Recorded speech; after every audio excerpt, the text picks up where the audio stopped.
from bao gồm unilateral các actions tiến and trình ngoại arrests, giao disputes và and pháp lý differences công by bằng. peaceful means, including Thưa bà Chủ diplomatic tịch and legal và quý vị, processes. Mr. President, Madam Chair, distinguished delegates, the late Secretary General Dag Hammarskjöld once referred to the United Nations as the new Santa Maria that can help us brave tempestuous storms and explore uncharted seas of peace, stability, cooperation, and development. Let us be responsible sailors, stand united, uphold trust, and act in unison to steady our helm and take the UN vessels to new horizons of greater and more inclusive prosperity. Thank you very much for your attention.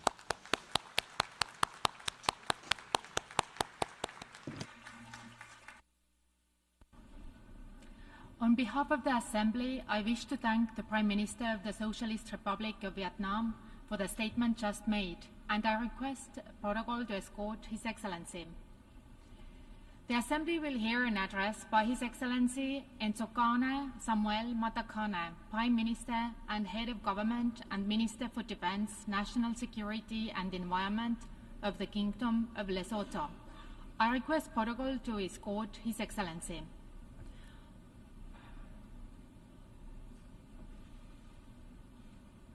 I have great pleasure in welcoming His Excellency Nsokane Samuel Matakane, Prime Minister and Head of Government and Minister for Defense, National Security and Environment of the Kingdom of Lesotho. I invite him to address the Assembly.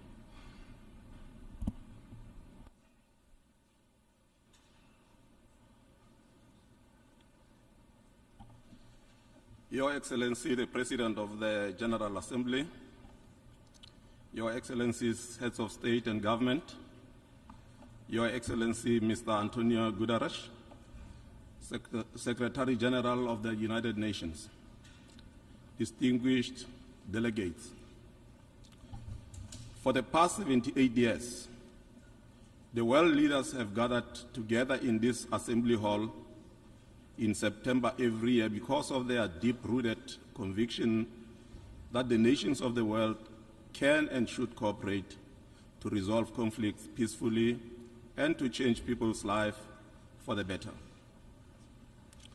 This vision of our forebears, that of a united, peaceful and prosperous world, continues to resonate with us and shall indeed transcend countless future generations. This is so because the strides of the United Nations are too thrilling to deny. From preventing the Third World War to buttressing the foundations of the global security, as well as advancing global economic development, the UN has left an indelible mark in the annals of history.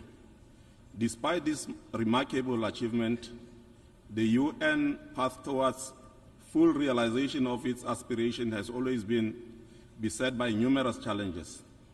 The world is currently in a state of turbulence, with intersecting crises growing in scale and severity. With the conflicts and insurgency in the Sahel, the Democratic Republic of Congo, Mozambique and Ukraine, and the rising global tensions between nuclear weapon states, the UN's capacity to maintain global peace and security is put to the test. Climate change, poverty and hunger, diseases, lack of employment, mainly for the youth, and abuse of human rights threaten to overwhelm the international system. As if this is not enough, unconstitutional changes of government have resurfaced again, while unilateralism and terrorism continue unabated. This state of affairs, Mr. President, has given rise to perceptions that the multilateral system is no longer fit for purpose. The question now is, how do you restore confidence to the world population that the UN is still as relevant today as it was in 1945 when it was formed? And the answer to this question squarely rests on us as the current leadership of the world. It is up to us to make this decade a turning point, or a decade in which multilateralism lost its way. It is in this context that we hail as most appropriate the theme chosen for our general debate: rebuilding trust and reigniting global solidarity, accelerating action on the 2030 Agenda and its sustainable development goals towards peace, prosperity, progress and sustainability for all. Mr. President, at the heart of our problems lies the challenge of an uneven and uncertain economic outlook. The report of the Secretary General on the work of the organization aptly captures that promotion is sustained, economic growth and sustainable development has remained a major challenge during the reporting period. It clearly indicates that progress towards achieving the Sustainable Development Goals, SDGs, has not only stalled but reversed in terms of poverty, employment, health, education, and other areas. Small and landlocked developing economies such as Lesotho bear the biggest brunt as they are yet to fully integrate into the global markets. Reversing the current economic trajectory requires us to be intentional about multilateral cooperation and to remain true to the principle underpinning the formation of the UN. We need to be purposeful in working towards leveling the playing fields with regard to the global financing architecture, and thus speak with one voice in calling for the democratization and reform of the Bretton Woods institutions. Moreover, Lesotho continues to fully support the proposal of the Secretary General on the SDG stimulus. At the same time, we would like to add our voice to the call for the G20 countries to provide the SDG stimulus to the tune of at least 500 billion per year, to be delivered through a combination of grants, concessional and non-concessional finance. International commitments undertaken must be fulfilled. We also welcome the recent G20 decision to accredit the African Union as its official member. Despite our challenges as least developed countries, we are not sitting back as spectators in the process of achieving the SDGs. Some of our efforts at the country level include the hosting of the high-level event on nutrition and food security in Lesotho in March this year by His Majesty King Letsie III. The aim of the event was to promote strong political momentum to mobilize commitments and investment in the fight against hunger and malnutrition to the continent. We are also making concerted efforts to sponsor the achievement of SDGs through our national fiscal allocations and actions. 2 months ago, and in collaboration with the UN Country Office in Lesotho, I launched the UN Sustainable Development Cooperation Framework, which is aimed at the implementation of the 2030 Agenda for Sustainable Development. While we hail the UN for this gesture, we, however, wish to indicate that significant resources gaps still exist. We therefore call on our development partners to avail more resources towards this endeavor. Mr. President, climate change is also one of the formidable challenges of our time. This is evidenced by the changing weather patterns, hurricanes, storms, and catastrophic that we endure every year. The recent earthquake in Morocco and the floods in Libya are a case in point. Allow me at this point to pass our sincere condolences to the families that have lost their loved ones in these disasters. We also express solidarity and support to these sisterly African countries and their people as they recover and rebuild. In the midst of the climate change crisis, we believe that there's a silver lining on the horizon that may enable us to turn the fortunes of our people. In Lesotho, we have water, sunlight, and wind in abundance, which provide opportunities for innovation and partnerships in renewable energy generation and creation of jobs. In this regard, I wish to announce that on the 12th and 13th of October this year, Lesotho will host an international water and hydrogen conference and expo that will showcase the steps we are undertaking towards becoming the world's first sustainable digital hydro nation. We are open to investment in this sector. I, therefore, take this opportunity to invite you, Excellencies, and the private sector in your respective countries to attend this groundbreaking event. Our aim is to generate clean energy for domestic use and for export to the neighboring countries.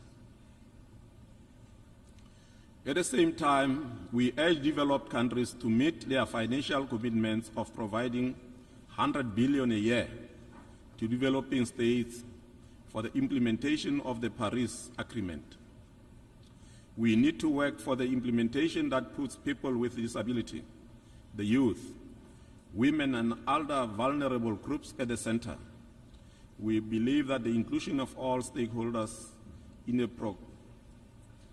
and result-oriented action will bring about fundamental changes in the livelihoods and well-being of our societies. Mr. President, we live in a digital age that compels our countries to ensure wide access to digital tools. COVID has taught us that technology is key to fighting diseases and pandemics. The challenges besieging our health system require improvement in the use of telemedicine and technology. Global cooperation is key in this area. Even as we cooperate in this area, we need to ensure that access to health and medicine must continue to be a priority and adequately funded. We are gratified to share that in Lesotho, digital access has raised awareness in the youth, especially in girls and in women, of their rights. This is evident in increased civic engagement and expression of ideas and opinions by most Basotho women and girls in various sectors. This notwithstanding, full access to digital tools remain a challenge for our rural communities due to lack of infrastructure and affordability, further perpetuating inequalities that we strive to eradicate. This is one area that needs close collaboration and cooperation with member states. Even as we hail and support technological innovation such as artificial intelligence and social media, I must add, however, that we need not lose sight of the need to address clear threats to people's rights and to safety and privacy. In our quest to achieve our development aspirations, we are also taking initiatives to stimulate the medium, small and micro enterprise. This will help accelerate trade and industrialization as well as address the prevailing gender imbalances. Lesotho has also embarked on a comprehensive constitutional and legislative reforms process. While not being a one-stop solution for all problems, reforms nevertheless provide hope that people's lives will improve due to a new order of public resources management, improved checks and balances, political stability, and a focus on the development agenda. As we transition into the implementation of the reforms, we shall continue to bank on the support of the UN and the international community. Mr. President, consolidation of peace shall continue to be a prerequisite to development. While access to small arms and light weapons that kill our people on a daily basis remain unfettered, peace will continue to elude us, while lack of political will to rid the world of nuclear weapons and other weapons of mass destruction, including biological and chemical weapons, still exist. Global peace and security will forever remain fragile. We call for implementation of the Program of Action on illicit small arms and light weapons, and for the total elimination of nuclear weapons and other weapons of mass destruction. In line with the international commitments and obligations undertaken as part of the global community, Lesotho shall continue to play a role in fostering global peace, including peace in our region. We are grateful to report to this August Assembly that our troops in Mozambique, under the umbrella of SADC, have made commendable strides in thwarting the threat of the deadly insurgency in that country. As we continue to ponder the most pressing issues and challenges facing the international community today, we should not forget the plight of Sahrawi and the Palestinian people who continue to live under oppression. Both the General Assembly and the Security Council have recognized their rights to self-determination and independence. Western Sahara should determine its own destiny and live in peace side by side with the Kingdom of Morocco. Equally, the solution to the Palestinian question is the implementation of the two-state solution, with Israeli and Palestine living side by side in peace, security, and harmony. It would be remiss of me not to call for the uplifting of the economic embargo against the Republic of Cuba, as well as the remaining sanction against the Republic of Zimbabwe. At the same time, we call for the reform of the Security Council along the lines of the Esuluini Consensus and Zida Declaration. We deserve a council that is more transparent, representative, and democratic. We have learned a lesson from exclusion, intolerance, and war that selfishness in world relations is suicidal. We have learned a lesson in the value of collective decision-making and inclusive development. As I conclude my statement, allow me, Mr. President, to indicate that though the world may have changed since 1945, the UN, however, remains the only universal intergovernmental institution that unites us in a global community of states. Yes, the organization may have shortcomings, but it remains a beacon of hope for humanity. The responsibility to make the UN function optimally falls on all of us and must be discharged with a great sense of responsibility. I thank you for your attention.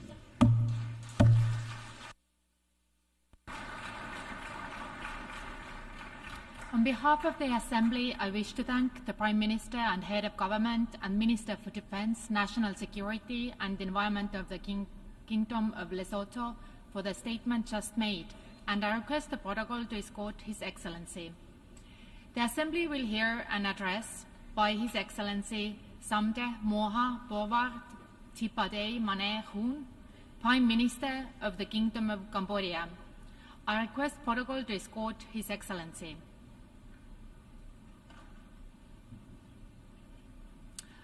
I have great pleasure in welcoming His Excellency Samdech Moha Bowart Thipadey Mane Hun, Prime Minister of the Kingdom of Cambodia. I invite him to address the Assembly. Adam Dennis Francis, Excellency Dennis Francis, President of the Adam General Assembly, Antonio Excellency Antonio Guterres, UN Secretary General, Adam Excellencies, distinguished delegates. To begin, I would like to congratulate His Excellency Dennis Francis on his elections as President of the 78th session of the UN General Assembly.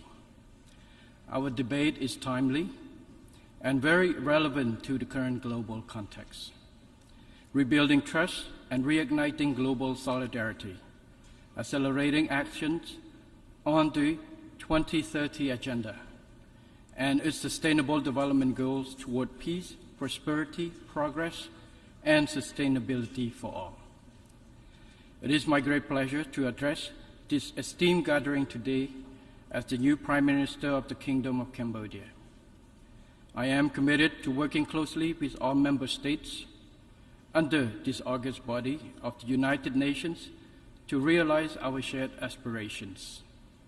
Excellencies, distinguished delegates, I share the prevailing concern over the growing global instability and geopolitical tensions we all witness at present. The escalation of the war in Ukraine and its grave consequences reflects a significant erosion of trust among member states and lack of confidence in multilateralism. The competitions between super and major powers has diverted all available resources to expand security capabilities amid widening gaps in funding to address the lingering effects of COVID-19 and achieve the SDG 2030 Agenda. Climate change is meanwhile threatening the existence of humanity. Without our bold and urgent actions, the world will see further increases in poverty, hunger, and risk of pandemics, and more entrenched cycles of instability and conflicts.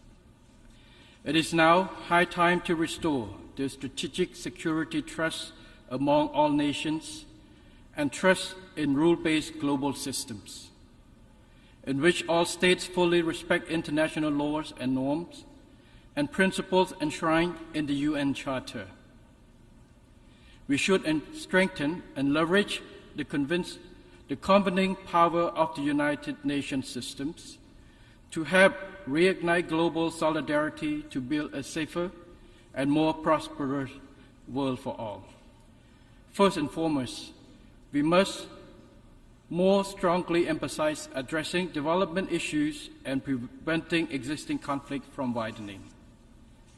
In this regard, Cambodia highly appreciates the UN Secretary General's new agenda for peace with its ambitious recommendations for global stability and his vision for future of global cooperation as outlined in his report, Our Common Agenda. We strongly support his SDG and climate initiative. I am confident that his call for an SDG stimulus to invest $500 billion a year on sustainable development and climate action between now and 2030 will put progress on SDG implementation back on track. The Climate Solidarity Pact he proposed will lead to a reduction of emissions in line with principles of common but differentiated responsibilities. Excellencies, distinguished delegates, with enduring peace and stability, Cambodia continues to make notable progress on every front. Over the past 2 decades, poverty fell steadily at an average annual rate of 1.6%, and our economy grew by more than 7% a year until COVID-19 broke out. We were hailed as one of the most successful countries in controlling the pandemic and recovering from its impact.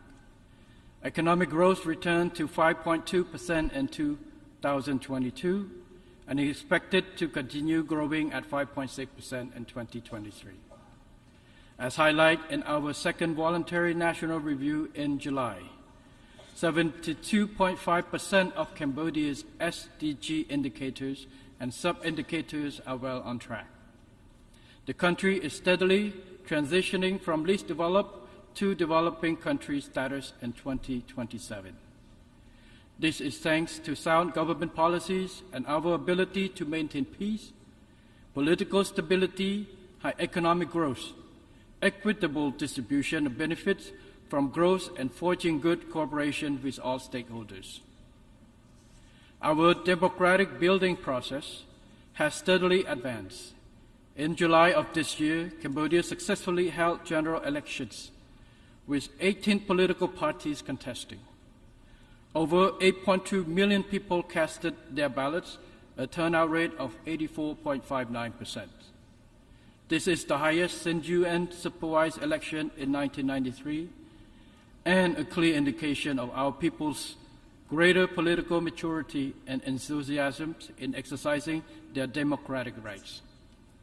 The election has been widely assessed as free and fair, credible and just by thousands of observers, including 333 from abroad representing 65 countries. Excellencies, distinguished delegates. Like many developing countries, Cambodia has a lot more to do to reach our goal of becoming an upper middle income country by 2030 and a resilient, vibrant and prosperous high income country by 2050. To this end, and in line with Secretary General's call for member states to deliver a rescue plan for peoples and planet, my government is committed to taking transformative actions through our recently launched Pentagonal strategy for Cambodia's socio-economic development over the next 25 years. The Pentagonal strategy is being implemented from phase 1 in the five areas of growth, employment, equity, efficiencies, and sustainability.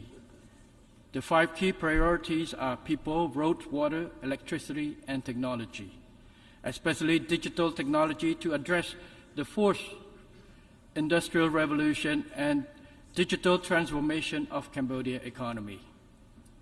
I would like to add that the main objective of this strategy include, on the one hand, maintaining the good momentum of peace, economic growth, and development in general. On the other, building and strengthening the foundation to accelerate national development through resilience in 5 years, in 5 areas: the public sector, the economy, the financial sector, human and social capitals, and the environment, including climate change response. For the success of the Pentagonal strategies, Cambodia will accelerate its governance reform to ensure that our public administrations runs efficiently with a high level of integrity. We will safeguard peace, political stability, security, and social order, and maintain macroeconomic stability. To this end, Cambodia will further enhance partnerships and cooperations for development and keep welcoming the support of all friendly partners, both technicals and financials, to help Cambodia achieve its SDGs while continuing to deepen its regional and global integrations. Cambodia will continue on its present path of independence and neutral foreign policy based on the rule of law, equal mutual respect, and adherence to the principle of the UN Charter, to promote its national interests, strengthen existing friendships, and build more amicable ties. Cambodia remains resolute against the threat or use of force in international relations, interference in the internal affairs of and aggression against other independent nations. Cambodia shall not authorize any foreign military base on its territory, as clearly stated in its constitution. Cambodia will not allow any country nor any group to use its territory against another country. Cambodia will further endeavor to strengthen and expand good cooperations with nations around the world through bilateral, regional, and international frameworks to contribute to global peace, security, stability, sustainable development, and prosperity shared by all. Excellencies, distinguished delegates, in addition to the SDGs under the global framework, Cambodia has added its own specific goals relating to mine actions, namely a mine-free Cambodia by 2025. In this effort, we call for continued financial and technical support. We also urge greater participation by the international community to raise awareness of the dangers of landmines and unexploded ordnance, the hidden killers that threaten human security even after armed conflicts end. Cambodia welcomes the Global Accelerator on Jobs and Social Protections for Just Transitions, initiated by His Excellency Antonio Guterres. We are proud to be selected as one of the 10 potential Pathfinder countries. To achieve the SDGs, Cambodia calls on international community to intensify efforts, strengthen cooperations, and rebuild trust and confidence to end wars, address the root cause of conflicts, and reinvigorate solidarity for SDG achievement. As a troop contributing country, Cambodia fully supports increasing the portion of ODA for peace building. Cambodia remains steadfast in its commitment to PKOs in contributing to international peace, security, stability, which are crucial for sustainable development. To further contribute to this process, Cambodia has decided to stand for membership of the Organizational Committee of the Peace Building Commission for the term 2025 to 2026. We seek your invaluable support for our candidature to this body. Excellencies, distinguished delegates, in conclusions, despite many challenges and instability, we can build a better world for all by working together towards our common goals, which reinforce mutual trust and global solidarity. Cambodia fully supports the adoption of the SDG Summit political declarations and the draft decisions of the Summit of the Future. These documents will help keep the SDGs on track and ensure their achievement by 2030. Thank you very much.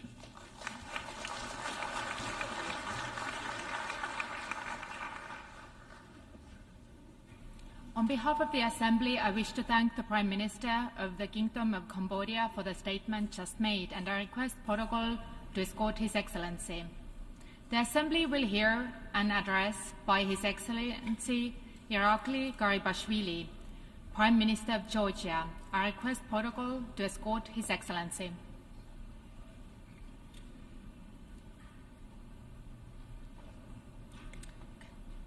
I have great pleasure in welcoming His Excellency Irakli Garibashvili, Prime Minister of Georgia. I invite him to address the Assembly.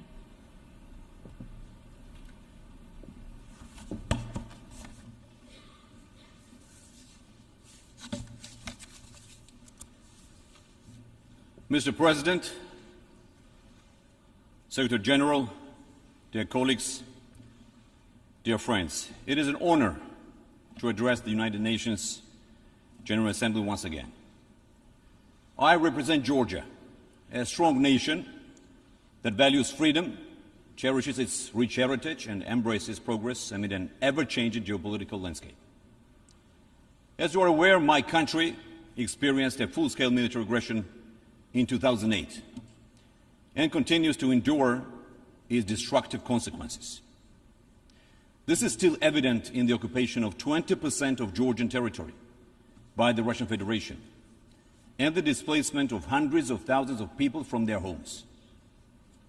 I confidently state that despite the devastation we've endured, we have not hesitated to pursue our ambitions.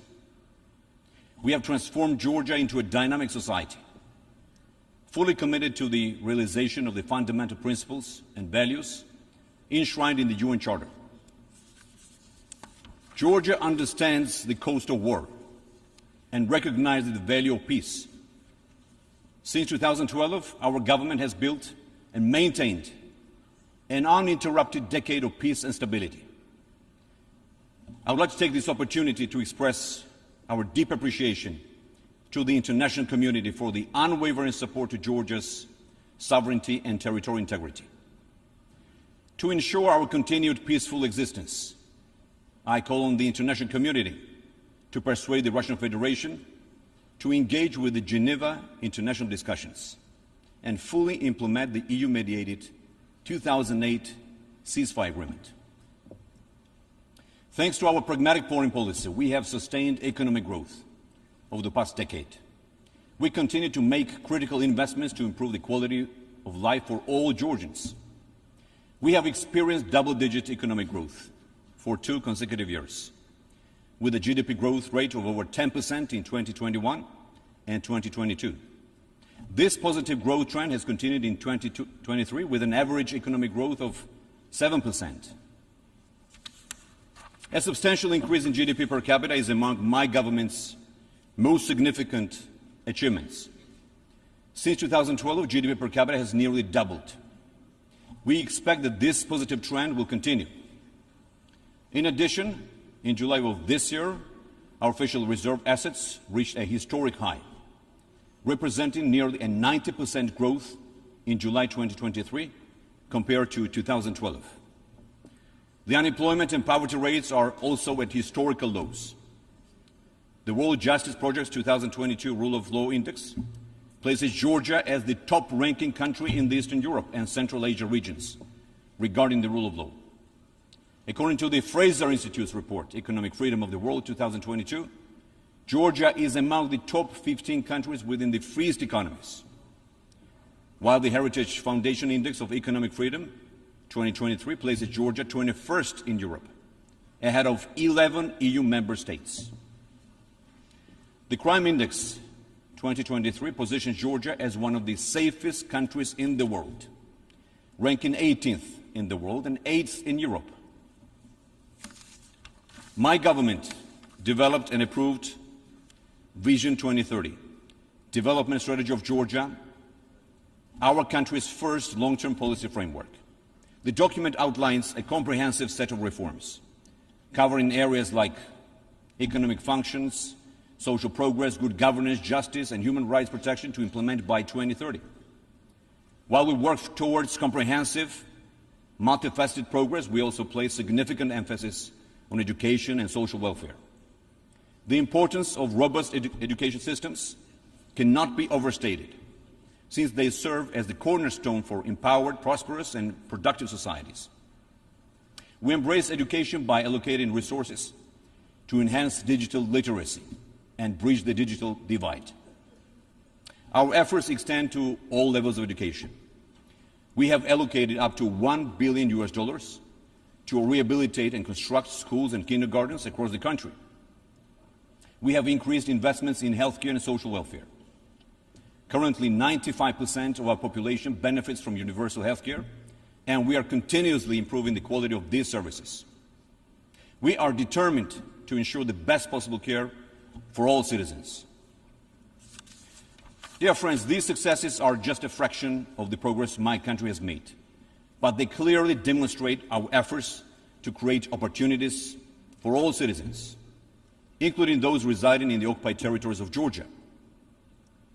To our Abkhazian and Ossetian brothers and sisters, it is our common adversary who opposes our unity. We are an ingenious people, capable of incredible accomplishments, but only together we can ensure lasting stability, attract increased investments, and reach our full potential as a united nation. We must not let this opportunity for a peaceful, stable, and prosperous future together slip through our grasp. Each step we take seeks to bring Georgia back into the European family where it belongs. The remarkable achievements of our government since 2012, including the European Union Association Agreement, the Deep and Comprehensive Free Trade Agreement, and the visa-free regime with the European Union, demonstrate our geopolitical priority to become an EU member state. The recognition last June of Georgia's European perspective has opened a new chapter in our relationship with the European Union. Recent surveys show nearly 90% of Georgians support EU membership, and we have demonstrated unwavering commitment to address the 12 priorities set forth for EU candidate status. Through a rigorous, inclusive, and transparent domestic implementation process involving all stakeholders, we are on track to complete them this year. Our achievements deserve a favorable decision from the European Union. As a front-runner among the so-called associated trio countries, Georgia has earned EU candidate status. We anticipate that Georgia's performance and the current geopolitical context in the region will be fairly evaluated. Granting Georgia the candidate status is the only course of action. Considering recent developments, I would like to emphasize the importance of the rules-based international order and the fundamental principles outlined in the UN Charter. Georgia is a responsible member of the international community, actively contributing to global peace. For more than 2 decades, we have made substantial contributions to NATO missions worldwide, making Georgia one of the largest per capita contributors to the NATO missions in Iraq and Afghanistan. 32 brave Georgian soldiers made the ultimate sacrifice in Afghanistan, while hundreds of others suffered injuries in the pursuit of freedom and peace.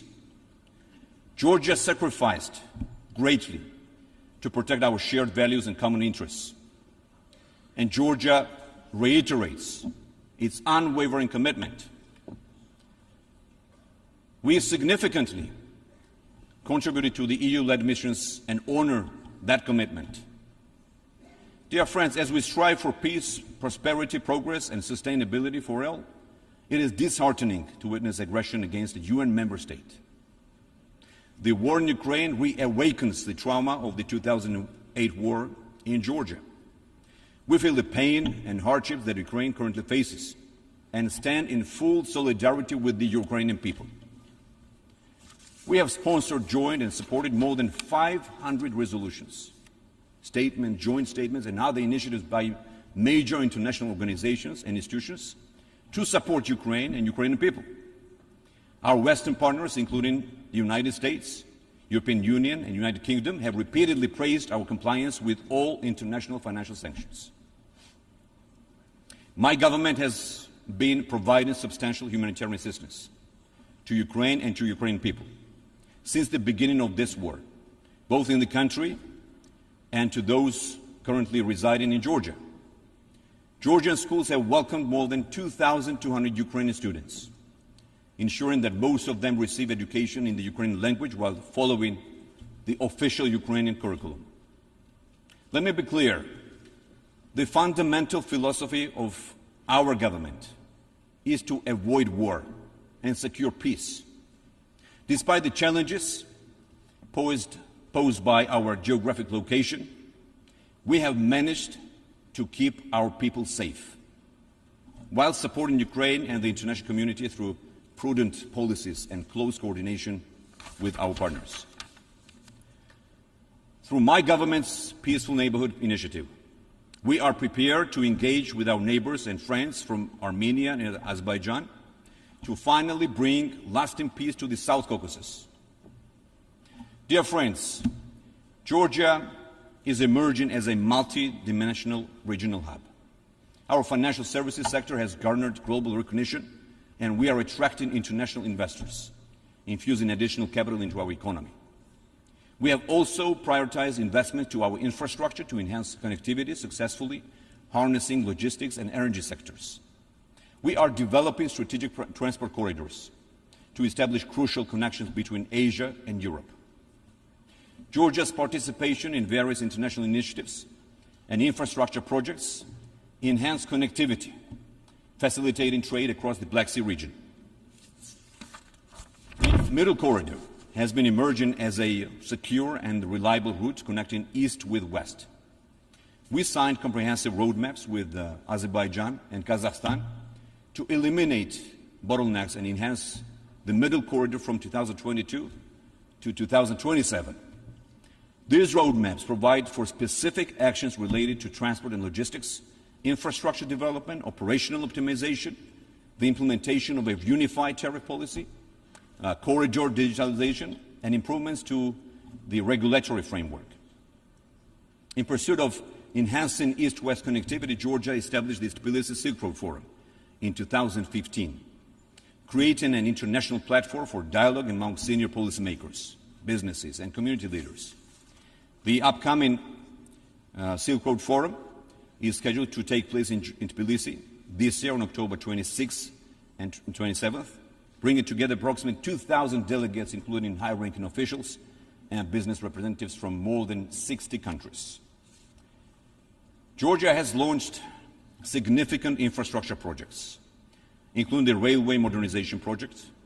Upon its completion by the end of 2024, the throughput capacity of Georgian railways will double.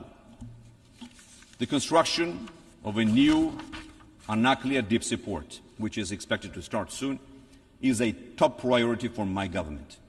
This greenfield PPP project will create a state-of-the-art deep sea port on the eastern coast of the Black Sea. And our government is improving air connectivity by building a new international airport in Tbilisi that will serve as a world-class transportation hub, cementing Georgia's status as a prominent player in global aviation. Furthermore, the EU flagship Black Sea submarine cable project, initiated by Georgia, is currently underway. This project involves the installation of a high-voltage submarine transmission grid to connect the South Caucasus region to Southeast Europe through the underwater cable. The implementation of the project will strengthen energy security in Europe and the South Caucasus region. It will foster the development of renewable energy sources and create new opportunities for transit between these two regions. While recognizing the increasing demand for energy, as well as the need to address climate change, we are actively pursuing new ventures in the field of renewable energy, including hydropower, wind, solar, and other sustainable sources. Our objective is to attract investors and create a favorable environment for the establishment of innovative power plants, utilizing Georgia's abundant green energy potential. All of these transformational, ambitious projects will bring jobs, economic growth, and prosperity to our people and the entire region. Dear friends, Georgia has made significant progress since regaining independence. We remain dedicated to achieving even greater results for the Georgian people, while making significant contributions to the global community. We stand ready to strengthen international partnerships and collaborations to ensure a more peaceful and sustainable future. And our shared humanity brings us together, binds us together, and it is our collective responsibility to uplift one another and leave a lasting legacy for generations to come. Thank you very much.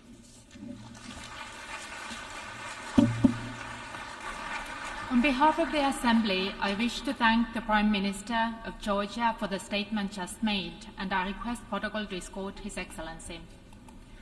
The Assembly will hear an address by His Excellency Leo Varadkar, Taoiseach of Ireland. I request protocol to escort His Excellency.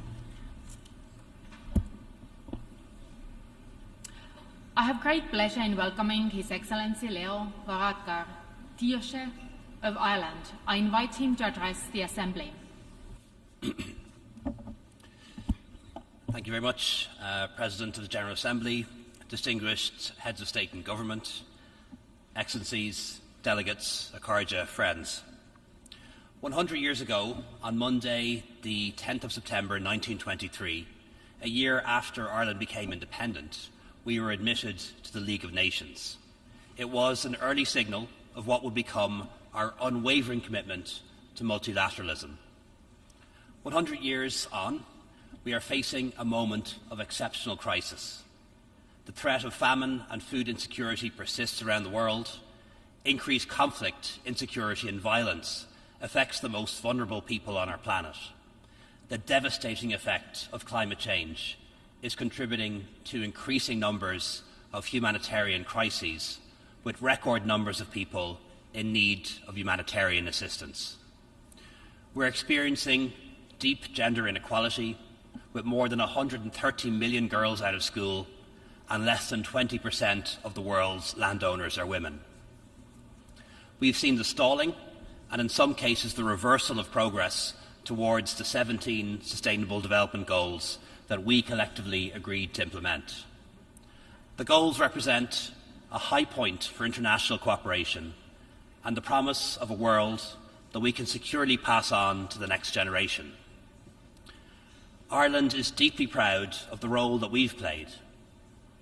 In 2015, with Kenya, we led the negotiations that created the SDGs. And this year, at the halfway point, we worked with Qatar to bring about the SDGs Summit's political declaration, the declaration that we unanimously approved in this hall on Monday. Presidents, delegates, it is beyond time for us to demonstrate that the SDGs are more than a set of aspirations. It is time for all of us to turn our collective commitments into reality. In July, we presented our second voluntary national review to the UN High-Level Political Forum, and 80% of our SDGs are fully achieved. In respect of our international contribution, I'm proud to confirm Ireland's commitment to provide at least $225 million annually in climate finance for developing countries by 2025. And this year alone, we'll spend $149 million on climate finance. Recalling our own Great Famine, our particular focus on food, agriculture and nutrition will see almost $300 million for programmes in these areas in 2023. We allocate over 90% of our country-specific humanitarian expenditure to the most severe crises. And we've increased our expenditure on global health by over 15% in the past 3 years. We are also consistently among the top 3 donors in the proportion of official development assistance allocated to promoting gender equality. Earlier this year, the UN Secretary-General spoke of a world hurtling towards disaster with eyes open. We know that those who have done the least to cause the climate crisis are those most vulnerable to its effects. It is also clear that much of this is now irreversible, particularly for the least developed countries and small island developing states. In responding to this crisis, we cannot leave behind those who are already at the front line. Adequate levels of finance for adaptation are urgently needed, and it's essential that discussions this week on the Loss and Damage Fund should make real progress. We need to be ready to take a definitive step at COP28 in Dubai later this year. President, Excellencies, from our admission to the UN in 1955, Ireland is committed to unequivocally uphold the UN Charter and to maintain a position of independence at the United Nations. Our term on the Security Council in 21-22 saw grave breaches of that Charter, none more flagrant than Russia's imperialist and brutal invasion of Ukraine. It was an act of unprovoked, unjustified aggression by an expansionist power against its smaller, weaker neighbour. The brutality of those actions has caused unfathomable suffering for the people of Ukraine. And as I stand on this most global of stages, I'm deeply conscious of the wider suffering it has caused, increasing global food, energy and economic security, particularly in the global south. Russia's inexplicable decision last month to collapse the Black Sea Grain Initiative has only made this bad situation worse. For many, including some here today, the war on Ukraine might seem like a European problem, a regional conflict in which there is little stake for the rest of the world. But I've no doubt each of us in these United Nations has a deep interest in ensuring that Russia's attempts to move borders by force should not succeed. For when one aggressor prevails, their peers elsewhere will take note and be emboldened. We know this from our history. When Europeans draw attention to the profound injustice of what's happening in Ukraine, there can be criticism, some of it justified, of the developed world's failure to respond with the same intensity, feeling and action to conflict and suffering elsewhere. We must acknowledge that while we have fallen short, the people of Ukraine should not be the ones asked to pay the price for this. They have done nothing to bring this war on their heads. They deserve the right that we all claim to determine their own future in peace and security. And they deserve the unqualified support and the action to back it up of every single member state of these United Nations. Equally, the Russian Federation and its leaders deserve our utter condemnation for what they've done and are continuing to do, and they must be held accountable. This week, the Irish Government announced additional humanitarian assistance for Ukraine and Moldova, bringing our total so far this year to almost 40 million. President, Excellencies, it is a matter of real pride to the Irish people that Ireland stood firm, consistently, independently and impartially in defence of human rights, humanitarian principles and gender equality during our time on the Security Council. We are concerned at the ongoing threats to peacekeeping operations. We see even national authorities seeking the withdrawal of UN peacekeepers, compromising the security of their own people and creating further conflict. These decisions fly in the face of the anniversary that we mark this year, that of the Universal Declaration of Human Rights. 75 years ago, we created the Declaration, which recognised the inherent dignity and the equal and inalienable rights of all persons. All of us in this room have the duty to recognise that dignity and to keep it at the heart of policy making. And we need the active engagement of civil society to fulfil this duty. As we mark the 25th anniversary of the UN Declaration on Human Rights Defenders, Ireland urges all states to promote a safe environment, both online and offline, for civil society. I'll finish my speech in English. President, Excellencies, among the many horrors of the situation in Ukraine has been the threat, and indeed multiple threats, to use nuclear weapons. Such threats are in themselves outrageous. Russia knows, as we all do, that their use would result in devastating humanitarian and environmental disaster. Ireland has long been committed to building a world free of nuclear threats, but we see a world in which their place in security doctrines is growing rather than diminishing. This must be reversed. The stark alternative is a new nuclear arms race. That must not pass. The devastation on innocent civilians of the use of explosive weapons in populated areas cannot continue to echo down generations. We must never witness that again. That's why Ireland led negotiations on a political declaration to respond to the humanitarian consequences arising from their use. We're pleased that 83 states have adopted that declaration in Dublin last year, and we urge all states here to join. President, Excellencies, delegates, as we look at today's world, there are sadly too many areas of conflict. But there are few in respect of which we in the international community have failed so recurrently as the Israeli-Palestinian conflict. It should not be so.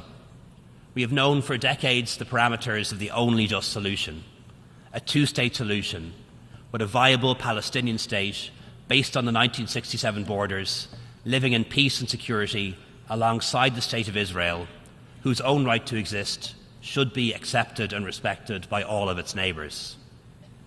We've affirmed and reaffirmed this many times, yet day after day, developments on the ground take us further from this vision and make a two-state solution much harder to achieve.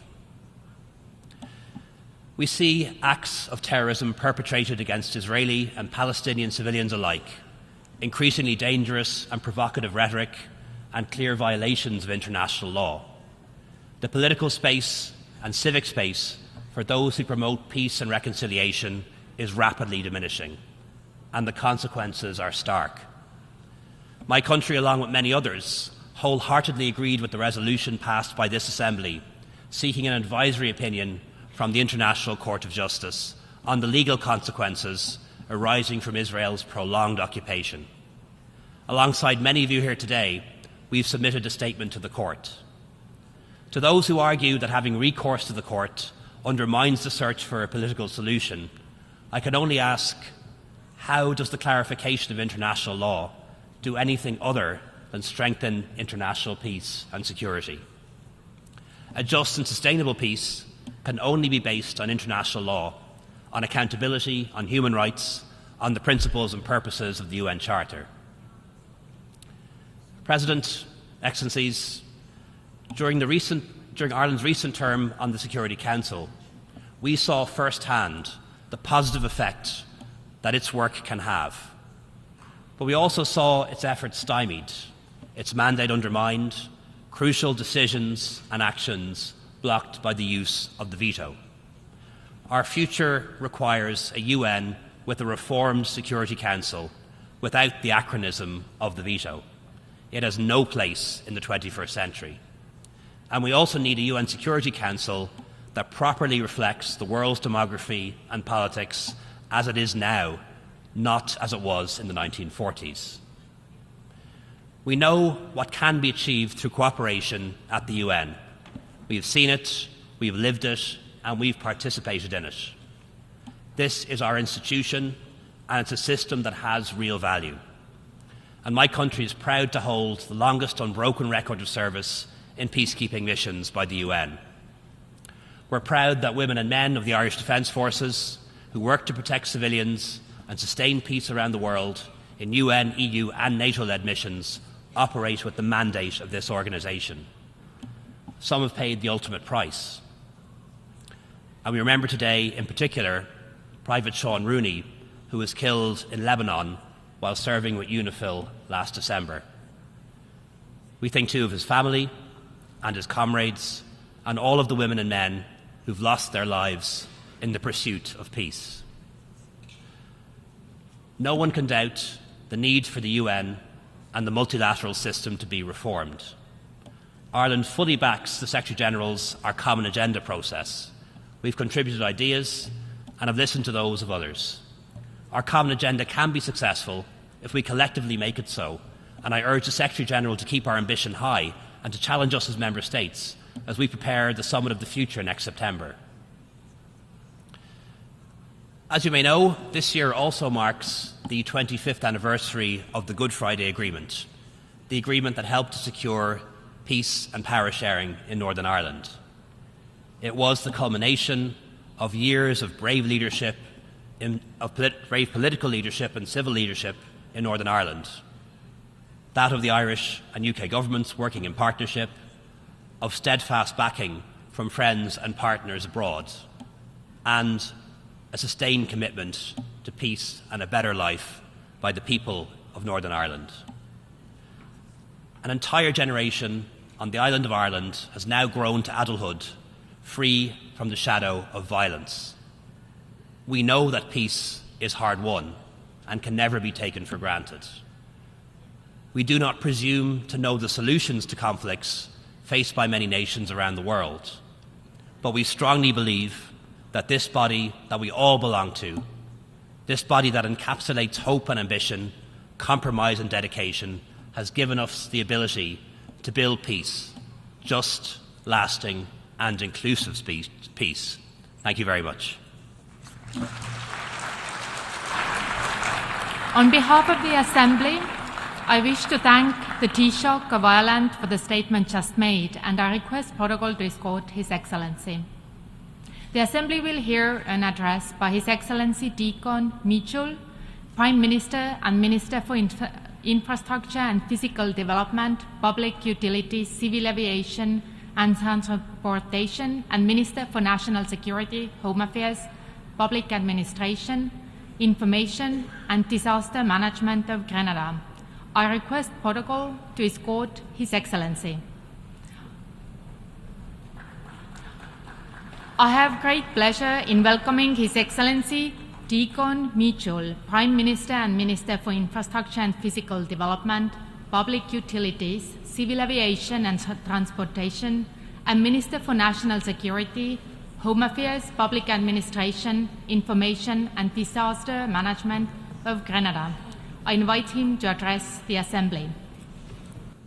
His Excellency Dennis Francis, President of this 78th session of the United Nations General Assembly, His Excellency Antonio Guterres, Secretary General, heads of state and government, heads of delegations, excellencies, ladies and gentlemen.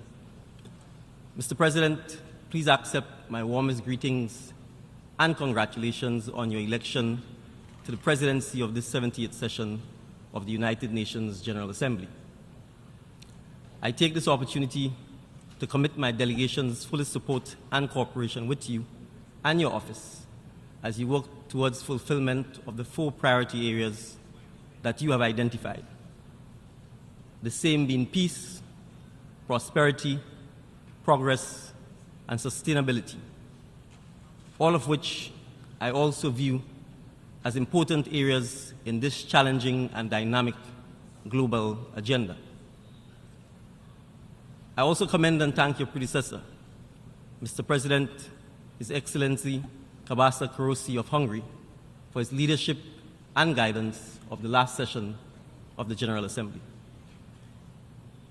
Mr. President, it is my privilege once again to speak from this center podium where 1 year ago I addressed the Assembly Hall for the very first time as Prime Minister. It was exactly 15 months ago when the people of Grenada, Carrick, and Petite Martinique, exercising their democratic right through free and fair elections, voted my government into office on a transformation agenda that promised to bring about fundamental change that would have a discernible and positive effect on the daily lives of all our citizens. So here we are, Mr. President, exactly 1 year ago, removed from my own inaugural address to this Assembly, and against the backdrop of this year's 70th session's theme of rebuilding trust and reigniting global solidarity, accelerating action on the 2030 Agenda and its sustainable development goals towards peace, prosperity, progress, and sustainability for all. But what does this all mean, Mr. President? Excellencies, friends, when we continue to live in a global environment and context where citizens are still plagued with issues such as hunger, poverty, gender-based violence, climate-related disasters, and other such issues that affect our planet, but especially those that touch and concern such aspirations as achieving all 17 of the Sustainable Development Goals. Against this backdrop, Mr. President, I'm pleased to take this opportunity to announce that Grenada will soon be celebrating its 50th anniversary of national independence on the 7th of February, 2024. In this regard, it could not be a more fitting occasion for my government and citizens to not only celebrate the upcoming Jubilee's milestone, but also to take the occasion to reflect and look ahead with respect to Grenada's continued role in the United Nations, where we must have a reimagined and renewed commitment to upholding the fundamental principles of the United Nations Charter and international law. The post-COVID pandemic world. Further to Mr. Speaker, and looking ahead, Mr. President, and looking ahead, particularly in a post-pandemic world, we can report that Grenada, like many others, was not spared the devastating and blunt post-trauma effects of the COVID-19 pandemic, coming to our shores and which took a deadly toll through the loss of many lives of our citizens in our Spice Island. Still, and notwithstanding the many traumatic experiences of that period, Mr. President, a period which saw the tragic loss of lives, lockdowns, mandates, and ultimately some relief through vaccine development, relief and its administration, the resilience of the Grenadian people rang true, and we ultimately prevailed as a people against an invisible enemy who, during its reign, took the lives of those whom we knew and called family, and friends and loved ones. But we, as a people, survived.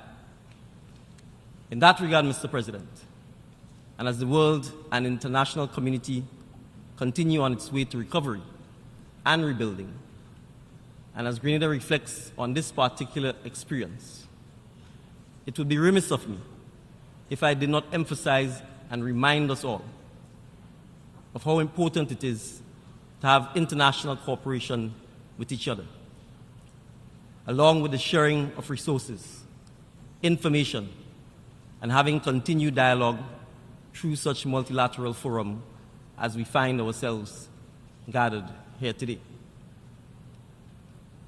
To that end, Mr. President, it cannot be overstated how much these last 3 years have allowed us to hopefully learn from the tragedy and adversity as seen during the crisis of the pandemic. We all must never forget that whenever and wherever there are severe challenges and especially human suffering, the United Nations and its members must come together and respond to such crisis with the greatest urgency through its multilateral efforts and cooperation, so that we can all come together in the aid of our neighbors and citizens in the time of their need. In that regard, Mr. President, and as Grenada looks towards its future and casts its eyes upon our own embrace and pursuit, with hopes of achieving all of the 17 Sustainable Development Goals, I'm indeed pleased to highlight and speak briefly on SDG 4, quality education. On this front, Mr. President, Grenada, under my government's leadership, has made significant advancements in improving access to quality education for all of its citizens of Grenada. Further to Mr. President, and to ensure that no one is left behind, our premier community college for youth exiting the secondary school system in Grenada, the TMRHO Community College, has implemented skills to access the Green Economy Project in partnership with a significant member of this body to allow many of our youth to receive the acquired job-related education and training in a variety of identified vocational disciplines. Additionally, Mr. President, my government has developed and commenced a free tuition policy which allows all students access to a post-secondary school and tertiary level education at no tuition cost to them as part of our commitment to a good quality education to as many a cross-section of our student population and wider population as possible. SDG 5, gender equality. Mr. Speaker, Mr. President, Grenada can also speak to its engagement and implementation work with respect to SDG 5 and the very important issue of gender equality. In this regard, my government continues to make numerous advancements towards achieving gender equality, including, but not limited to having gender themes reflected in several policy frameworks, including our medium-term action plan. We have implemented the Spotlight Initiative, which aims to end violence against women and girls, and which highlights the all-of-society approach required to advance the attainment of this very important SDG 5. This initiative has come with the assistance from the United Nations Development Programme, whom we thank, and which is designed to focus attention, coordinate human effort, and strategically apply resources to the implementation of a well-conceived, comprehensive national program to contribute to ending family violence and all forms of violence against women and girls in Grenada, Carriacou, and Petite Martinique. SDG 8, decent work and economic growth.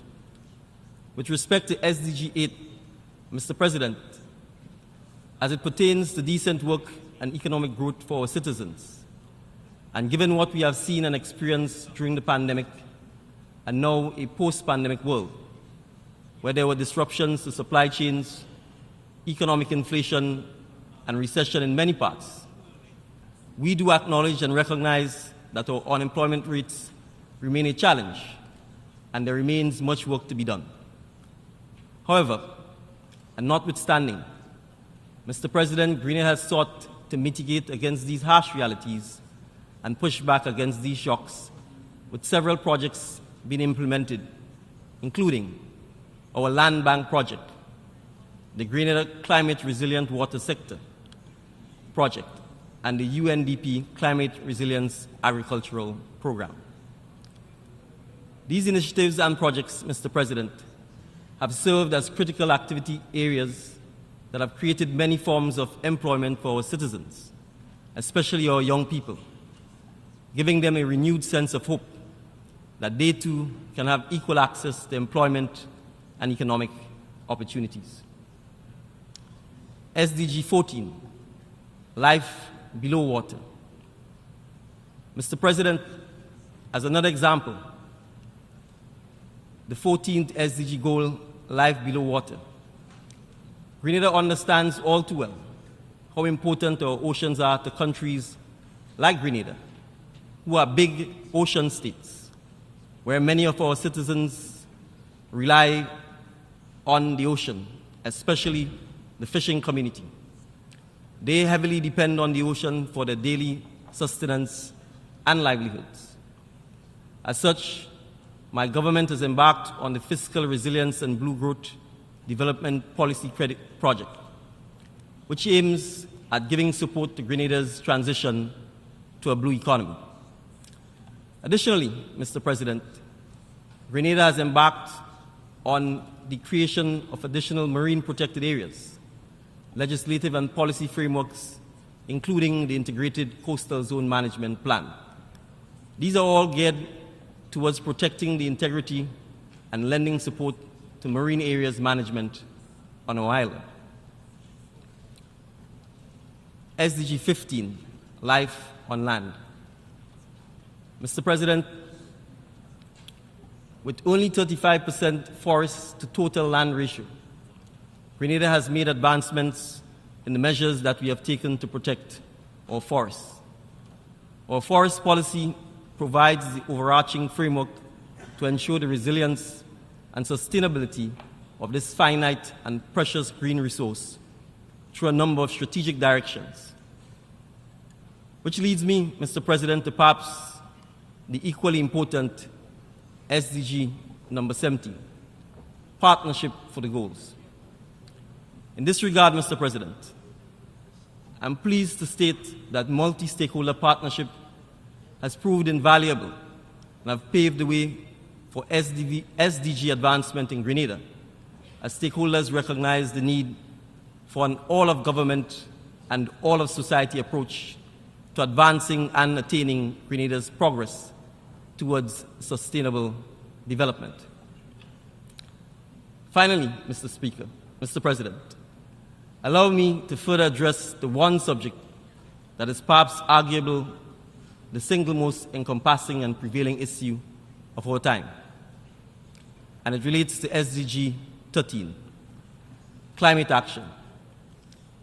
Mr. President, every year, we, the leaders of these 193 member states of this august institution, gather here in New York to give a status update as to the progress that we have made in our respective countries and the future that we would like to see, as viewed through our own lenses coming from the various regions of our international community. In that context, Mr. President, if there is one thing that we can all be certain of, it is the likely occurrence of a climate disaster of some kind among one or several of our member states, and which will have devastating impacts on our citizens, our economies, and inevitably affect the state and progress of that country's development.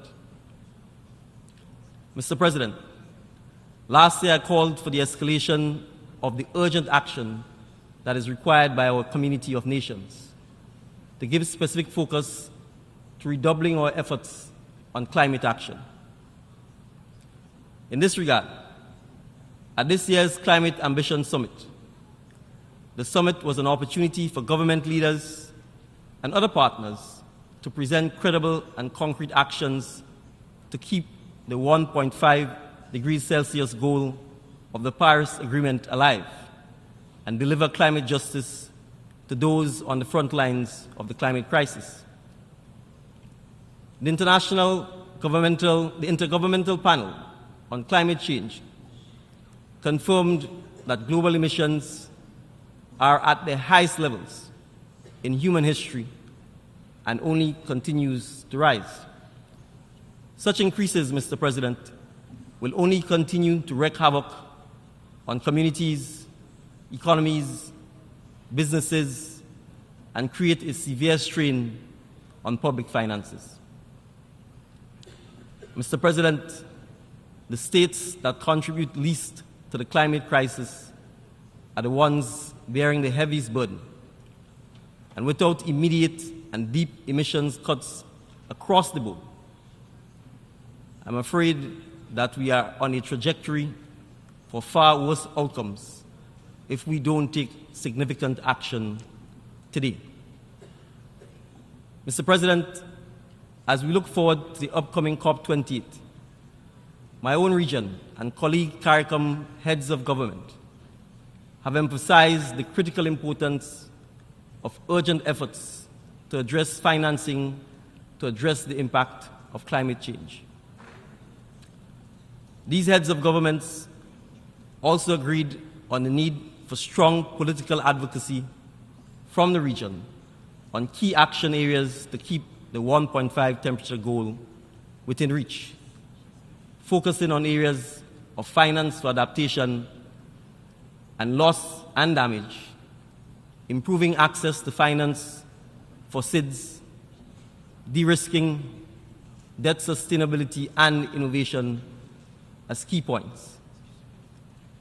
Grenada shares these concerns on these important issues and continues to be and remain vulnerable to the harsh climate crisis and its devastating effects. Grenada has implemented several policy frameworks, such as the National Climate Change Policy and the National Adaptation Plan, which are geared towards assisting in advancing the country's strategic approach to climate adaptation and building resilience. Adaptation efforts will be scaled up through initiatives such as the Climate Smart Agriculture Program and our second nationally determined contribution, which has set an emission reduction target of 40% below 2010 levels. Against this background, and further to our own efforts in Grenada, Mr. President, last year at this time, I said this, and I quote, "I call on all young people to take action. It is not yet too late to do what is necessary to safeguard our planet for future generations. But the time for action is now. We cannot continue to give lip service to climate change when climate change is showing us every day what it is capable of doing. The reality is, the leaders of today will not be around to feel the consequences of their decisions. It is therefore up to our youth to lead the charge for the future they want to see. This remains true today as it was last year and will remain true for many years to come. Today, Mr. President, I make the further clarion call for all member states, through their leaders and high-level representatives, to take decisive action and do what is necessary to safeguard our planet for future generations. But the time for such action is now, Mr. President. Now is the time for global country leaders to follow through on those commitments made at the multilateral level. our goal as responsible citizens should be to leave this planet in as good a condition, if not much better, than we actually found it. Finally, Mr. President, on issues concerning those of us in the global south of the Caribbean archipelago. Mr. President, being conscious of your first priority pillar, that of peace, we renew our call that the Caribbean region continues to remain a zone of peace and an environment that contributes to social, economic, and environmental development of all Caribbean states and the world at large.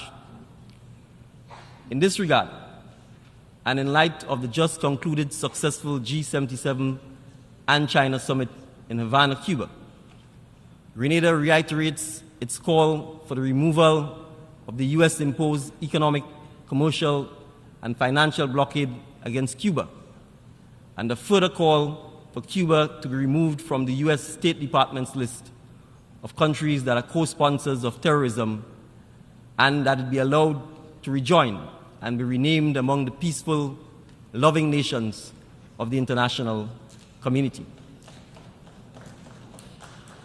Still in our Caribbean community, Mr. President, Grenada remains deeply concerned and must also raise awareness over the deteriorating situation in the rule of law in Haiti and the very troubling escalation of violence in our fellow CARICOM member state. The urgent support of the international community needs to be ramped up, in particular in the humanitarian and security areas where the needs are greatest. The need for robust security assistance to counter the rampaging armed gangs is clear.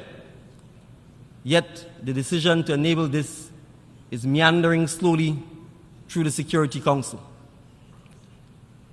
CARICOM welcomes the government of Kenya's willingness to lead such a multinational force and the offers of support from Rwanda, the Bahamas, and Jamaica to contribute personnel.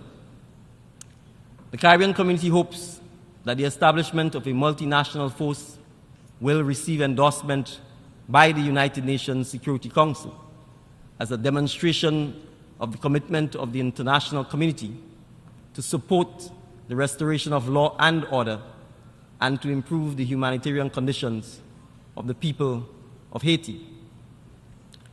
Inter-Haitian dialogue is also key to any progress in addressing the multifaceted crisis.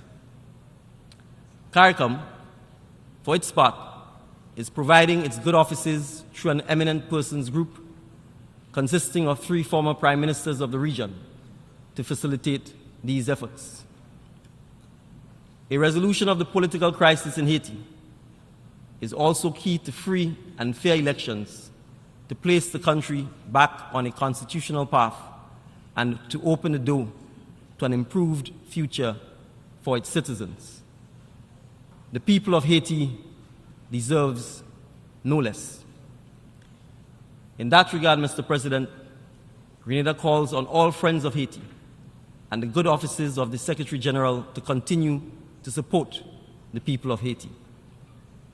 With respect to the Republic of Venezuela, Mr. President, we further reiterate and also remain resolute in our call for an end to the imposition of unilateral coercive measures against Venezuela, contrary to the rules and principles of international law and the Charter of the United Nations.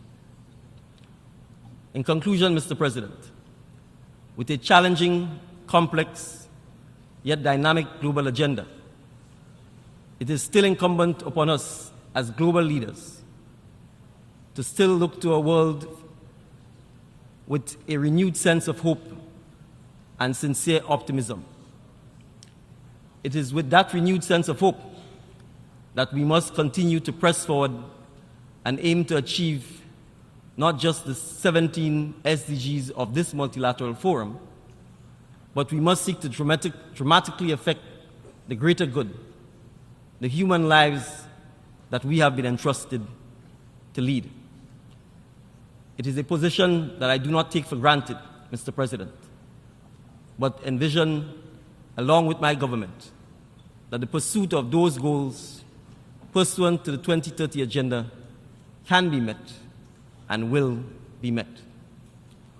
With steadfast commitment and a shared vision and cooperation from all of us, so that we can indeed achieve, Mr. President, peace, prosperity, progress, and sustainability for all our citizens and all peace-loving nations represented and assembled in this great Assembly Hall.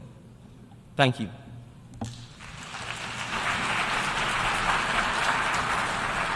On behalf of the Assembly, I wish to thank the Prime Minister and Minister for Infrastructure and Physical Development, Public Utilities, Civil Aviation and Transportation, and Minister for National Security, Home Affairs, Public Administration, Information and Disaster Management of Canada for the statement just made, and I request protocol to escort His Excellency.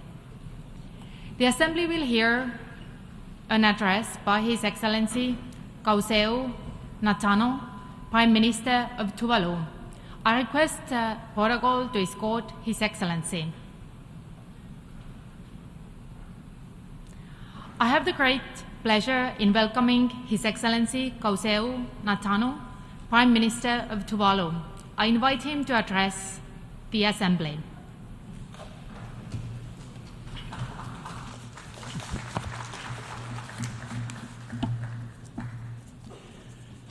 Mr. President, distinguished members of the General Assembly, ladies and gentlemen, I extend commendations to the President of the General Assembly, His Excellency Dennis Francis, Ambassador of Trinidad and Tobago, who takes on the helm of this distinguished body in the 78th session.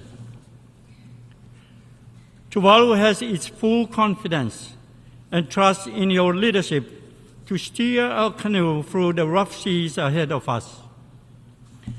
At this juncture, I acknowledge the outgoing President, His Excellency Saba Kolosi, for his stellar presidency, dedication, and service to this esteemed body throughout the 77th session.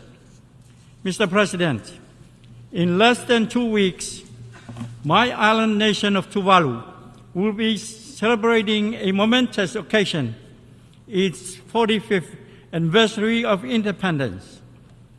This event holds great significance in the history of our nation, symbolizing our journey through self-governance and sovereignty. It is with a deep sense of gratitude that I express my people's heartfelt appreciation to the United Nations and its member states for their unwavering support in recognizing Tuvalu as an independent state. This recognition was further solidified 23 years ago when Tuvalu officially became a member of this esteemed organization in September 2000. Tuvalu's membership in the United Nations serves as a more than a symbolic gesture.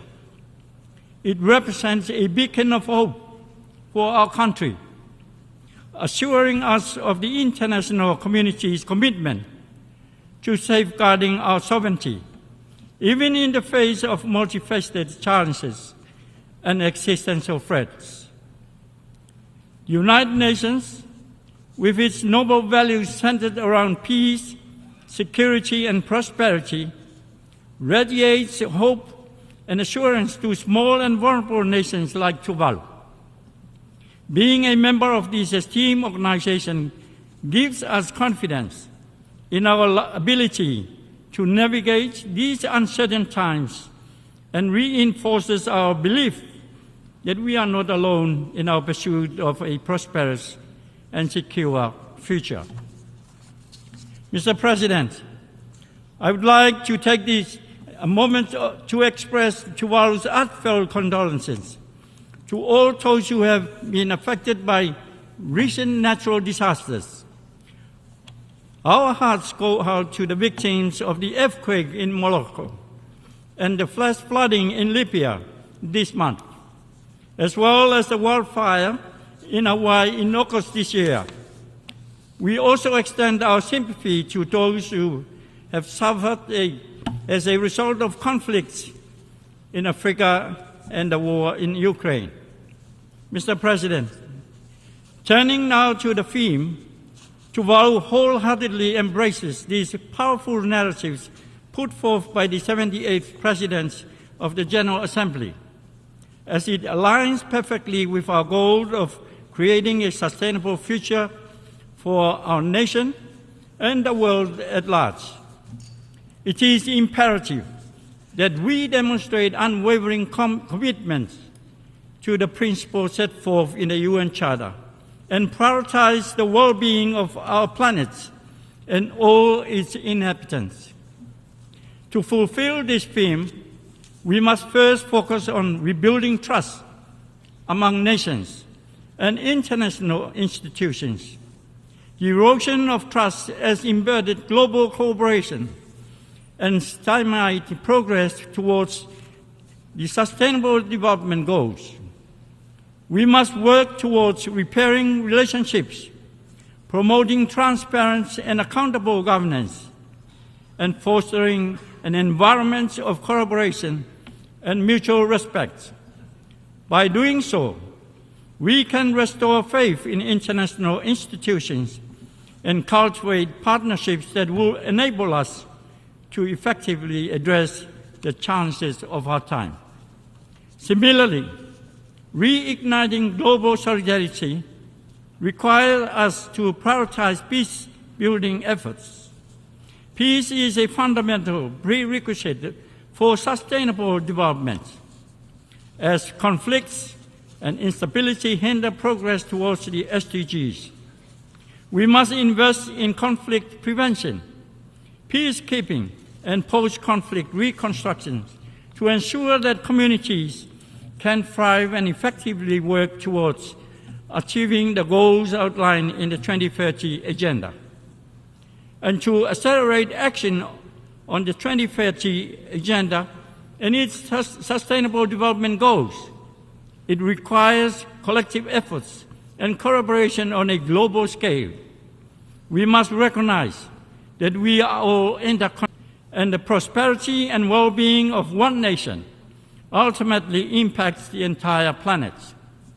Tuvalu, therefore, welcomes the theme because it entails rebuilding trust, promoting global solidarity, prioritizing peace building, fostering prosperity, and advancing sustainability, which can make significant strides towards a more equitable, peaceful, and sustainable future for all. Mr. President, let me now make some reflection on the important events of the high-level week that took place concurrently to the general debate this week. Tuvalu applauds the two-day SDG Summit, which served as an important platform for member states to collectively assess the progress made towards achieving the Sustainable Development Goals. It provides an opportunity to recognize and address the specific challenges faced by each country in their pursuit of these goals. Tuvalu, as a small island developing state, faces unique and pressing issues in meeting the targets set forth in the SDGs. Fundamentally, the threat of climate change and the rising sea levels poses the greatest challenge to the sustainable development we strive to achieve for our people. As a low-lying island state, Tuvalu is particularly vulnerable to the adverse impacts of climate change, such as extreme weather events, which affects our ability to achieve our SDG targets. In light of these challenges, Tuvalu remains fully committed to the SDGs and acknowledges the importance of forging strong partnership, particularly through SDG 17. Collaborative efforts with other member states, international organizations, and stakeholders are vital in mobilizing support and resources to address Tuvalu's unique contextual challenges and achieve the shared objectives of sustainable development. By focusing on these central issues and utilizing the SDGs as a guiding framework, Tuvalu aims to build a resilient future while preserving its culture, environment, and ensuring the well-being of its people. Mr. President, we commend the Secretary General for convening the Climate Ambition Summit, a pivotal moment for global climate action. We need not call for sympathy, rather we call for solutions. In hindsight, climate justice should be at the forefront of our efforts as we address the urgent needs for mitigation, adaptation, and support for the most vulnerable nations. We embrace the efforts and collective support for the UN resolution championed by Vanuatu for an advisory opinion from the International Court of Justice to reinforce the responsibility of states under the international law to safeguard the climate system. It is the hope of Tuvalu that international law will provide the moral punch to phase out fossil fuels and confront polluters to become responsible.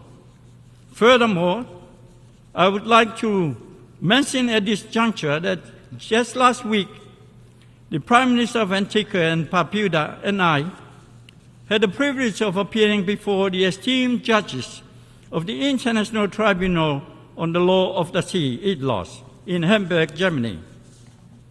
Our purpose was to present our arguments and submissions regarding an advisory opinion, similar to that of Vanuatu, but relating to the obligations of state parties under Part 12 of the United Nations Conventions on the Law of the Sea, UNCLOS, specifically in terms of protecting and preserving the marine environment in relation to climate change impacts, including ocean warming and sea level rise and ocean acidification.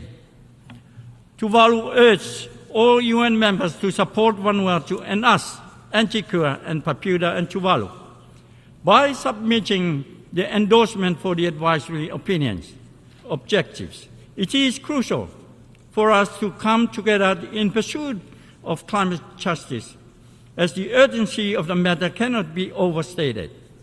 We eagerly anticipate swift actions from these judicial branches of these esteemed organizations, because justice delayed is justice denied. Mr. President, we applaud the Secretary General for organizing the Summit for the Future, as it highlights the immense importance of ensuring a prosperous future for everyone. The world is witnessing a rapid and transformative shift towards a digital era. And we believe that embracing this digital transformation is crucial for the progress of both the global community, particularly small island developing states like Tuvalu. The vision of digital transformation under our Future Now project advocates the idea of creating a digital nation that maps and preserves Tuvalu's identity and values for us and our generation to come. This digital revolution ensures that no one is left behind, as it empowers individuals and communities with knowledge, connectivity, and access to essential services. For Tuvalu, the adoption of digital nation approach can have a profound impact on addressing resource and geographical challenges. It will enable Tuvaluans to access education, health care, and economic opportunities that were previously out of reach. By embracing digital technologies, Tuvalu will equip itself with the tools to implement innovative solutions that address climate and environmental concerns. Overall, the concept of digital nation and the digital transformation it entails are pivotal to harness progress, inclusivity, and sustainability of Tuvalu and the world over. Despite our vision of a digital nation, it is crucial to acknowledge that our ultimate future as a recognized sovereign state depends on our ability to strengthen our resilience. In pursuing this goal, Tuvalu has developed a comprehensive long-term adaptation plan known as the LTAP. Serving as our flagship survival adaptation project, the LTAP aims to address the imminent threat of rising sea levels by reclaiming and elevating our land territory. This ambitious endeavor is crucial in ensuring that Tuvalu can provide a sustainable habitat for our population well into the next century and beyond. By prioritizing the LTAP, Tuvalu is taking proactive steps to secure our nation's survival and create a resilient future for our people. Mr. President, at this juncture, allow me to highlight our specific aspirations and initiatives. As a country whose physical existence, lives and livelihoods are at stake, Tuvalu cannot afford to take the back seat and spectate while others maneuver their own interest in a multilateral process to address climate change, particularly sea level rise. On the heels of the successful Rising Nation initiative, the RNI, that launched this time last year, we propose to establish a coalition on sea level rise and existential threat known as CSET initiative. This initiative aims to bring together like-minded states and stakeholders to collectively address the pressing issues of protecting statehood, sovereignty, territorial integrity, and livelihoods in the face of rising sea levels. Tuvalu believes that the coalition has a unique role in highlighting and addressing the impact of climate change and sea level rise on vulnerable nations. The aim is to attract greater attention and action from the international community by amplifying the voices of small island developing states and other nations facing similar challenges. Tuvalu expresses gratitude to countries and stakeholders, in particular Germany, who have already shown interest in joining this important endeavor. In addition to the CSET initiative, Tuvalu calls for stronger global action on phasing out fossil fuel production and consumption. At the Climate Ambition Summit on Wednesday this week, Tuvalu made a call for countries to join us, alongside Vanuatu and other Pacific nations, to negotiate a fossil fuel non-proliferation treaty, a new instrument that would reduce reliance on fossil fuels, promote sustainable development through accelerating the just transition to renewable energy sources, and curb greenhouse gas emissions. Mr. President, Tuvalu, as an island state surrounded by the ocean, is fully committed to the signing and effective implementation of the Biodiversity National Jurisdiction, the BBNJ agreement. Our unison with others to sign the BBNJ agreement this week is testament to our genuine commitment to the values and purpose of this international legal instrument. Given our heavy reliance on fisheries and marine resources, through signing this agreement, Tuvalu pays tribute to the importance of preserving the health and diversity of the ocean ecosystems for both its own sustainability and the well-being of the global community. Mr. President, the preamble of the UN Charter begins with "We the people." It's a powerful statement by this august body to underscore human dignity and human rights as equal people, men and women, boys and girls of all races and colors. It entails inclusivity, non-discrimination, and oneness of humankind that the United Nations must uphold. Sadly, many people and communities have not been given the same treatment. Tuvalu therefore calls for this esteemed body to ensure the participation of everyone worldwide, including the people of Taiwan. We must make the necessary arrangement for Taiwan to meaningfully participate in relevant UN specialized agencies and mechanisms. Taiwan must be allowed to participate in key UN organizations. Taiwan is widely known for being an able, trustworthy, and willing partner, greatly contributing to collective efforts that address pressing global issues under the purview of these UN agencies. It is unfortunate that the people of Cuba still endure the economic hardship imposed by long-standing unilateral economic blockades. These blockades not only disregard human rights, but also go against the principle of cooperation emphasized in the 2030 Agenda for Sustainable Development. A decision to maintain these measures as to deprive Cuba of much-needed international development assistance and partnerships crucial for its recovery and future development. Mr. President, for Tuvalu, peace is not merely the absence of conflict. It is the presence of justice, equality, and opportunity. It is giving hope to our people through securing a prosperous future and prosperity for us, Tuvalu. It's not just economic growth. It is the ability to protect the well-being of our people and our planet through social and environmental sustainability. To achieve these noble goals, Tuvalu is unyielding its commitment to dialogue that entails representations and coalitions. We look at partnerships through this august body for international cooperation that can establish tangible outcomes for the most vulnerable. By pooling our resources, sharing knowledge, and standing in solidarity, we can overcome obstacles and accelerate meaningful progress. I would like, Mr. President, to conclude by presenting a compelling challenge to this esteemed organization.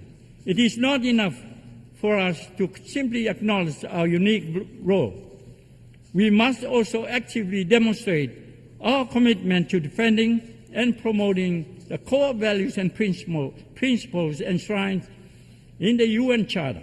It is of utmost importance that we remain unwavering in our dedication to collective action and inclusivity, embodying the Tuvalu cultural principles of Kaitasi and Falipiri, the concept of caring, sharing, being good neighbors, and leaving no one behind, all for the sake of sustainable and secure future we envision to have for our young generation and their children. By embodying these noble concepts in our actions, we have the potential to create a brighter and more promising future for humanity and our planet. Let us always bear in mind that the choices we make and the actions we take today will echo through countless generations to come. Time is of the essence. The clock is ticking. The sun is setting. It is now or never. I thank you, Madam Chair.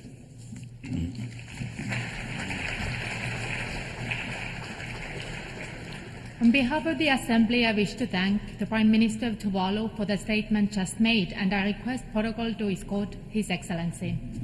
The Assembly will hear an address by His Excellency Ariel Henry, Prime Minister and Minister of Culture and Communication of the Republic of Haiti. I request protocol to escort His Excellency.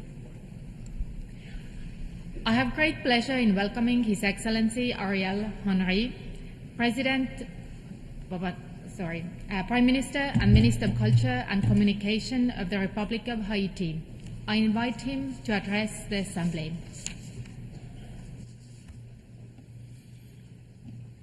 Monsieur le Président de l'Assemblée générale,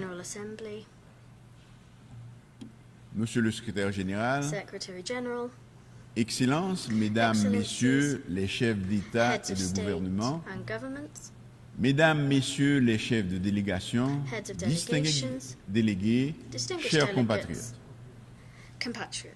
qu'il me soit tout d'abord permis d'adresser mes félicitations aux frères de la Caraïbe Son Excellence M. Denis Francis pour son élection à la présidence de la 78e session ordinaire de l'Assemblée générale des Nations unies.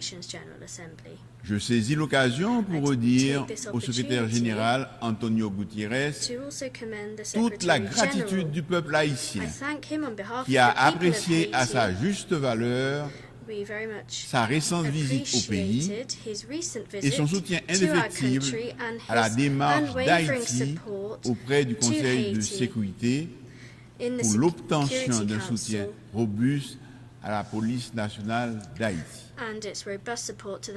Monsieur le Président, je me félicite du thème choisi pour guider nos interventions au cours de cette session.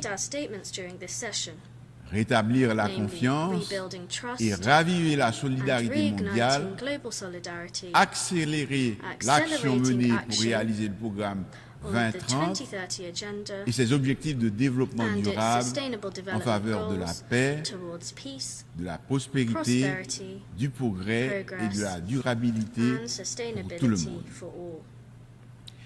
Il nous incombe d'examiner et de proposer des solutions aux principaux défis mondiaux susceptibles de faire progresser la paix, la sécurité et le développement durable. En effet, il est difficile de concevoir le développement sans la paix et la sécurité. Il faut faire preuve de solidarité et de détermination pour relever ces défis. Le monde, à la veille de l'échéance de 2030, va mal. L'éclatement de nombreux conflits aux conséquences désastreuses pour les populations civiles, la multiplication des crises sécuritaires, sanitaires, alimentaires, sont là pour nous rappeler que nous nous éloignons des grands idéaux de la Charte des Nations Unies.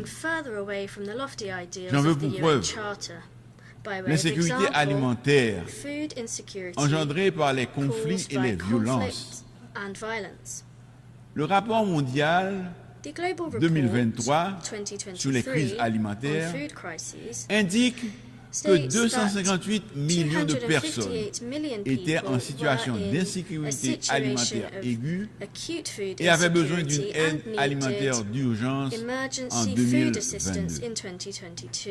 C'est pourquoi mon pays avait pris part au débat public de haut niveau sur la famine et l'insécurité alimentaire mondiale provoquée par les conflits, qui a été organisé au mois d'août dernier par le Conseil de sécurité pour tirer la sonnette d'alarme. L'économie mondiale, depuis la crise du Covid-19, se trouve dans une situation de stagnation. L'inflation frappe de nombreuses économies et les perspectives de croissance ne sont pas encourageantes. Monsieur le Président, cette situation n'est pas sans conséquences sur les pays les moins avancés, notamment Haïti, qui doit constamment faire face à la volatilité des prix et à une terrible crise aggravée par la détérioration de la situation sécuritaire du pays. Il convient également de mentionner dans ce décor inquiétant les changements climatiques qui représente pour les petits États insulaires comme Haïti un danger permanent, les mettant à rude épreuve. Au passage de chaque ouragan, les économies de la région Caraïbe subissent des pertes énormes qui remettent en question des avancées significatives enregistrées sur le plan socio-économique et politique par la destruction des infrastructures économiques, éducatives, sanitaires et énergétiques.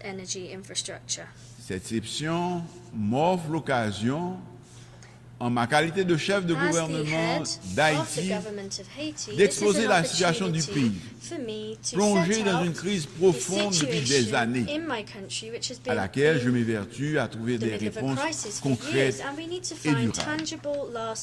C'est une crise structurelle et multidimensionnelle qui a impacté nos institutions et qui empêche le développement économique et le progrès social.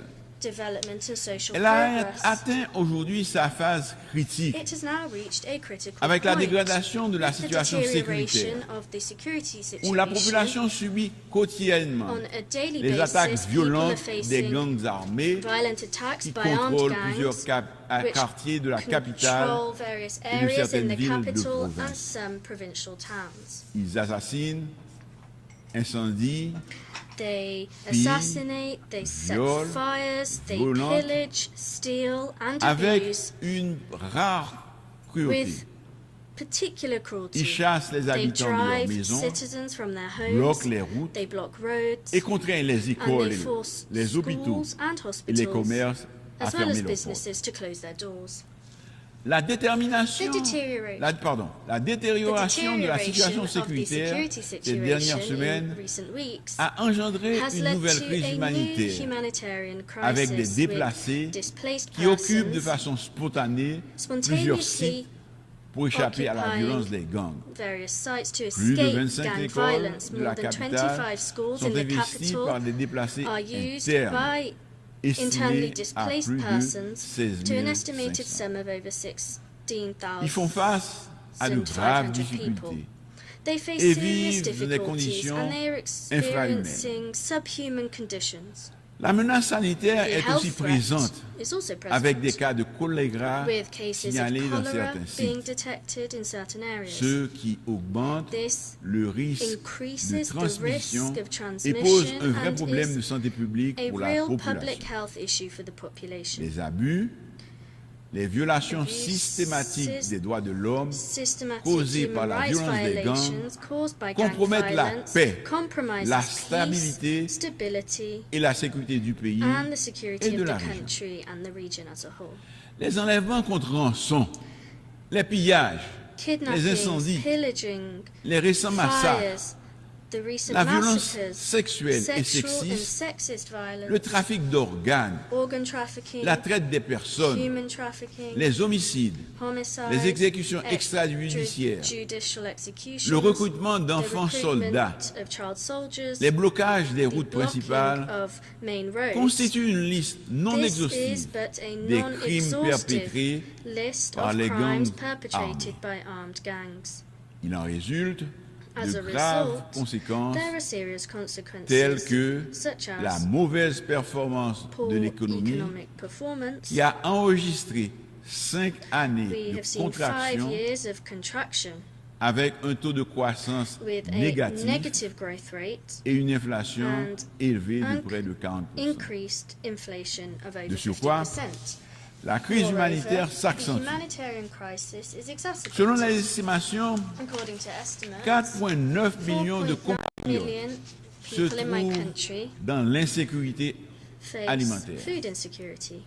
C'est à peu près la moitié de la population qui vit en dessous du seuil de pauvreté avec moins de $2 américains par jour. Monsieur le Président,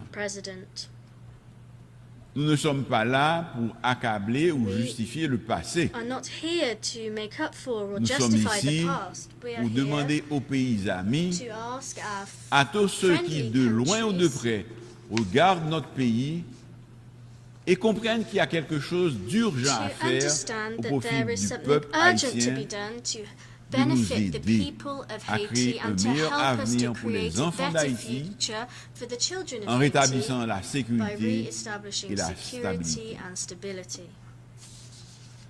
La République d'Haïti a connu plusieurs chocs successifs ces 15 dernières années, dont 3 tremblements de terre majeurs, plusieurs cyclones et l'assassinat odieux du président Jovenel Moïse en juillet 2021. Il est impossible aujourd'hui d'inventer une histoire, une rhétorique biaisée sur Haïti. La réalité est là et elle interpelle tout un chacun.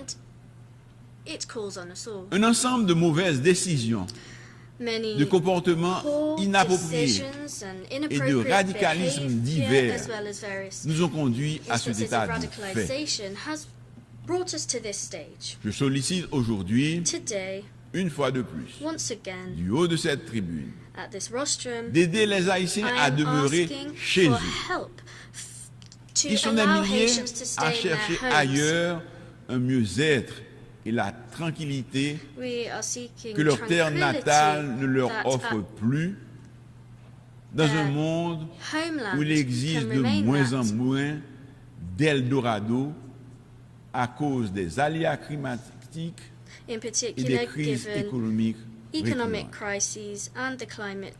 Je réitère au nom du peuple haïtien et du gouvernement que je dirige la demande de nous prêter main forte pour encadrer la police nationale d'Haïti pour qu'elle puisse répondre réellement aux défis qui s'imposent à elle et à sa mission de protéger les vies et les biens et de servir. Certains pays ont connu des situations similaires à celles que vit mon Haïti actuellement. Ce sentiment de toute puissance des criminels ne doit pas pour longtemps encore résister aux lois de la République et à la volonté de l'ensemble des citoyens de récupérer leur liberté de circuler et de se projeter dans leur pays. Des Haïtiens, il y en a un peu partout, aujourd'hui dans le monde. Et beaucoup espèrent retourner chez eux. Nous sommes reconnaissants à certains pays qui les ont accueillis. Mais je désire pouvoir leur dire qu'aussitôt l'ordre et la stabilité revenus, ils pourront, s'ils le souhaitent, rentrer pour participer au grand combat de la reconstruction. Monsieur le Président, je suis venu vous dire, au nom du peuple haïtien, que nous sommes prêts pour ce changement que nous attendons depuis un peu plus de 2 siècles. La liberté n'est complète que si elle permet à chaque citoyen de s'accomplir, de vivre dans la dignité et dans des conditions décentes. Je suis venu vous dire, au nom du peuple haïtien, que la question sécuritaire demeure la grande priorité de mon gouvernement, que la circulation des armes à feu, les enlèvements contre rançon, les massacres constituent des préoccupations majeures de mon administration. Monsieur le Président, le quotidien du peuple haïtien est pénible.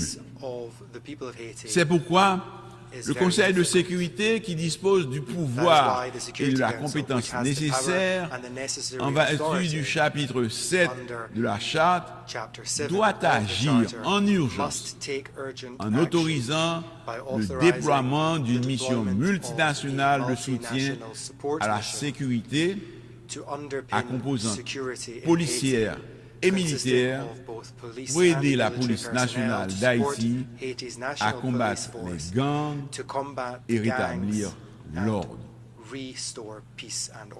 L'emploi de la force comme première étape demeure indispensable pour créer un environnement propice au bon fonctionnement de l'État. C'est un préalable nécessaire, mais non suffisant. Le développement socio-économique doit être pris en compte pour s'attaquer durablement à l'extrême pauvreté, source de tous nos maux. Les inégalités sociales et la très mauvaise répartition de la richesse nationale ont creusé un écart énorme entre les masses populaires nécessiteuses et la minorité possédante qui contrôle 90% des richesses du pays. L'extrême pauvreté accentue le chômage des jeunes, marginalise ceux des quartiers pauvres qui se laissent entraîner facilement dans la délinquance et la criminalité. Cette catégorie constitue un terreau fertile de recrutement pour les gangs. Une fois de plus, du haut de cette tribune, je lance un appel à tous les Haïtiens de bonne foi, ceux qui vivent dans la diaspora, comme ceux de l'intérieur, tous les acteurs de la vie politique, quelle que soit leur tendance, à travailler avec le gouvernement pour combattre les gangs, rétablir la sécurité et comme de vrais démocrates, à prendre le pouvoir par les urnes. Ce gouvernement intérimaire que je dirige est déterminé à réaliser les élections dans les meilleurs délais. Dans les jours à venir, malgré la situation, je finaliserai en accord avec le Haut Conseil de la Transition les démarches pour le lancement du processus électoral avec le support de la communauté internationale. Le gouvernement entend continuer à discuter avec tous les acteurs politiques et ceux de la société civile de mon pays afin de trouver ensemble, dans un élan patriotique, un consensus historique suffisant pour un dénouement heureux à la crise. La démocratie est en difficulté. Et le pays a besoin d'un retour à la normale pour s'attaquer aux grands défis de l'heure. Je souhaite également la participation significative des femmes et des jeunes de la société civile et de tous les acteurs concernés à l'effort commun pour le redressement d'Haïti. Seul un gouvernement légitime, issu d'élections libres, honnêtes, démocratiques et transparentes, pourrait s'atteler à la tâche de la refondation territoriale, économique, sociale et institutionnelle. Monsieur le Président, je voudrais souligner à la haute attention de la communauté internationale une situation qui s'est développée ces dernières semaines à la frontière haïtiano-dominicaine, créant un malaise inutile entre les deux républiques qui se partagent l'île. Je souhaite préciser que la République d'Haïti n'est en guerre avec personne. Les Haïtiens sont un peuple généreux et solidaire qui croit au dialogue et à la possibilité de partager équitablement des ressources communes sans heurts et dans le respect mutuel. Je suis venu vous dire que nous n'avons pas de jugement ni d'intention qui peuvent préjudicier ceux qui sont nos voisins, avec nous partageons l'île d'Haïti, avec qui nous sommes appelés à vivre et à progresser. L'histoire nous rappelle chaque jour que la violence entre pays frères ne peut entraîner que des regrets et nous laisser des amertumes qui se transmettent de génération en génération. Je suis venu vous dire et surtout vous transmettre le message du peuple haïtien dans son ensemble. La rivière qu'on appelle la rivière Massacre, une trop grande scène de friction historique et actuelle entre la République d'Haïti et la République dominicaine, nous invite à faire nôtre et à faire de notre mieux pour ne pas réveiller les vieux démons, ressusciter d'anciennes blessures, ni en causer d'autres.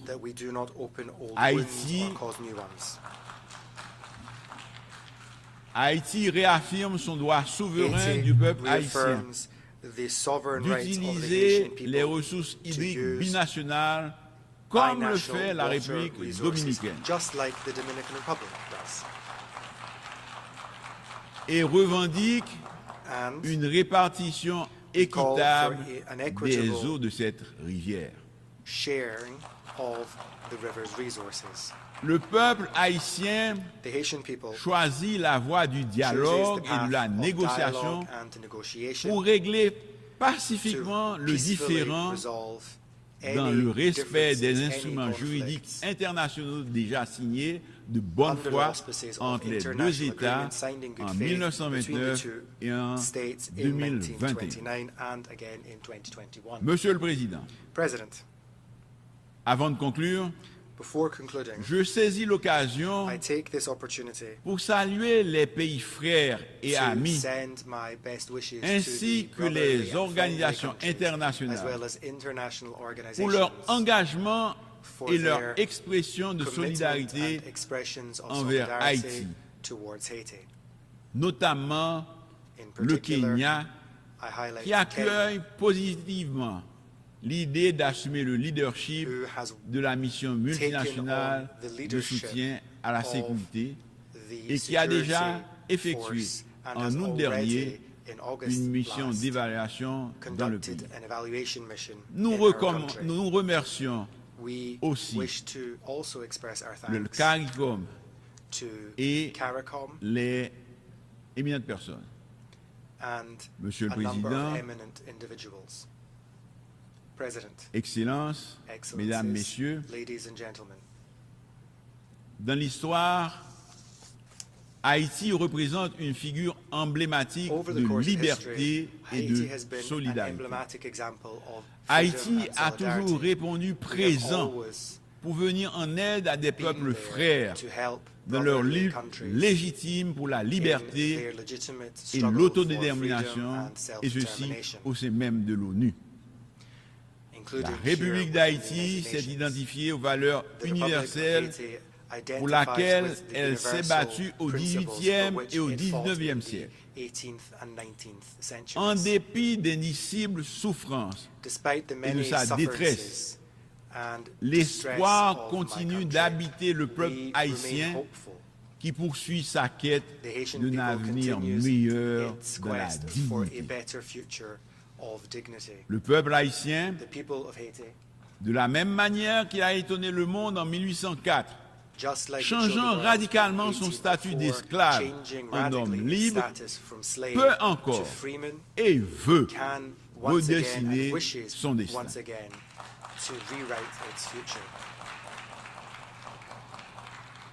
Je sollicite cet appui, cette solidarité fraternelle, afin de nous aider à tourner cette page sombre.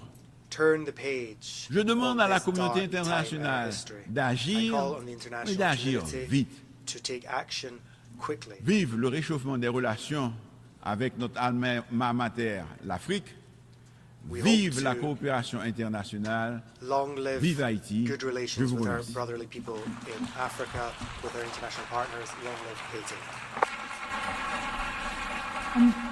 On behalf of the Assembly, I wish to thank the Prime Minister and Minister of Culture and Communication of the Republic of Haiti for the statement just made, and I request protocol to escort His Excellency. The Assembly will hear an address by His Excellency Sia Osi Ofakifaha Folau Sovalene, Prime Minister and Minister for Education and Training, Minister for Police, Fire Services and Emergency Services, and Minister for His Majesty's Armed Forces of the Kingdom of Tonga. I request protocol to escort His Excellency. I have great pleasure in welcoming His Excellency Siaosi Ovakivaha Folau Sovaleni, Prime Minister and Minister for Education and Training, Minister for Police, Fire Services and Emergency Services, and Minister for His Majesty's Armed Forces of the Kingdom of Tonga. I invite him to address the Assembly. Tapu mo do mafi. Ufanga ngai fa tapu fa faki. All protocols observed.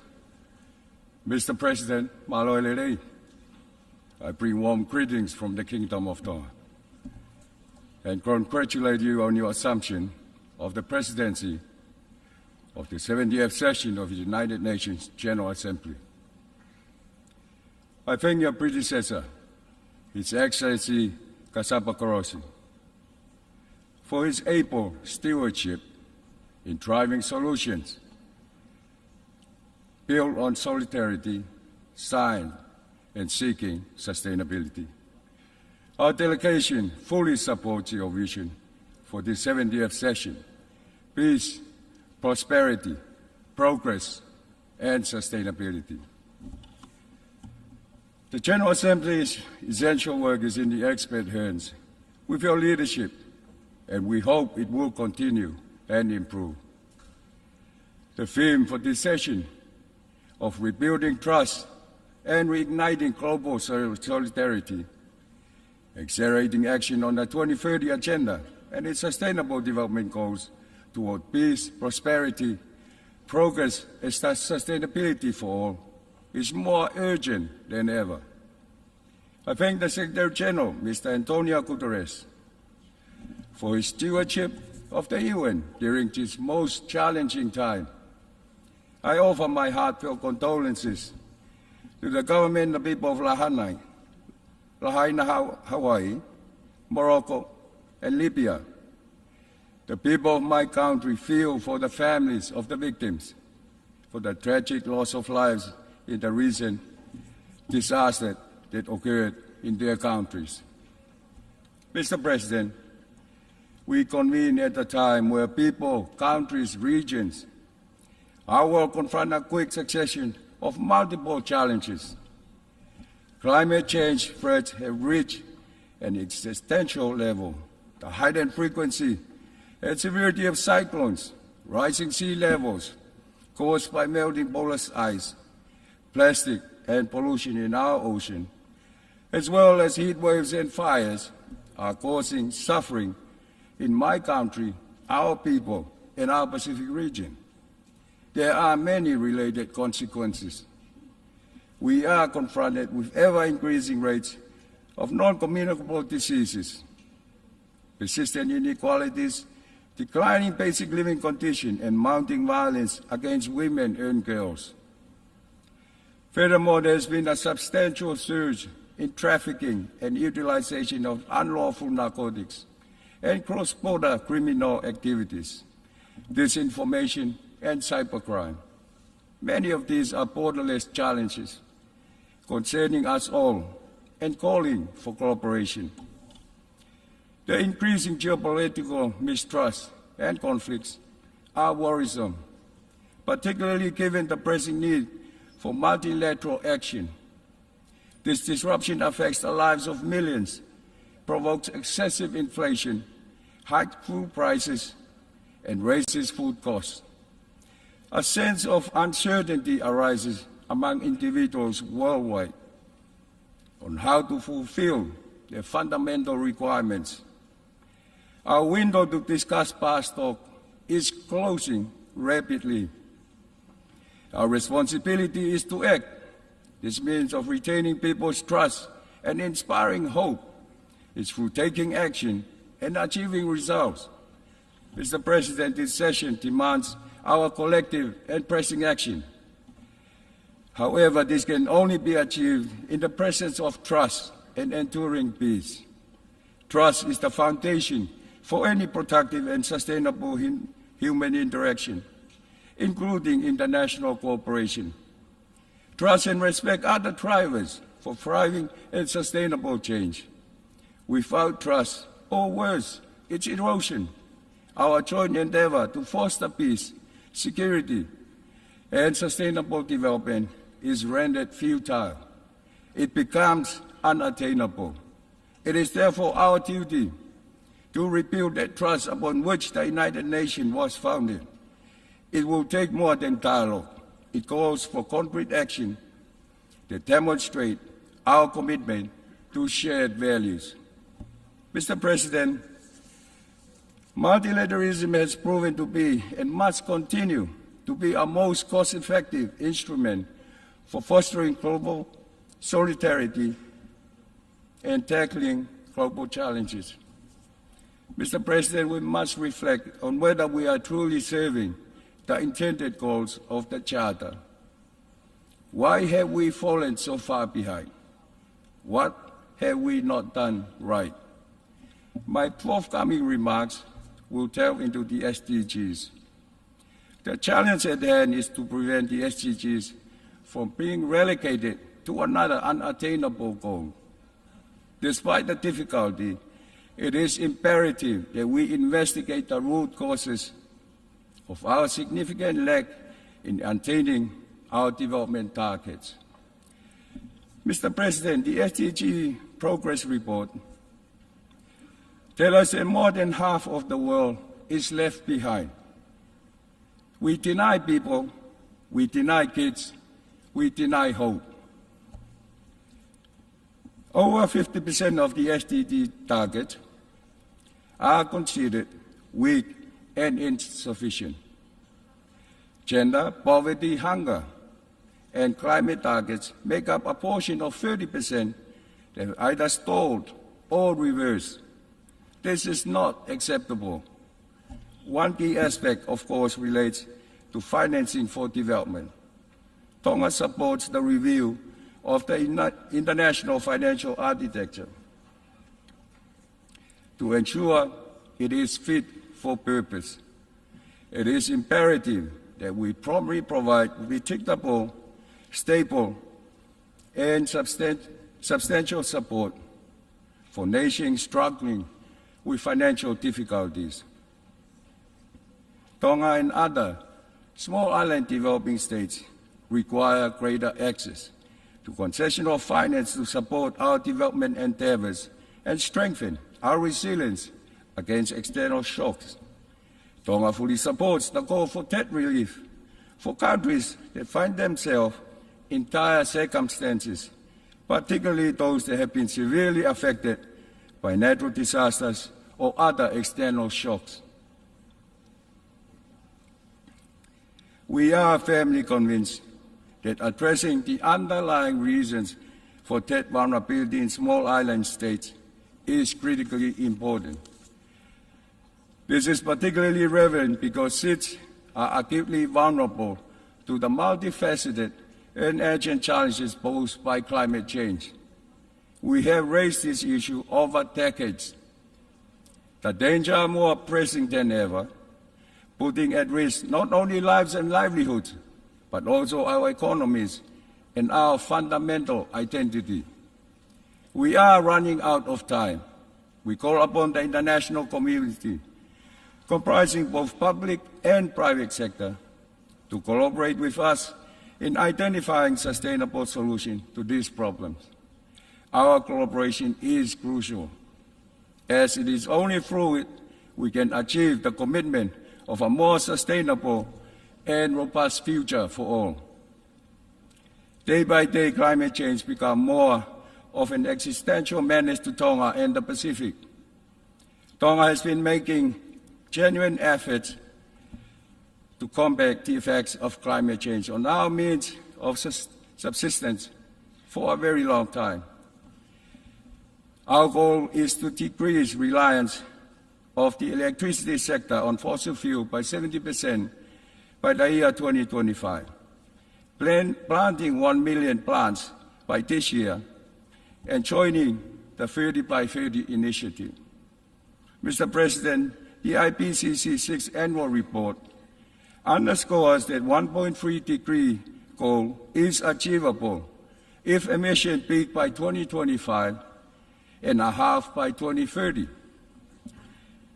So it can be done, but do we have the will? We urge all of you to do your utmost to keep emissions below 1.5 degrees. And we strongly encourage the completion of the first global stocktake. Here and there with glimpses of hope. The decision on the Loss and Damage Fund announced at COP27 was historical. Yet it is now with a sense of urgency that we must operationalize the Loss and Damage Fund.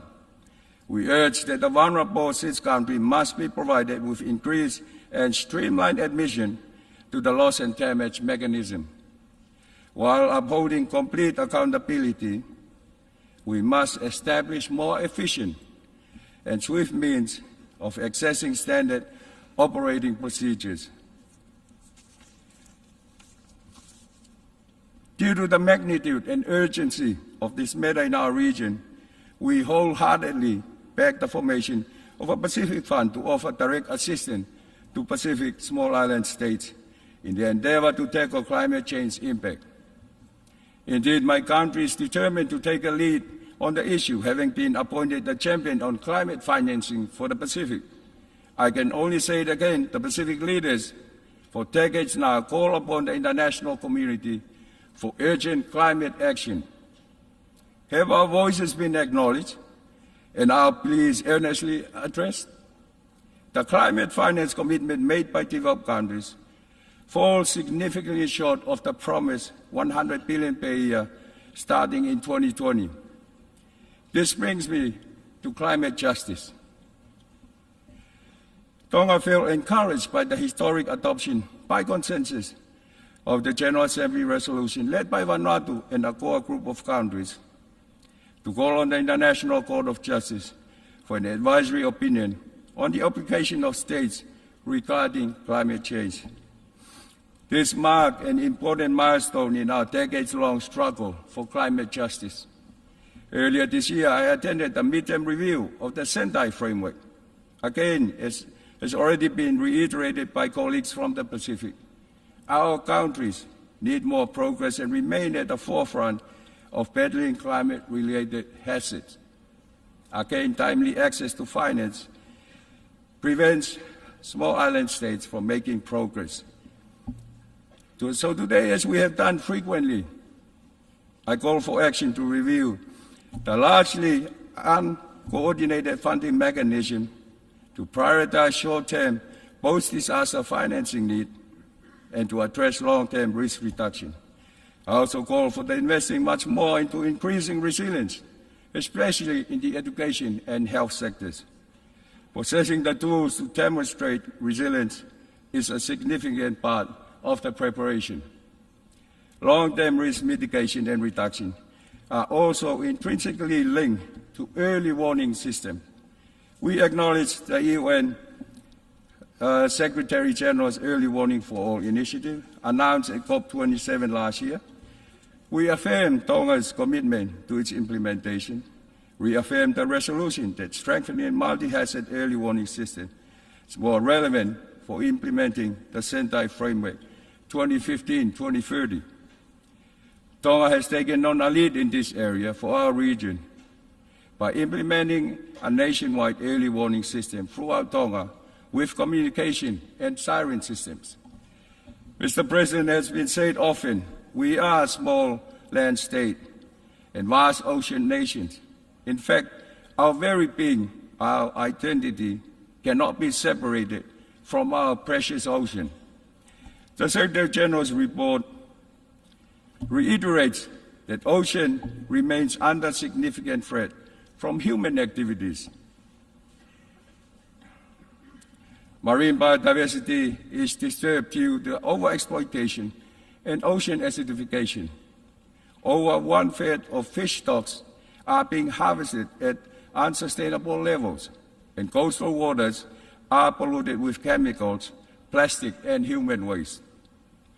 Urgent remedial action are imperative to minimize the imminent threat and mitigate the damage we are currently facing. We are encouraged by the adoption of the agreement under the United Nations Convention on the Law of the Sea on the conservation and sustainable use of marine biological diversity of areas beyond national jurisdiction. the BBNJ agreement. We now have a foundation to ensure our work on the conservation and protection of marine biodiversity beyond national jurisdiction continues into the future. Tonga looks forward to joining state parties in its implementation. We are pleased that the new agreement recognizes the special circumstances of SIDS like those in the Pacific. It is now imperative that this recognition is translated into tangible capacity building, transfer of marine technology, and sufficient support to enable the Pacific to emerge as an even more proactive leader for initiatives that safeguard, preserve, and sustainably utilize the ocean and its resources. Mr. President, Tonga, in support of the Pacific Island Forum Declaration on Preserving Maritime Zone in the face of climate change-related sea level rise, commits to securing the limits of the blue Pacific continent. We do so to promote stability, security, certainty, and predictability of maritime entitlement, irrespective of the impacts of climate change-related sea level rise. Mr. President, Tonga has the honor of co-chairing, along with Finland, the 23rd meeting of the informal consultative process on ocean and the law of the sea. Its theme of new maritime technologies, challenges, and opportunities highlighted the potential benefit of new maritime technologies. New technologies ought to help address threats facing the ocean, building resilient ocean and coastal communities, mitigating the impacts of climate change. This is a condition to achieve the goals of the United Nations Decade of Ocean Science for Sustainable Development. It is essential for accomplishing the aims set forth in the 2030 Agenda for Sustainable Development, notably Sustainable Development Goal 14.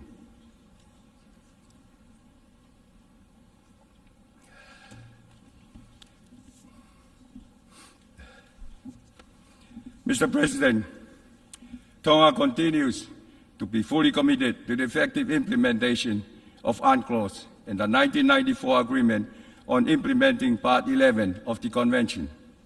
Tonga reaffirms the sovereign rights of states recognized and enshrined within UNCLOS and the 1994 Agreement.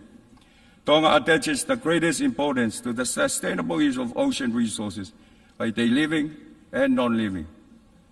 Tonga recognized the important role played by the International Seabed Authority in administering and managing the area in line with its legal mandate under Part 11 of UNCLOS. As one of the evolving organs of UNCLOS, it is vital that state parties avoid instances of arbitrary interpretations of the Convention. Tonga is committed to engaging in good faith in the negotiation of the exploitation regulation to ensure its embodiment of good industry practices and best environmental management practices. We acknowledge the contribution of ISA towards the advancement of the 2030 Agenda, contributing to 12 of the 17 SDGs. Pacific small island developing states, through better access to critical data and support in consolidating national frameworks and regulation related to activities in the area. Mr. President, Tonga was honored to host the small island developing state of the Pacific region in Nuku'alofa to prepare for the 4th International Conference of SIDS to be held in Antigua and Barbuda in 2024. Mr. President, we live in times of profound paradigm shift. Uncertainty characterizes the global political, financial, and economic situation. The last year has brought about multiple crises, having a disproportionate impact on the scope for sustainable development in SIDS over the next decade. We as a region and as a country are united and determined in our pursuit of inclusive, sustainable development for our citizens.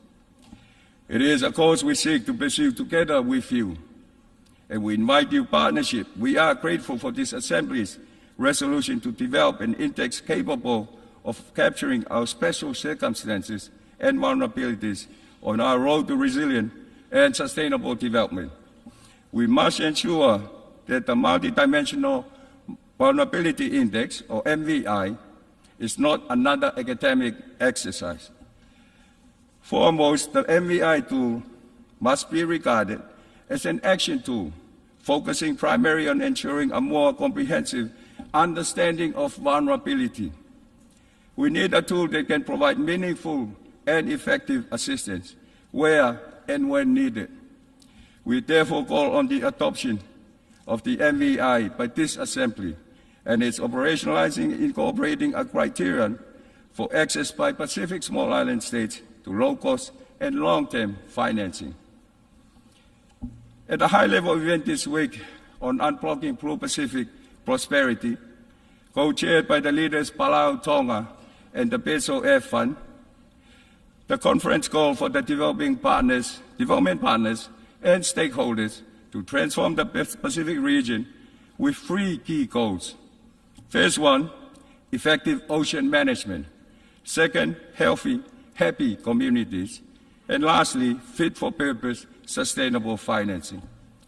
I stress the vital role of political champions and support in this journey for securing the Blue Pacific continent's contribution to global stability, biodiversity restoration, promoting healthy food system, and improving people's well-being. Mr. President, my term as President of the 6th session of SIDSTOC Assembly ends in December of this year. I express my profound gratitude to our members for the confidence placed in me and for the support provided during my tenure. Mr. President, the essence of life, existence, and advancement lies in hope. Our young generation must be given more than the bleak outlook of over 50% of our SDG targets being weak and insufficient. Today's young people are the future custodians of the planet. We must actively promote and engage youth in a substantial manner to propel the attainment of the SDGs. Mr. President, in commemoration of the United Nations Day on October the 24th, the Kingdom of Tonga and the Family Office for Sustainable Development will host the Environmental Sympathy here in the General Assembly Hall. The purpose of this event goes beyond celebrating and reaffirming the principle of the UN Charter, which have guided humanity for the past 78 years. We wish to mobilize partners for the goal in the lead-up to the 2023 UN Climate Change Conference in Dubai. And may I add, we hope to welcome you to our region for the COP31, where we fully support Australia's bid for a 2026 Pacific COP. Mr. President, this century is still young, but never has it more urgent in this century to rekindle our commitment to the values and principles upon which the UN was founded. We must live up to our pledge to uphold the United Nations Charter and demonstrate through action the timeless relevance of its purposes and principles. This is what I call living by example, global solidarity. Unless we breathe life and vigor into the Charter, we are helpless and condemned to reenact the mistakes and horrors of the past. Let us draw inspiration and fortitude from the courageous action of the founding members who established this esteemed institution that we are now entrusted with for prosperity. Mr. President, the theme peace, prosperity, progress, and sustainability for all is our roadmap for what we must deliver.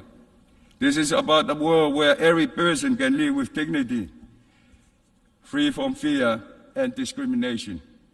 This requires courage, commitment, cooperation, and recognizing with humility our shared humanity.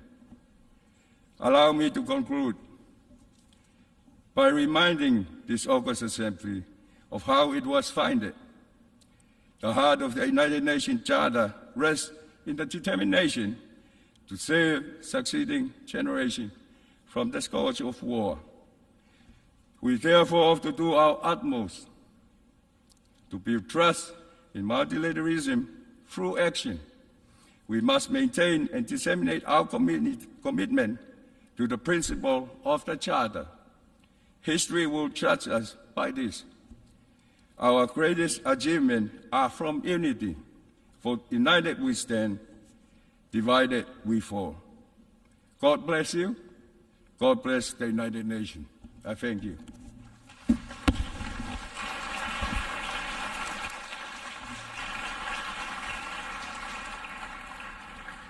On behalf of the Assembly, I wish to thank the Prime Minister and Minister for Education and Training, Minister for Police, Fire Services and Emergency Services, and Minister for His Majesty's Armed Forces of the Kingdom of Tonga for the statement just made, and I request protocol to escort His Excellency.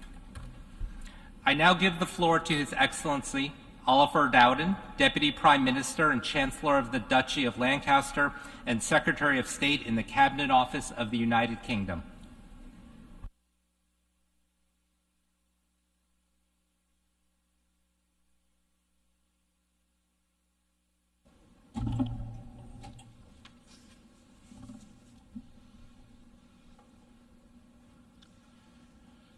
Mr. President, as we meet here this evening, millions of people in Morocco and Libya continue to struggle with the aftermath of a devastating earthquake and catastrophic flood. Let me extend the sympathy of the British people to all those who have lost loved ones. Our search and rescue teams have been deployed in Morocco, and we have increased our humanitarian support for Libya. We will continue our support alongside many other nations represented here in the weeks and months to come. This week, nations have gathered here to recommit to addressing the biggest challenges we face. Climate change, with catastrophic weather events telling us to act now. The Sustainable Development Goals and how to get them back on track after COVID. Migration, with millions crossing borders and dangerous seas at the mercy of human traffickers. And Russia's brutal invasion of Ukraine, an attack on a sovereign member of the United Nations by a permanent member of its Security Council. The most heinous assault imaginable on everything this organisation stands for and was founded to prevent, with consequences felt not just by the brave people of Ukraine, but by millions across the globe. Those hit by food shortages, particularly in developing countries, are Putin's victims too. Russia could end this war tomorrow. Putin could end this war tomorrow. That is what the world demands, but until that happens, the United Kingdom will stand alongside Ukraine, whatever it takes, for weeks, for months, if necessary, for years. Because if these United Nations, in which the United Kingdom believes and helped to found, are to count for anything, it is surely for the cardinal principle that aggression cannot and must not pay. These are the issues of the moment. But I want to focus on another challenge, a challenge that is already with us today and which is changing right now all of our tomorrows. It's going to change everything we do: education, business, healthcare, defence, the way we live. And it's going to change government and relations between nations fundamentally. It is going to change this United Nations fundamentally. Artificial intelligence, the biggest transformation the world has known. our task as governments is to understand it, grasp it, and seek to govern it.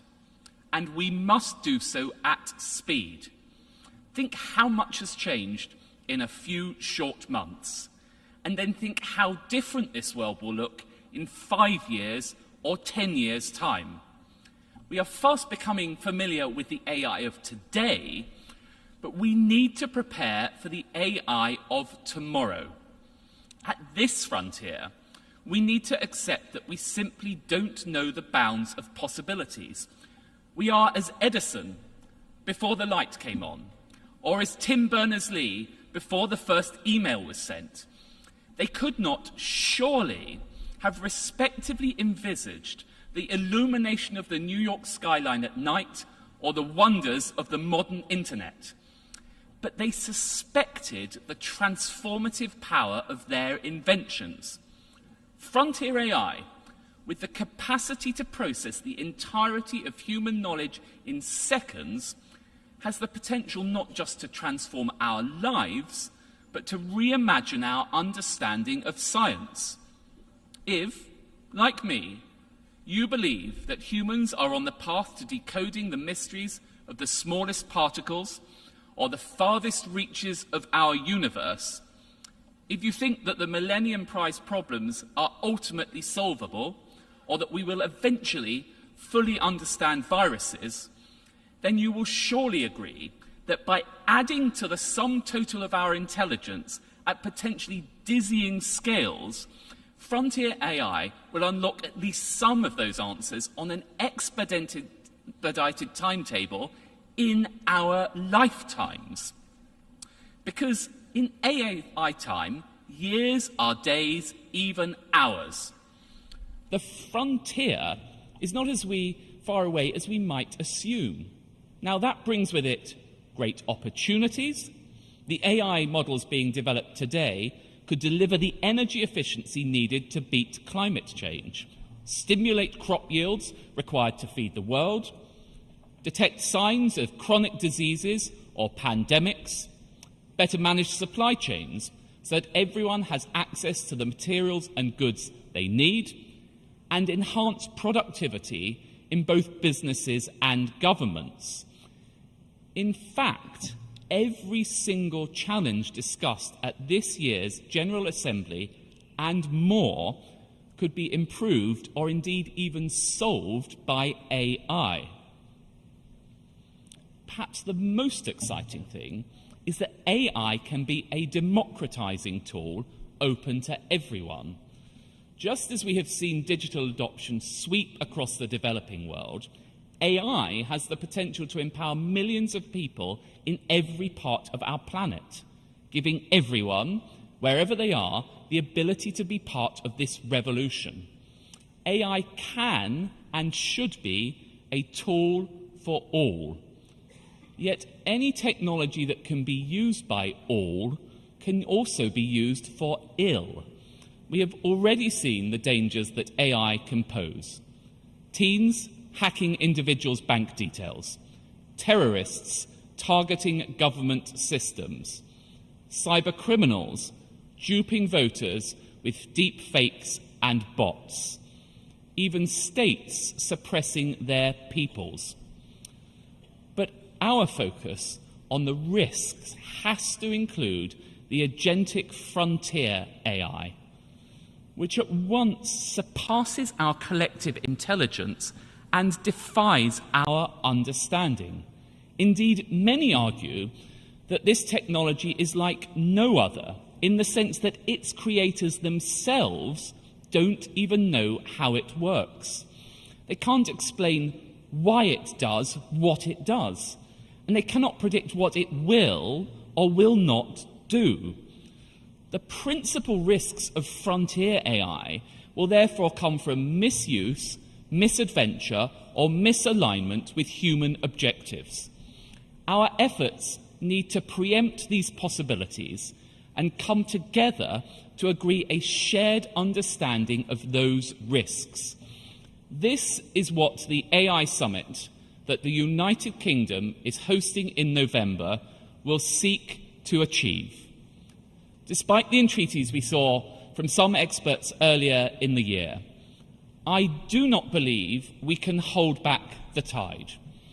There is no future in which this technology does not develop at an extraordinary pace. And although I applaud leading companies' efforts to put safety at the heart of their development and for their voluntary commitments that provide guardrails against unsafe deployment, the starting gun has been fired on a globally competitive race in which individual companies as well as countries will strive to push the boundaries as far and fast as possible. Indeed, the stated aim of these companies is to build super intelligence. AI that strives to surpass intelligence in every possible way. Now, some people working on this think it is just a few years away. The question for governments is how we respond to that. The speed and scale demands leaders are clear-eyed about the implications and potential. We cannot afford to become trapped in debates about whether AI is a tool for good or a tool for ill. It will be a tool for both. We must prepare for both and ensure against the latter. The international community must devote its response equally to the opportunities and the risks, and do so with both vigour and enthusiasm.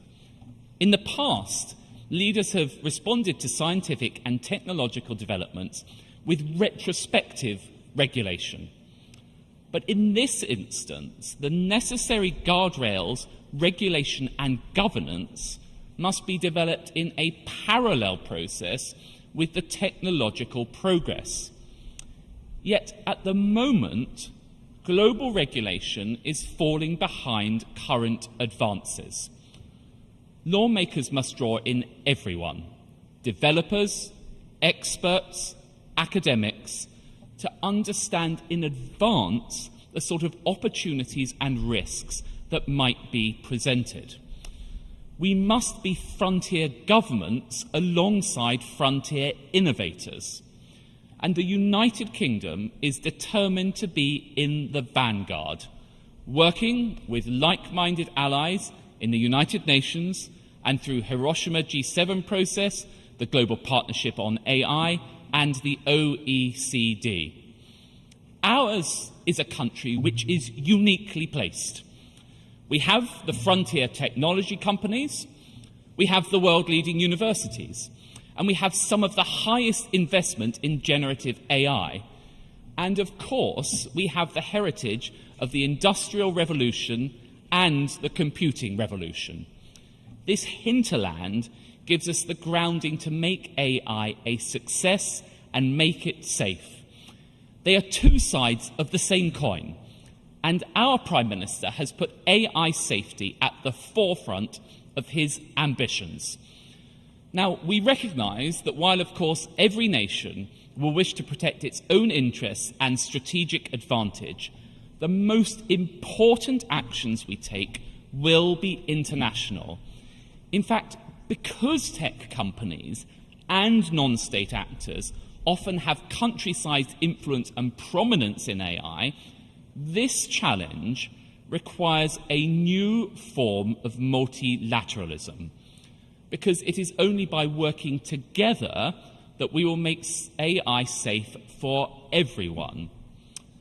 Our first ever AI summit in November will kickstart this process, with a focus on frontier technology. In particular, we want to look at the most serious possible risks, such as the potential to undermine biosecurity or increase the ability of people to carry out cyber attacks, as well as the danger of losing control of the machines themselves. Now, for those that say that these warnings are sensationalist or belong to the realm of science fiction, I simply point to the words of hundreds of AI developers, experts and academics who have said, and I quote, "Mitigating the risk of extinction from AI should be a global priority alongside other societal scale risks such as pandemics and nuclear war." Now, I do not stand here this evening claiming to be an expert on AI, but I do believe that policymakers and governments ignore this expert consensus at the peril of all of our citizens. Our summit will aim to reach a common understanding of these most extreme risks and how the world should confront them, and at the same time focus on how safe AI can be used for public good. The speed of this progress demands that this is not a one-off or even an annual gathering. New breakthroughs are happening daily, and we need to convene more regularly. Moreover, it is essential that we bring governments together with the best academics and researchers to be able to evaluate the technologies. Tech companies must not mark their own homework, just as governments and citizens must have confidence that risks are properly mitigated. Indeed, a large part of this work should be about ensuring faith in the system. And it is only nation-states that can provide the most significant national security concern reassurance that that has been allayed. Now, that is why I am so proud that the United Kingdom's world-leading Frontier AI Task Force has brought together pioneering experts like Yoshua Bengio and Paul Cristiano with the head of GCHQ and our national security advisors. It is the first body of its kind in the developing world that is developing, and the developed world that is developing the capacity to conduct the safe external red teaming that will be critical to building confidence in frontier models. And our ambition is for the task force to evolve to become a permanent institutional structure with an international offer. Building this capacity in liberal democratic countries is important. Many world-beating technologies were developed in nations where expression flows openly and ideas are exchanged freely. A culture of rules and transparency is essential to creativity and innovation, and it is just as essential to making AI safe. So that, ladies and gentlemen, is the task that confronts us. It is, in its speed and its scale and its potential, unlike anything we or our predecessors have known before. Exciting, daunting, inexorable.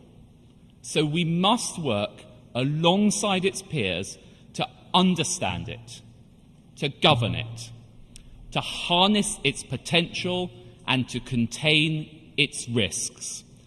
We will have to be pioneers too. We may not know where the risks lie, how we might contain them, or even the fora in which we must determine them. What we do know, however, is that the most powerful action will come when nations work together. The AI revolution will be a bracing test for the multilateral system to show that it can work together on a question that will define the fate of humanity. Our future, humanity's future, our entire planet's future depends on our ability to do so. That is our challenge, and this is our opportunity to be truly the United Nations. Thank you.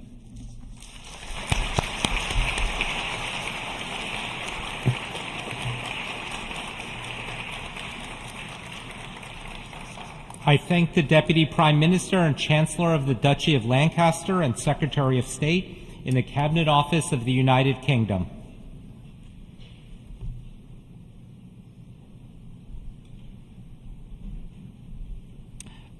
I now give the floor to His Excellency Vivian Balakrishnan, Minister of Foreign Affairs of Singapore.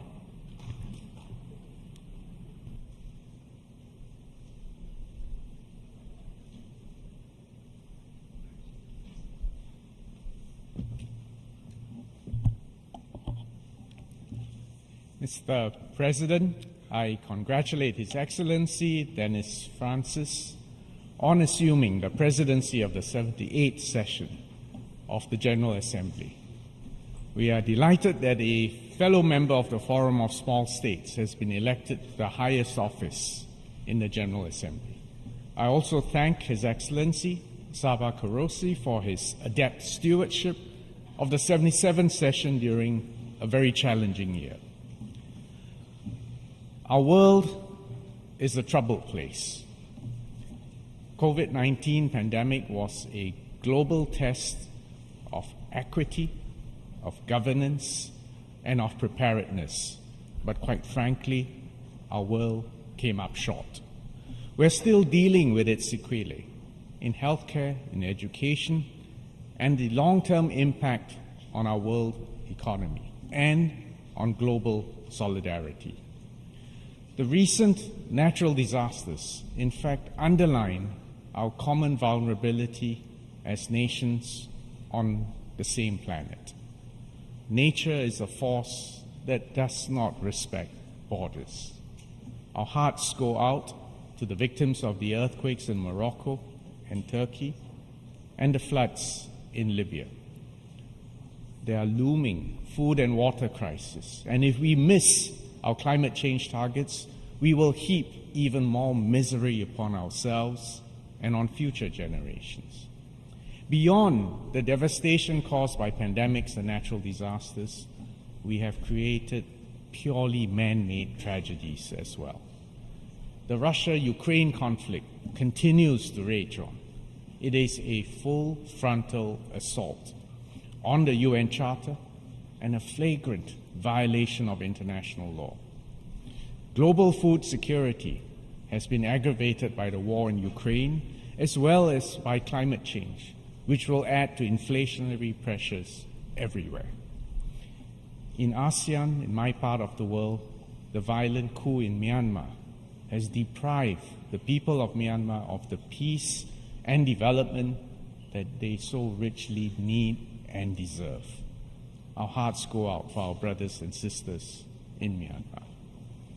This perfect storm is aggravated by political dysfunction almost everywhere. Fractious, hyper-polarized domestic politics, the disillusionment with globalization and multilateralism, and the lack of strategic trust between countries, and, if I may add, especially between the superpowers. This dysfunction hobbles our ability to deal with the planetary crisis that go beyond the ability of any single superpower or even blocks of countries to overcome. In fact, all countries need to work together to build coherent and realistic multilateral solutions. Singapore is a tiny, vulnerable, open island city-state, and therefore we have to strongly support the United Nations and the indispensable rules-based multilateral system. It provides a stable framework for us to thrive, to exercise our autonomy, and to chart our own future for our own people. I was glad to see the urgent focus on these issues during this year's high-level week. The SDG Summit shows that we have fallen behind our targets. The Climate Ambition Summit, the 3 high-level meetings on health, and the preparatory meeting for the Summit of the Future help us to recalibrate the multilateral system. I wish to put forward 3 principles that should guide our collective efforts to make our multilateral system more resilient and ready for the future. First, We should reaffirm our commitment to building a multilateral system that reflects our enlightened long-term interests as a global community. Unfortunately, the world today is marked by even sharper geopolitical rivalry. Free trade is in retreat, and supply chains are being fragmented. This unravels the gains that we have painstakingly made over many decades by competing and contributing to a common global technology stack. We must avoid turning competition into a zero-sum game. Whether we are addressing climate change, outer space, or technology standards, it is important for all countries to balance our national interests with the collective long-term interests of our global community. This means that member states need to work constructively and in good faith within the multilateral framework, keeping our enlightened common interests in mind. The need for compromise and mutual understanding is a feature, it's not a bug of the multilateral system.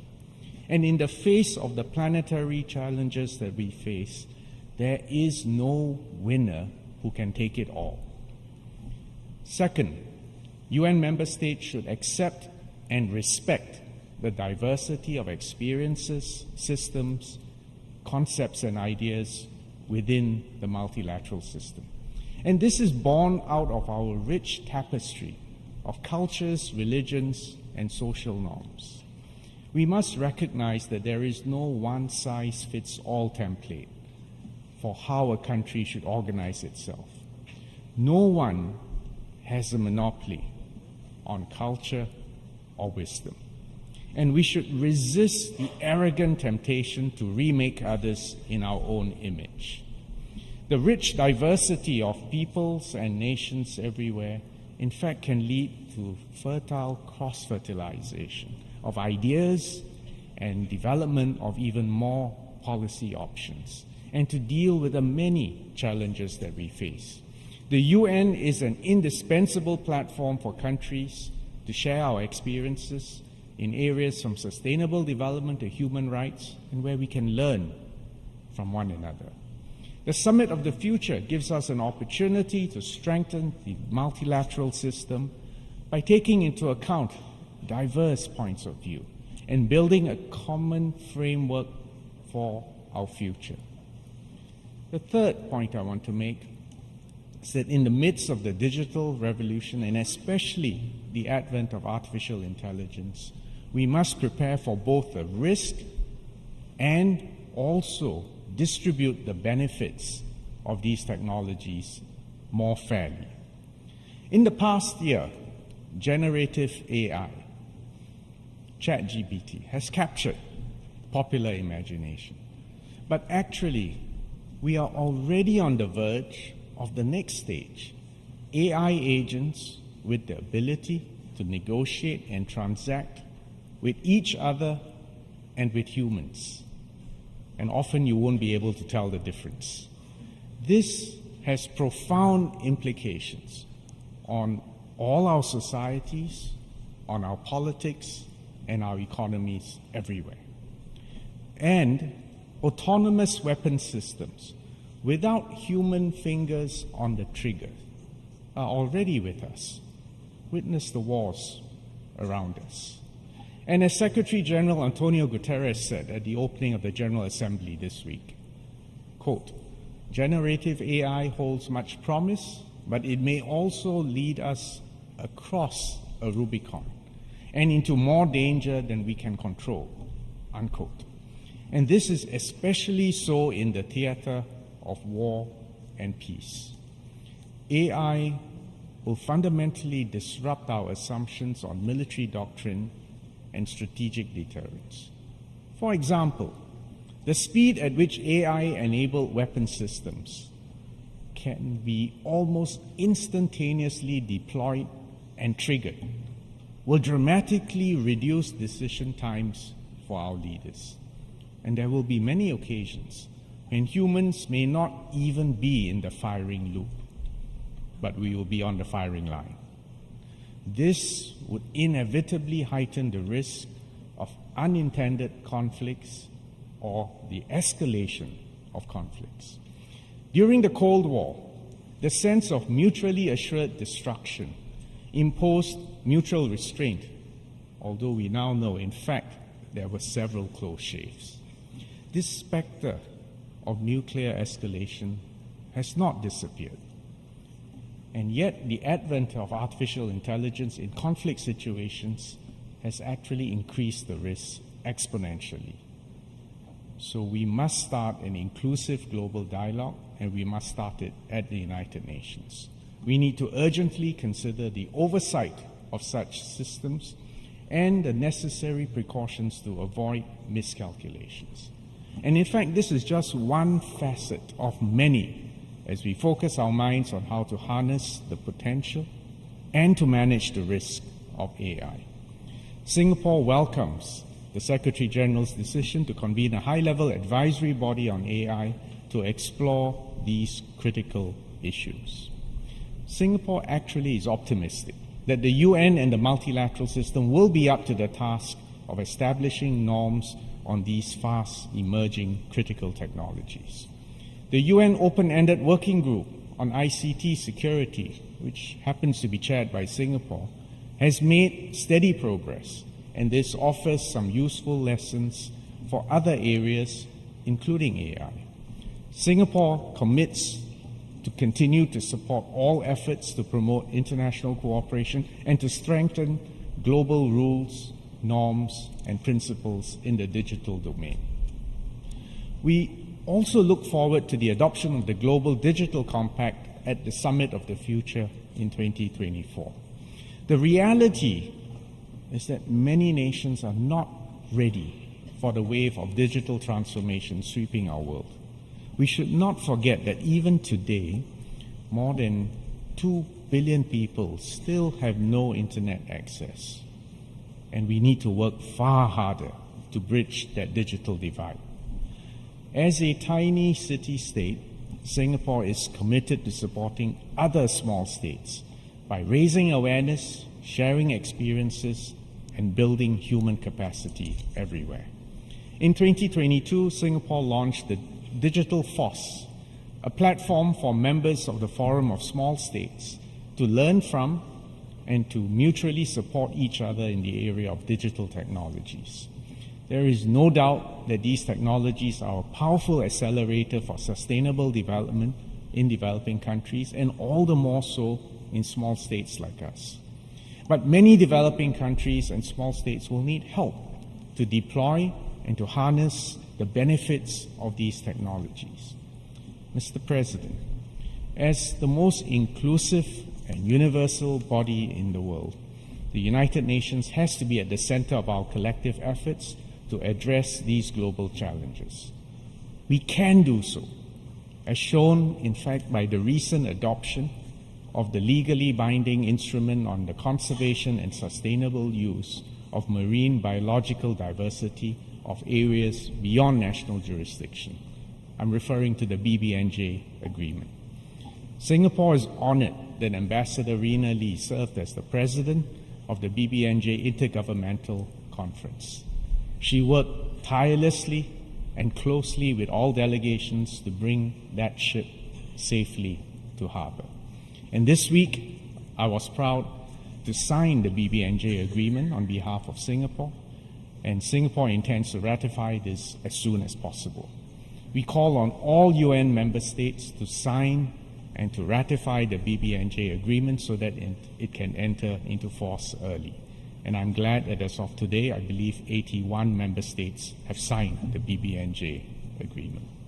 We need to bring the same constructive spirit to the other areas of the global commons: AI, cybersecurity, digital technology, even outer space. We do not lack policy ideas on strengthening multilateralism, but we need commitment and action. The High-Level Advisory Board on Effective Multilateralism has put forward 6 transformational shifts which will make the UN and the multilateral system future-ready. For many small states, our survival, our very success, requires a strong United Nations and an effective multilateral system founded on the UN Charter and international law and complied with by all states in the world. The Forum of Small States, chaired by Singapore, will continue to work with all states, large and small, to make the UN stronger and ready for the future. Mr. President, the Summit of the Future next year will be a crucial milestone to reposition the United Nations and the multilateral system for our future. This summit is also an opportunity to further accelerate the implementation of the SDGs. Singapore will work closely with all UN member states, and we will contribute constructively to this process. We call on all delegations everywhere to take a pragmatic and action-oriented approach towards the summit.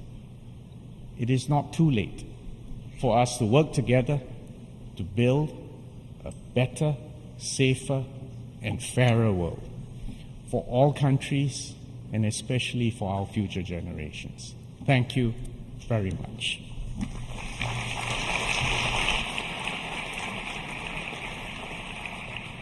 I thank the Minister for Foreign Affairs of Singapore.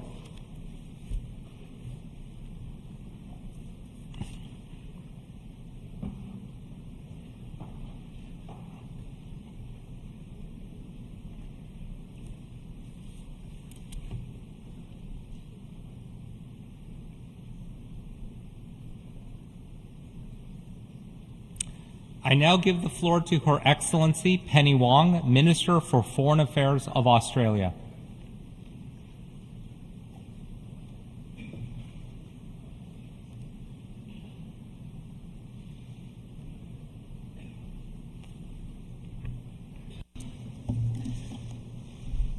President, we created this institution recognising that while our interests as countries may differ, we have shared purpose as people. Because we can only solve our biggest problems together. Because we determined after the last World War to prevent it ever being repeated. Because all of us can see the world as it is, and by listening to each other and by acting together, all of us can choose to shape it for the better. Australia is home to people from all nations of the world, and we draw on the knowledge of First Peoples carrying forward the oldest continuing culture on earth. We know that at this time, when its success has never been needed by more of the world's peoples, this institution and our shared multilateral system is falling short of the commitments we have made together. And we are collectively falling further behind. There are more people displaced, more people hungry, there is more conflict, and greater risk that a nuclear weapon could be used. The climate is changing faster than our combined efforts to stop it. Already, African agricultural productivity has dropped by a third. Within just 22 General Assemblies from now, more than 900 million additional people in sub-Saharan Africa will have less water than they need. In many countries, including my own, floods or fires have overwhelmed communities. The most tourism-dependent region in the world, the Caribbean, faces the loss of half its tourism revenue because of extreme weather. And nowhere is the climate threat more profound than in the Pacific. Kiribati, Tuvalu and Marshall Islands are only a few metres above sea level.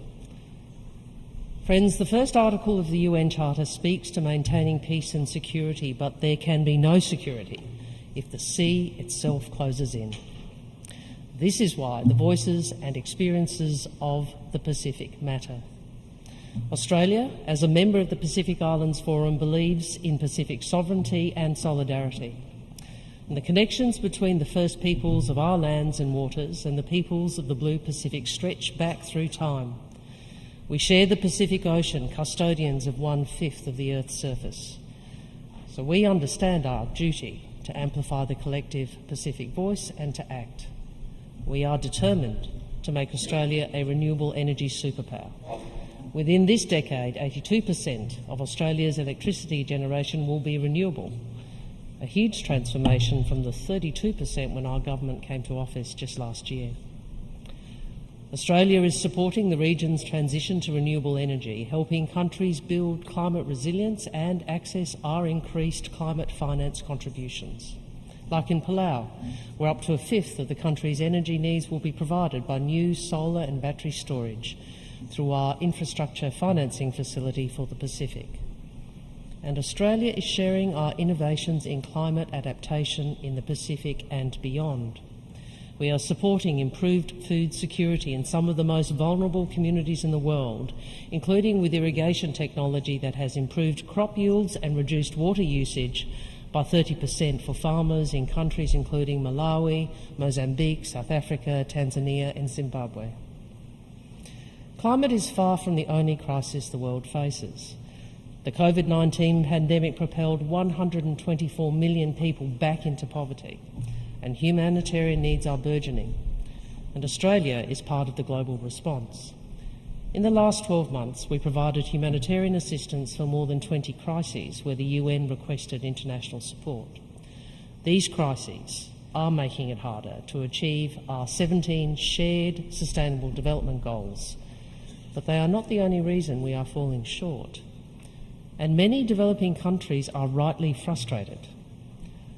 Through the 2030 Agenda, the world committed to a shared blueprint for peace and prosperity for people and the planet now and into the future.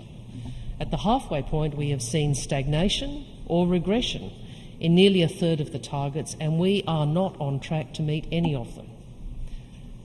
But we ought not be tempted to abandon some goals so that we might concentrate on others. You see, the great wisdom of the 2030 Agenda is recognising the connection between different aspects of social and economic development and environmental protection, and how together they enable prosperity and peace. We all invested years in negotiating this agenda. It provides an irreplaceable framework for collective global action, and all member states must protect it and deliver on what we have agreed. All UN officials, from the Secretary-General down, must guard against dilution. Because the approaching climate tipping point means we simply cannot afford ongoing unsustainable development, and nor will we ever maximise our development while leaving people behind, or if we pick and choose between universally agreed human rights as enshrined in the Universal Declaration of Human Rights. The drafters of the Universal Declaration, people like Bertha Lutz of Brazil, P.C. Chang of China, Minerva Bernardino of the Dominican Republic, H.J. Mehta of India, Eleanor Roosevelt of the United States and Jessie Street of Australia, all were seized of this simple fact: human rights apply equally to all people, no matter who you happen to be or where you happen to be born. This was a global charter for the whole human family across east to west, north to south. And that was 75 years ago and reaffirmed 30 years ago in the Vienna Declaration. Yet today, around 2.4 billion women of working age do not have equal opportunities. When we know if we close the gender gap in economic participation, we would add at least $12 trillion a year to global GDP. In other words, generating 3 times more than the cost of fully achieving the SDGs. But to deliver the SDGs, we must address systemic shortcomings and funding needs. Small island developing states, including Cabo Verde and Samoa, have advocated for reforms to international development financing to reflect the reality that income per capita is an imperfect predictor of development need. The tragic fact is that development gains can be quickly reversed by shocks like extreme weather events. We still need income measures such as GNI, but we also need to listen to what many countries are saying about other growing vulnerabilities they face, especially as a result of climate change. So Australia commends the work of the high-level multi-dimensional vulnerability index panel led by the Prime Minister of Antigua and Barbuda and the former Prime Minister of Norway. This is but one tool that can be used to improve what the international development financing architecture delivers for the most vulnerable countries in the world. The world needs more from international financial institutions, especially the multilateral development banks. Their institutional capacity, their direct contributions and the multiplier effect of those contributions could be propelling the world much closer to realising our shared development goals.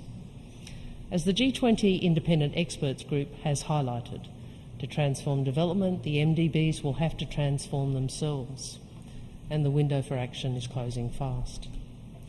Australia welcomes the leadership of the Prime Minister of Barbados, Mia Mottley, and we are looking at how we can partner on the Bridgetown initiative. With 22 of our 26 nearest neighbours being developing countries, we want to contribute to a region where all our countries and peoples can thrive. So we have instituted a new development policy and rebuilt our ODA program with nearly 1.7 billion additional Australian dollars over 5 years and providing for ongoing growth over the long term. And we have rechanneled $3 billion of our IMF special drawing rights allocation to support vulnerable countries.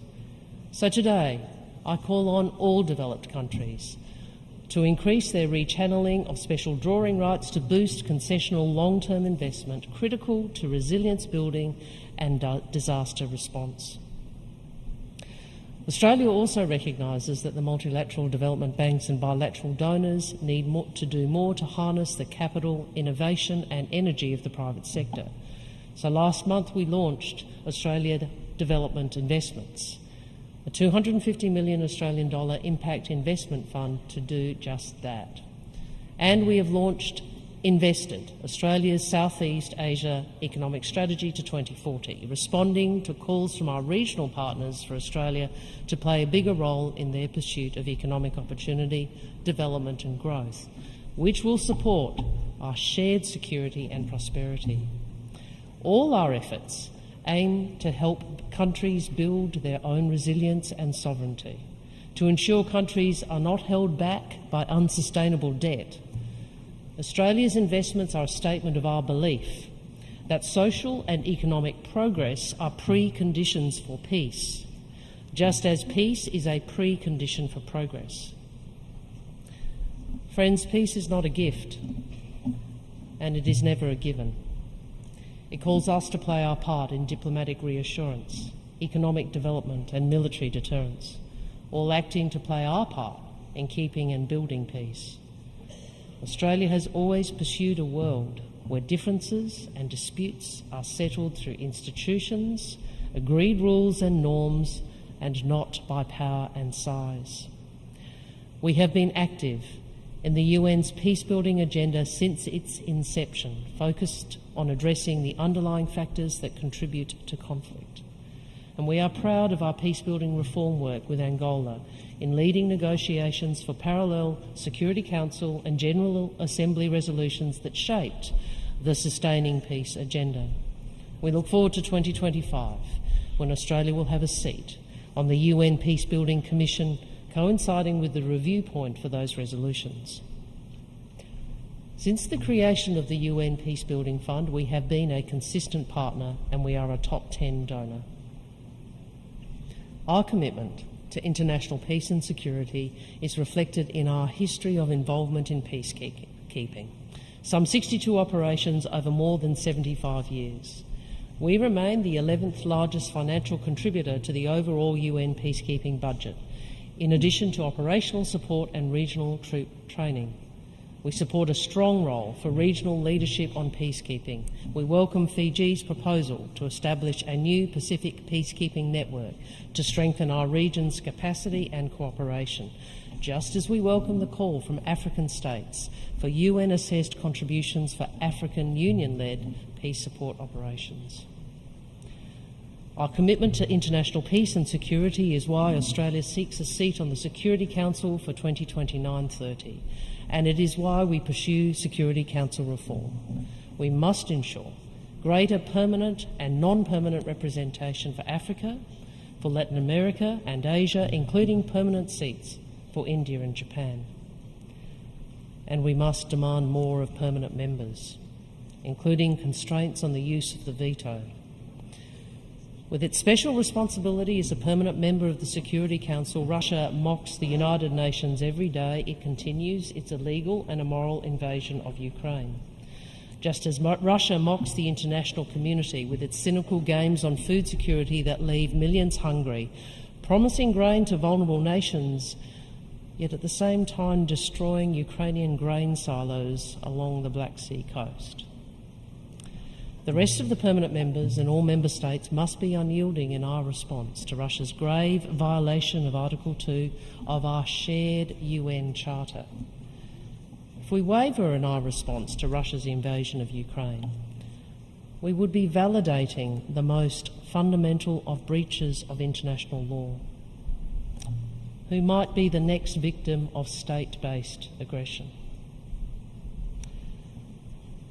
But, President, even with all the conflicts on the UN agenda, even as we face the existential threat of climate change, the world faces another existential threat, one risk that is consequential for every member state of these United Nations, and that is the risk of conflict between great powers. This great assembly of nations knows that strategic competition is not new. Through the course of history, it has played out across the globe. Often small countries, vast distances from major powers, have borne the brunt of a race for dominance, with legacies of those contests casting shadows across generations. But the modern arms race forever transformed the scale of great power competition and pushed all of humanity to the brink of Armageddon. In 1962, one of those close calls spurred the construction of conflict prevention infrastructure between the US and the Soviet Union, guardrails that responsibly managed Cold War competition and kept it from careering into conflict. Today's circumstances mean we need to commit anew to building such preventive infrastructure to reduce the conflict, to reduce the risk of crisis, conflict and war by accident. The Indo-Pacific is home to unprecedented military build-up, yet transparency and strategic reassurance are lacking. Tension is rising between states with overlapping claims in the South China Sea, and disputed features have been militarised. And North Korea continues to destabilise with its ongoing nuclear weapons program and ballistic missile launches, threatening Japan, the Republic of Korea and the broader region. And when you add dangerous encounters in the air and at sea, including between nuclear powers, we are faced with a combination of factors that give rise to the most confronting circumstances in decades. In short, military power is expanding, but measures to constrain military conflict are not, and there are few concrete mechanisms for averting it. So it is up to all of us to act to deploy our collective statecraft, our influence, our networks, our capabilities to minimise the risk of misunderstanding and miscalculation, to prevent catastrophic conflict. Peace-building today must rise to this challenge. This is why Australia is contributing to a strategic equilibrium, to help maintain the conditions for peace through our diplomacy while playing our part in transparent collective deterrence of aggression. We seek to ensure that no state concludes that the benefits of conflict outweigh the risks. And we seek new measures for conflict prevention that reinforce the region's existing economic and security architecture.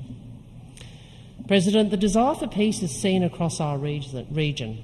ASEAN is determined to develop practical ways to implement the ASEAN outlook on the Indo-Pacific and play a leading role in promoting peace, security, stability and prosperity in our region.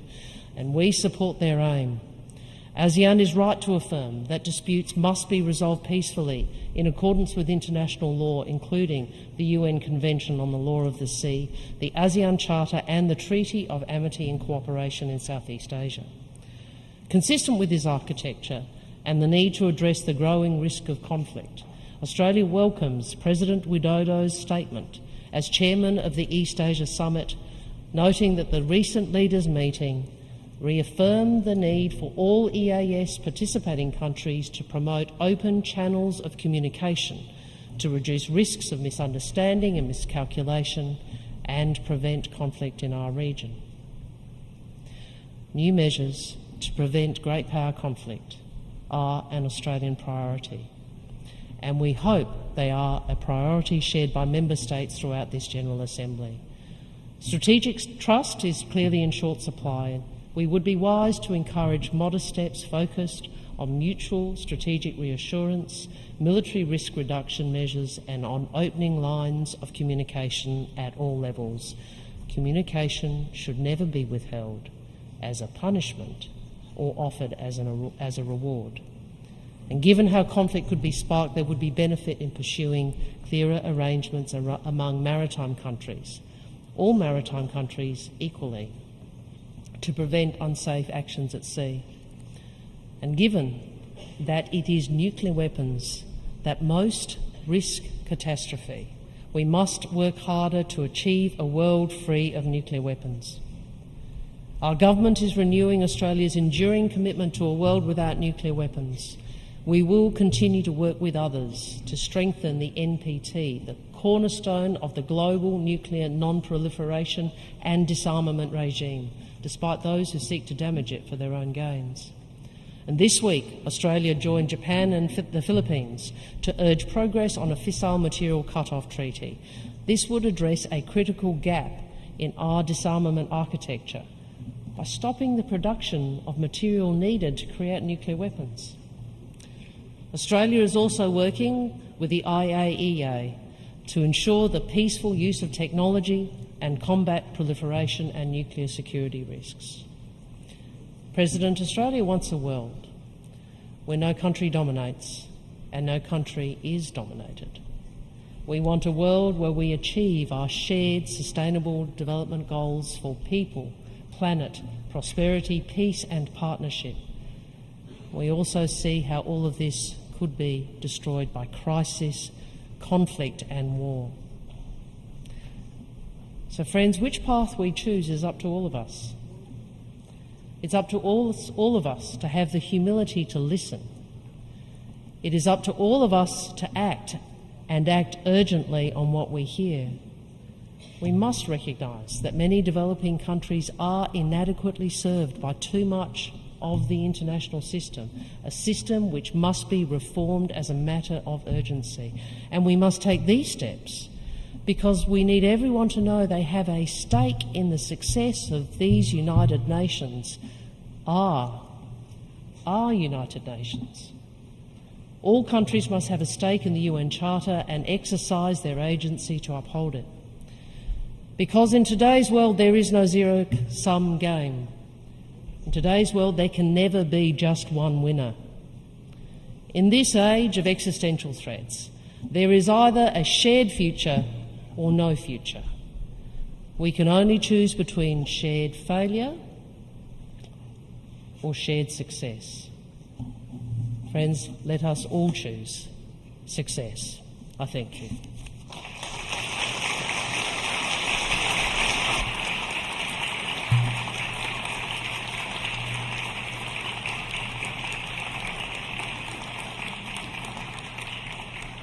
I thank the Minister for Foreign Affairs of Australia.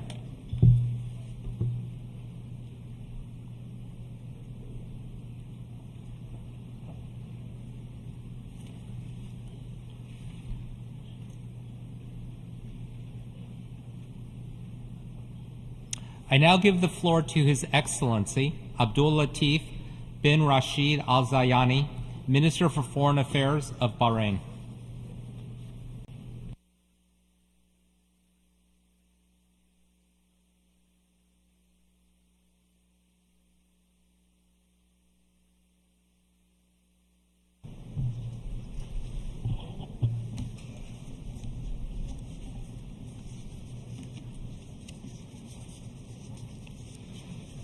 بسم الله الرحمن الرحيم. In the name of God, أصحاب the most الجلالة gracious, the والفخامة most والسمو merciful, Your والمعالي Majesties, Highnesses and معالي السيد Excellencies, دينيس Your فرانسيس Excellency Mr. Dennis الحضور Francis, الكرام السلام distinguished عليكم ورحمة الله delegates, may the وبركاته. peace, mercy and blessings of God يطيب be لي upon السيد you. الرئيس Mr. أن President, أهنئكم على I would انتخابكم like رئيسا to للجمعية congratulate you on العامة your في election as دورتها President of الحالية the General Assembly in متمنيا its لكم current التوفيق session. والنجاح في We إدارة wish you أعمالها all the success in كما أتوجه conducting بالشكر its work. والتقدير I would also like to thank your predecessor, His Excellency Mr. Chaba Kourouchi, for his outstanding effort in leading the previous session. I would also like to extend my thanks to His Excellency Mr. Antonio Guterres, the Secretary General of the United Nations, for his continuous effort to achieve the noble objectives of the United Nations.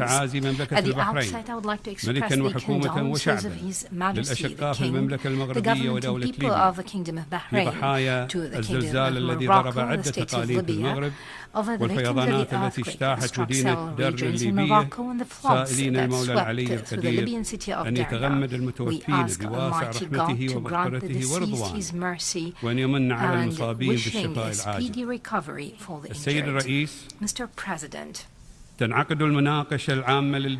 general debate of the current session is held amidst global challenges and crises that threaten the development of countries. It affects the life, security, stability and safety of peoples, foremost the escalation of wars and armed conflicts, the dangers of extremism, terrorism and organized crime, cybersecurity threats, food and water security, climate change, and the natural and health disasters.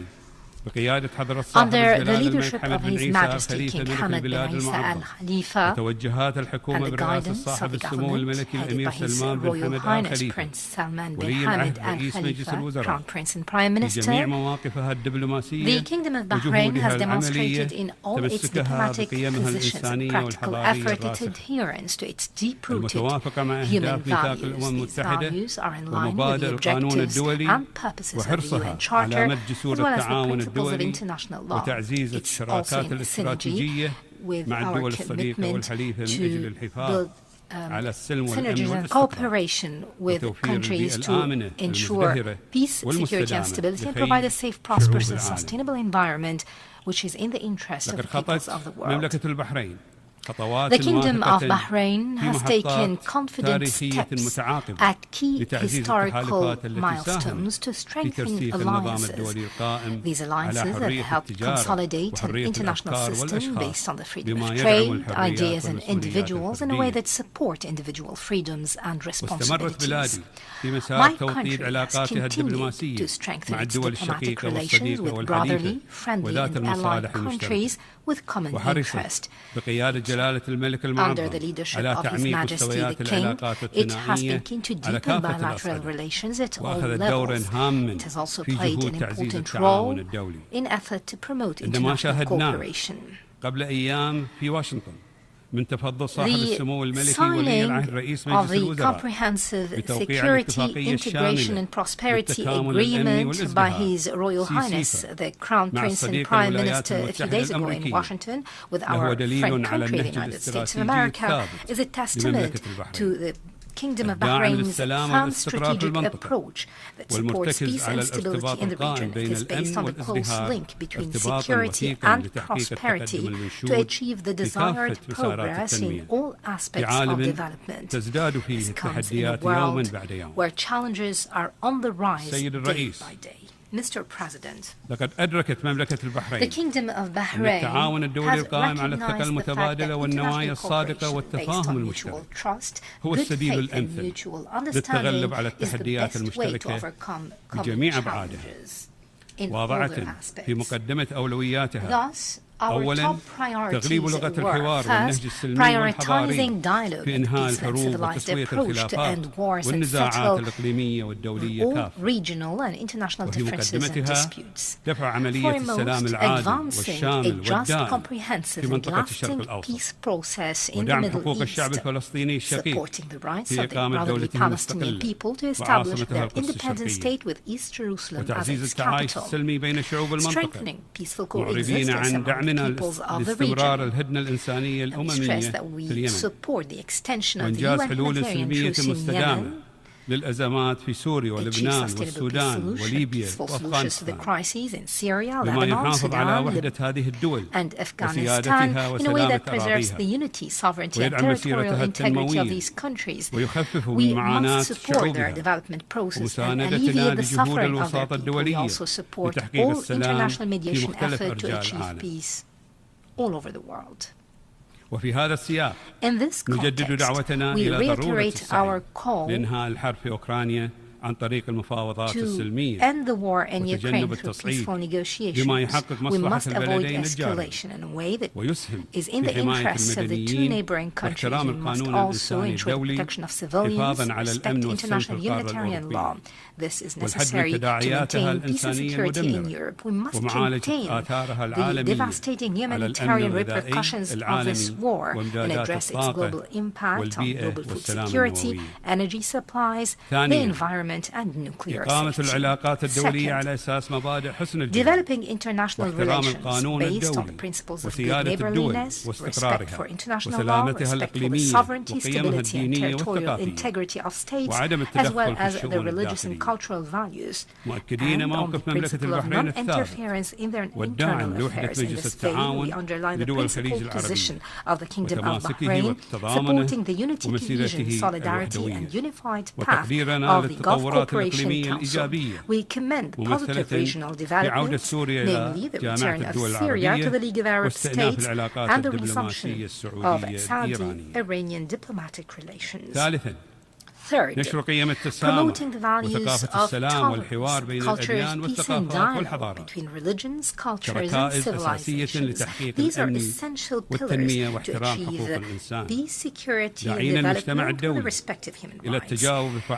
We call upon the international community to actively respond to the call of His Majesty the King to adopt an international convention to criminalize religious, sectarian and racial hate speech. We must prevent the misuse of freedom, media and digital platforms for religious contempt or to incite extremism, terrorism and intolerance.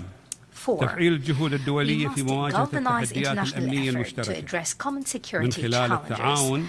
This would come through cooperation and coordination in the fight against terrorism while drying up the sources of financing and countering their ideologies. We need to intensify effort to prevent the proliferation of weapons of mass destruction, or WMDs, and ensure that the Middle East is a region free from WMDs. We must cooperate in protecting the security of commercial shipping and energy supplies in the Gulf region and combat cybercrime. 5.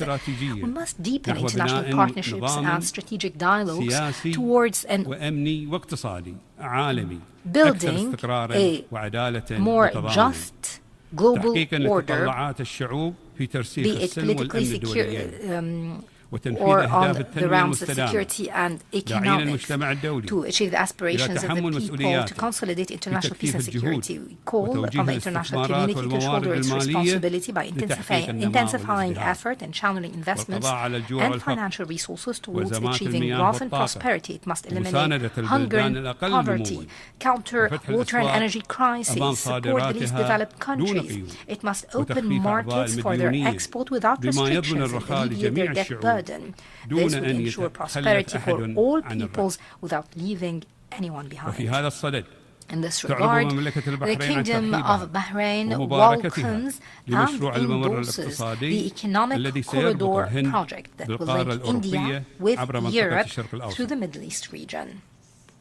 We look forward to this ambitious strategic project contributing to the development and prosperity of the region, which is in the interest of all the peoples of the region. My country also welcomes the announcement of the Kingdom of Saudi Arabia to establish a global water organization that aims at developing and integrating states' efforts and the effort made by organizations to address water challenges in a holistic manner. Mr. President, my government is keen to promote effective partnership with the United Nations and its specialized agencies to support our common development goals.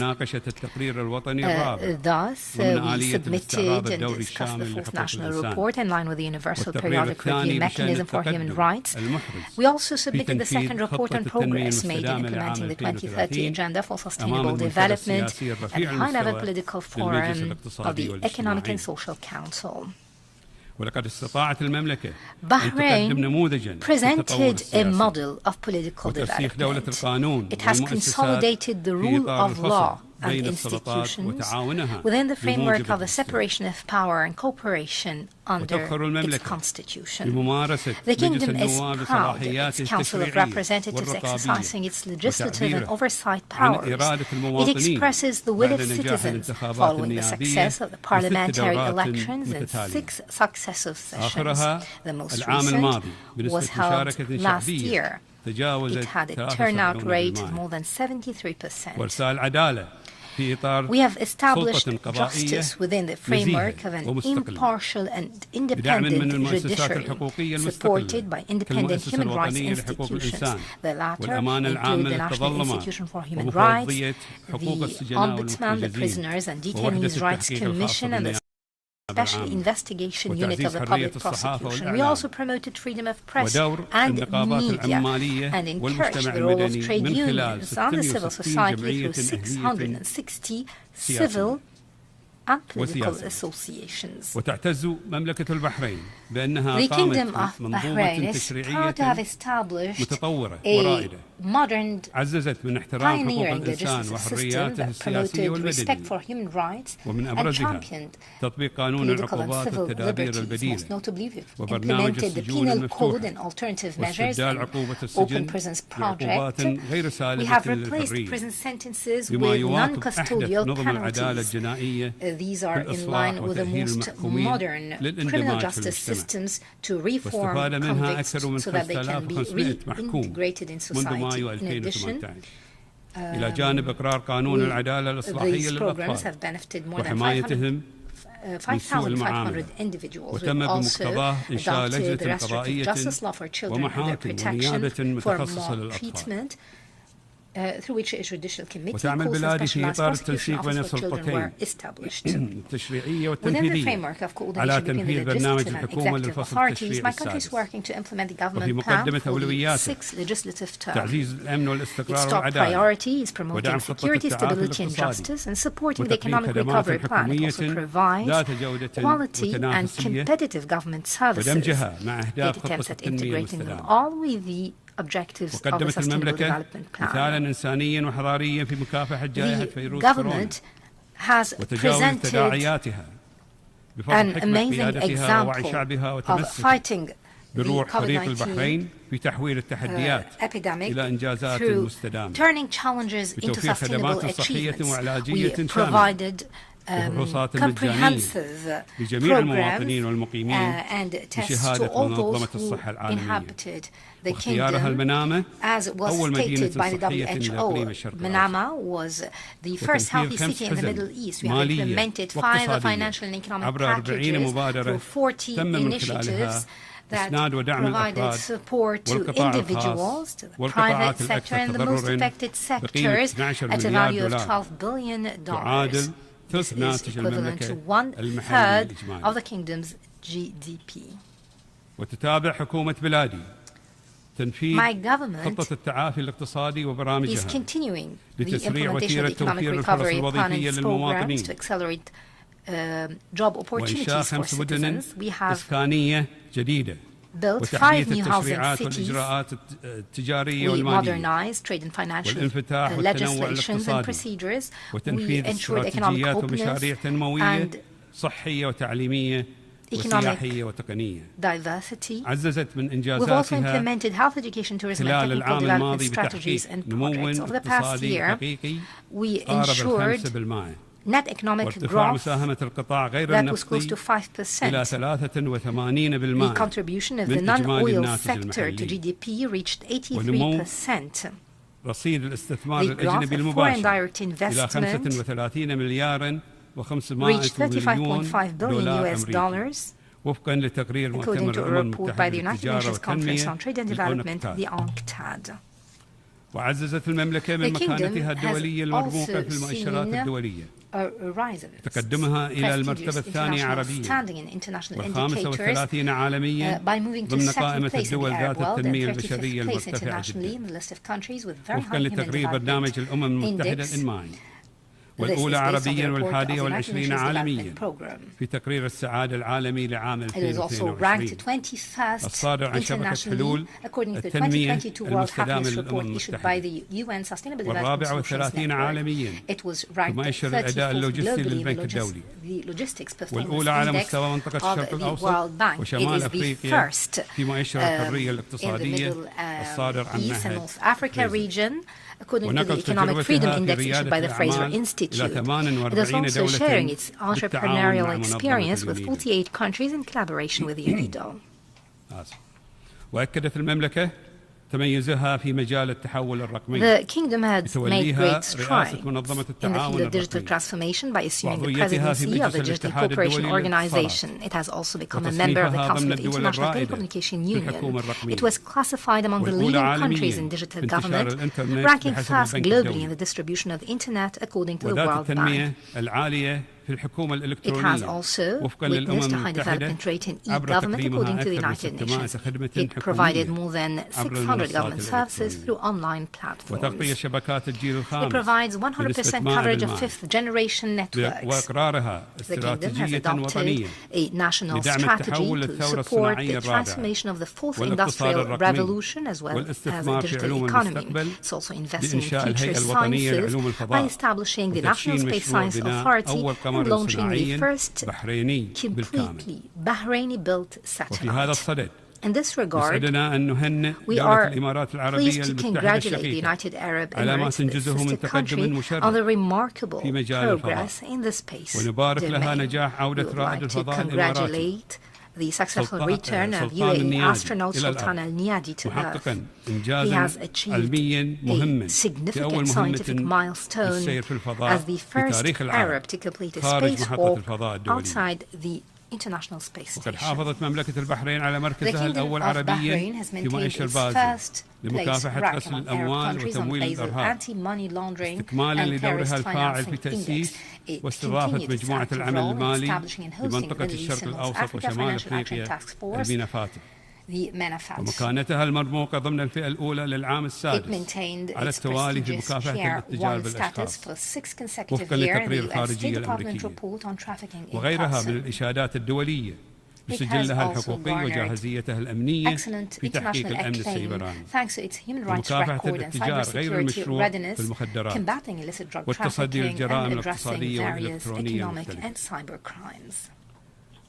وتزهو مملكة البحرين بالتقدم المرأة واسهاماتها كشريك فاعل في مسيرة الإنجازات التنموية الشاملة كوزيرة وبرلمانية وقاضية وسفيرة وبتمثيلها 22% من التشكيل الوزاري و23% من أعضاء السلطة التشريعية و56% من القوى العاملة الوطنية في القطاع الحكومي و35% 35% of the private sector and 34% of the diplomatic corps. There are other positive indicators that reflect the efforts of the Supreme Council for Women and its initiatives in the context of the National Plan for the Advancement of Bahraini Women. We have so many national plans, strategies and legislations that aim at protecting the rights of women, the family and children. It also aims at providing care, rehabilitation and employment for the disabled, promoting the rights of the elderly and protecting against domestic violence and promoting the system of social protection. Proceeding from our belief in the people's right for a healthy, clean and sustainable environment, the Kingdom of Bahrain reaffirmed its support for international initiatives in the field of climate change. We are committed to achieving net zero carbon neutrality by 2060. We're aiming at reducing carbon dioxide emissions by 2035, doubling the number of trees, and in particular, quadrupling the number of mangroves by 2035. We're attempting at improving energy efficiency by relying on renewable sources of energy. We're also protecting biodiversity. On that note, we would like to wish the UAE all the success in organizing and chairing COP28 at the end of this year. Mr. President,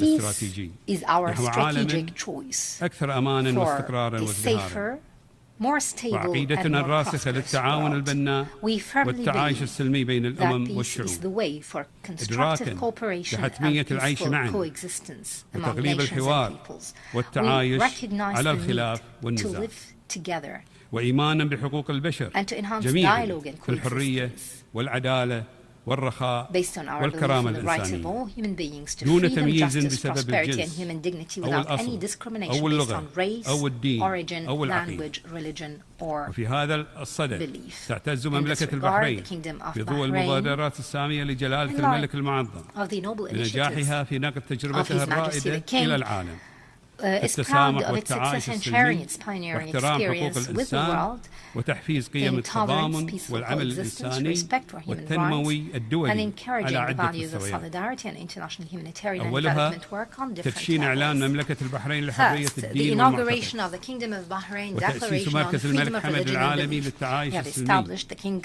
Hamad Global Center for Peaceful ومبادرات Coexistence. جلالة الحكيمة المتواصلة لتعزيز التسامح This comes in والحوار addition to the والتقارب الديني continued wise والثقافي. initiatives of His Majesty the King to promote وثانيها tolerance, dialogue, and استضافة religious and المملكة cultural لمؤتمرات rapprochement. إقليمية Second, ودولية the Kingdom has لتعزيز الأمن hosted regional الإقليمي and international conferences والحوار بين to الأديان promote regional والمذاهب security and والثقافات. dialogue among religions, وكان sects, and آخرها cultures. ملتقى البحرين The last of which حوار was the الشرق Bahrain والغرب Dialogue من أجل Forum, التعايش East and الإنساني West, for human بمشاركة coexistence. قداسة بابا الفاتيكان His Holiness the وشيخ Pope الأزهر الشريف and the Grand Imam of واجتماع Al-Azhar have الجمعية participated العامة in this forum. للاتحاد We've also البرلماني hosted the الدولي General Assembly meeting of the حول Interparliamentary تعزيز Union التعايش on السلمي promoting peaceful والمجتمعات coexistence الشاملة and للجميع inclusive مكافحة societies التعصب combating والتي intolerance. تجسد ثوابت مملكة It البحرين reflected the الراسخة firm and باحترام deep-rooted التنوع principles of the الثقافي Kingdom of Bahrain والعرقي والديني on respecting cultural, ethnic وتراثها and religious التاريخي diversity. والحضاري It العريق also الممتد demonstrated لأكثر its من historic and 5000 cultural عام heritage spanning more than 5,000 وثالثها years.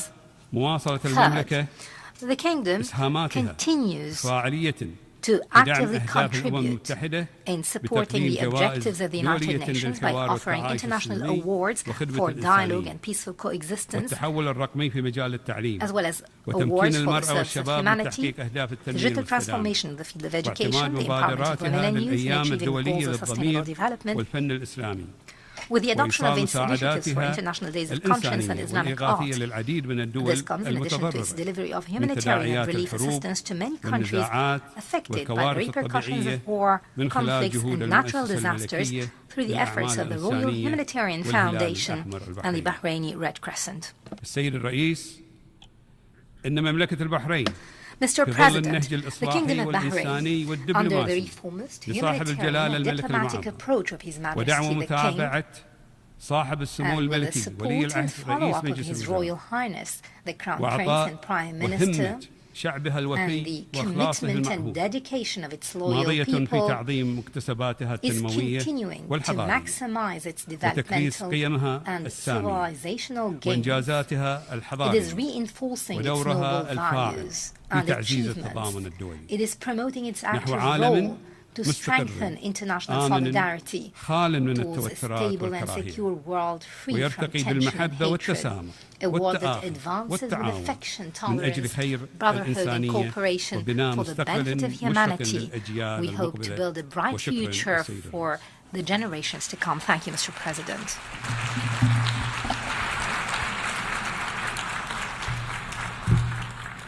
I thank the Minister for Foreign Affairs of Bahrain.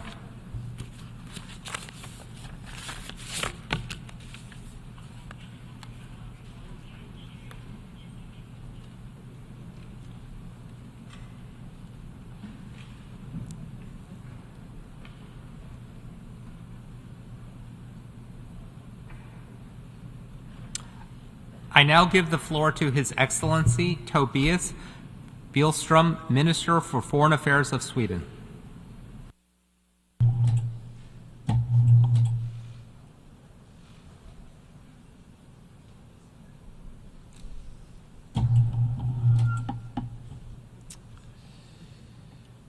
Mr. President, Excellencies, looking back, we, the international community, did not acknowledge the signs for what they were.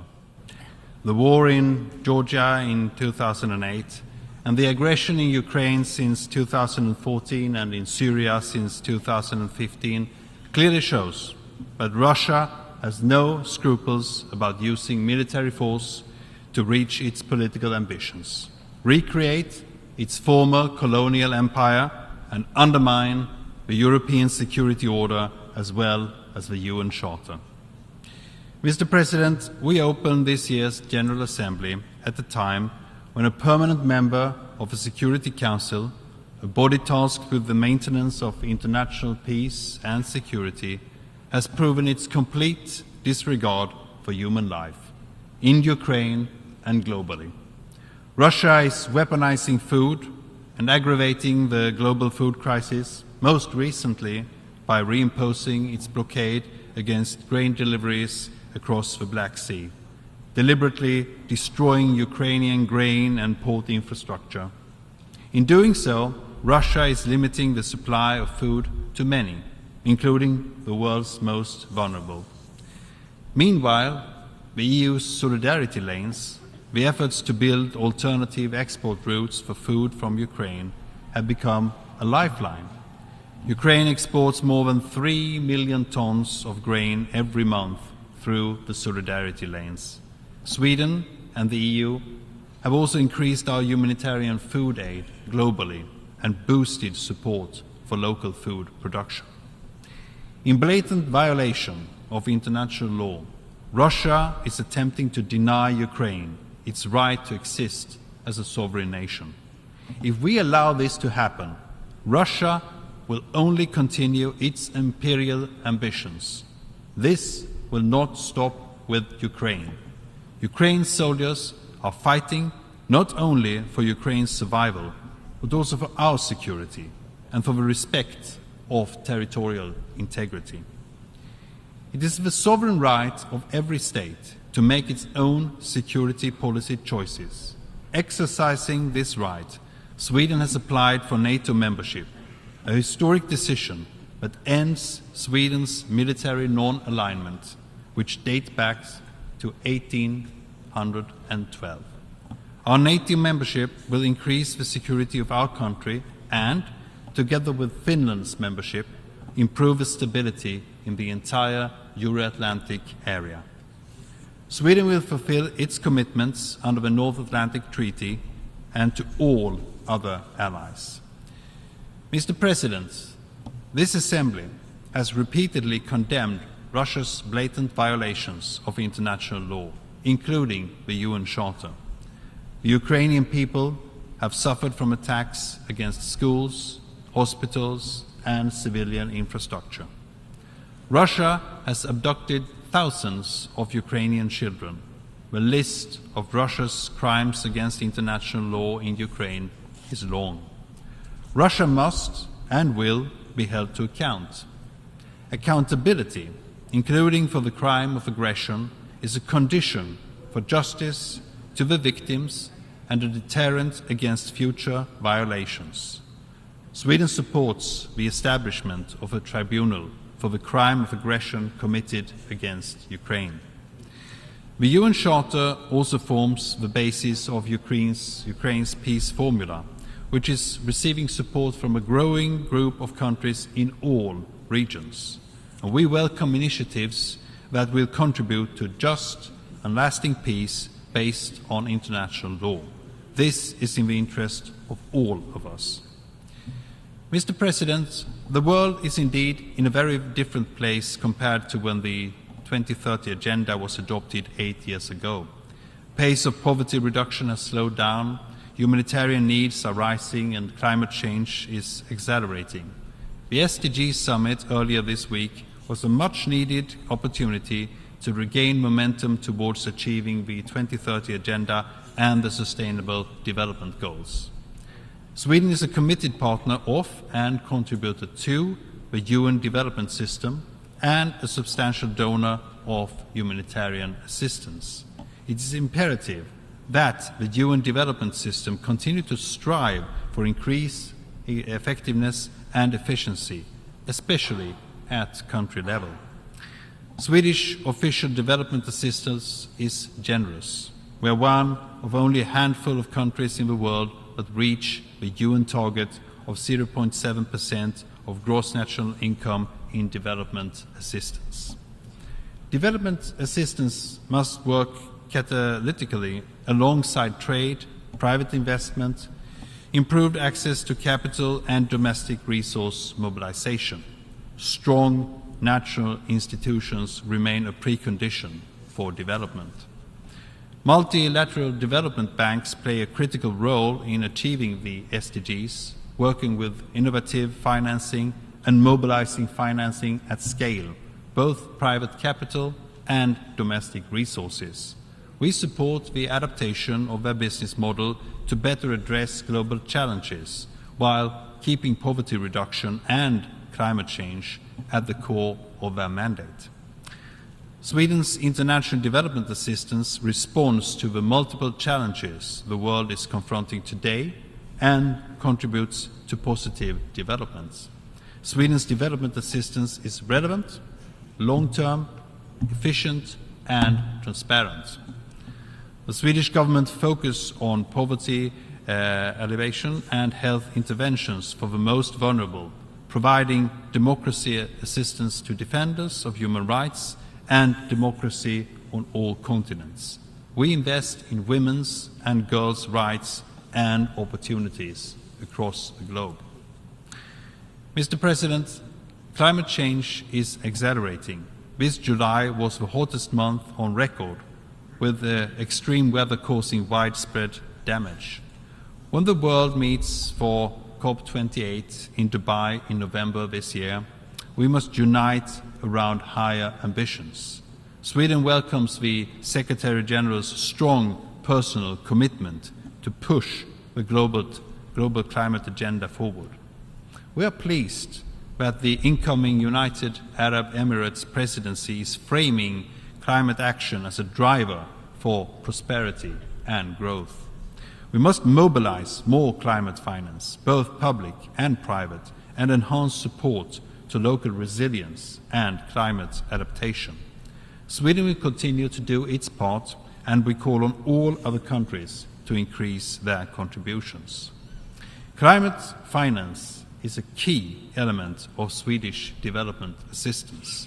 The groundbreaking solutions provided by Swedish businesses in areas such as battery production and fossil-free steel are driving climate action in Sweden and supporting the climate transition globally. The synergies between innovation, trade and the private sector are fundamental to achieving the green transition and reaching the Sustainable Development Goals. Mr. President, emerging technologies, including artificial intelligence, are transforming our world. They offer unprecedented possibilities, including to accelerate our efforts on climate change, global health, and the Sustainable Development Goals. This fast-moving development also entails challenges for international security and human rights. Shaping a shared vision of new technologies based on the values of the UN Charter will be key to harness their potential and mitigate the risks. Together with Rwanda, Sweden is co-facilitating the process in the General Assembly of developing a global digital compact that will outline shared principles for an open, free and secure digital future for all. Mr. President, 75 years ago, the Universal Declaration of Human Rights was adopted. We know for a fact that human rights, democracy and the rule of law are determinants of development. Countries with high levels of democracy have 94% lower infant mortality and provide 40% more electricity and have 23% more access to safe water than autocracies. Building societies that are democratic, respect human rights and uphold the rule of law will be crucial for how fast we achieve the 2030 agenda. And let me particularly underline that women's and girls' enjoyment of human rights, including sexual and reproductive rights, is a key condition for development and a prerequisite for democracy. Human rights are and must be universal. They are not a privilege for a few. They belong to everyone, everywhere. Mr. President, in recent months, Sweden has witnessed disrespectful burnings of the Quran. These desecrations are being carried out by extremists and provocateurs that seek to sow division between Muslims and non-Muslims. We must not let these provocateurs succeed. The Swedish government is firm in strongly rejecting any act of intolerance. These offensive acts committed by individuals at demonstrations in Sweden do not reflect the opinion of the Swedish government, nor that of a majority of the Swedish people. Over the years, Sweden has received a great number of Muslims and has strived to integrate the newcomers and their children into our society. Sweden remains in close dialogue with the Muslim world and has invited the Secretary General of the OIC to visit Sweden. The rights to freedom of religion, freedom of assembly, freedom of expression, and freedom to demonstrate are constitutional rights in Sweden. These freedoms have served our society and our social cohesion well and made us an open and free society. The Swedish government has decided to carry out an inquiry to review the Public Order Act, which governs the Swedish police authorities' scope to deny a permit application to hold a public gathering. We must stand together to combat all forms of racism, intolerance, and hatred. Mr. President, Russia's illegal war of aggression against Ukraine jeopardizes nuclear safety and security in Ukraine and beyond. Russia's threats to use nuclear weapons, its declared readiness to conduct a nuclear test, and its announcement about deploying nuclear weapons in Belarus are all deeply irresponsible. The expansion of nuclear arsenals without transparency, the abandonment of arms control agreements, and regional proliferation threats give cause for serious concerns. Multilateralism is our best chance to address these challenges and realize the objectives enshrined in the Nuclear Non-Proliferation Treaty. All states must help drive progress. Mr. President, our geographies are linked, our challenges are shared, and as much as our challenges are shared, so are also our opportunities, and we must strive to fulfill them together. This is not the first time the world is faced with numerous and difficult challenges. They will demand a lot from us: extensive collaboration, pragmatism, and hard work, compromises, and a shared determination. History shows us that dark times can be overcome. Next year's Summit for the Future provides us with an opportunity to confirm our commitment to the UN Charter and a rules-based international order as we tackle the challenges ahead. Future generations should, to a greater extent, be able to live in security, enjoy human rights, and live in prosperous societies. It is our job and our responsibility to make it happen. Thank you very much.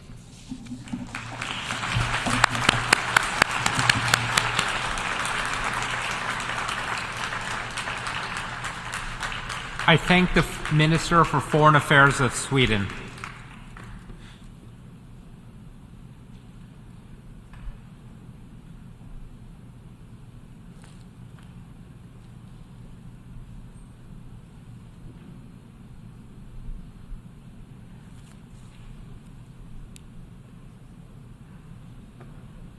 I now give the floor to His Excellency Frederick Audley Mitchell, Minister for Foreign Affairs and the Public Service of the Bahamas.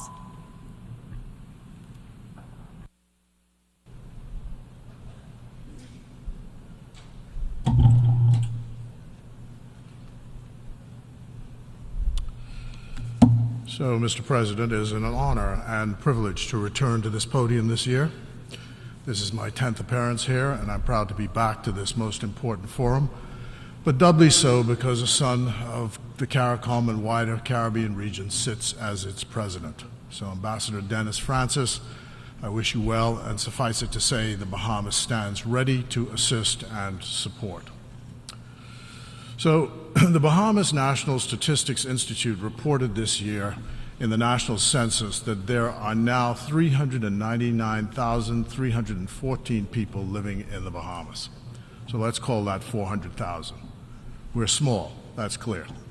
We're 700 islands, keys, and reefs, that's clear. We have 4,000 square miles of land and 100,000 square miles of ocean, that's clear. We're therefore a small island developing state, that's very clear. The Prime Minister, Philip Edward Brave Davis, says that the #1 foreign policy issue for the Bahamas is climate change. He has expressed the existential fear we face along with other island peoples, whether in the Atlantic or the Pacific. Will we be climate refugees or will we face a watery grave? And tonight I'm wearing a gift from the people of the Marshall Islands to share our solidarity with those in the Pacific.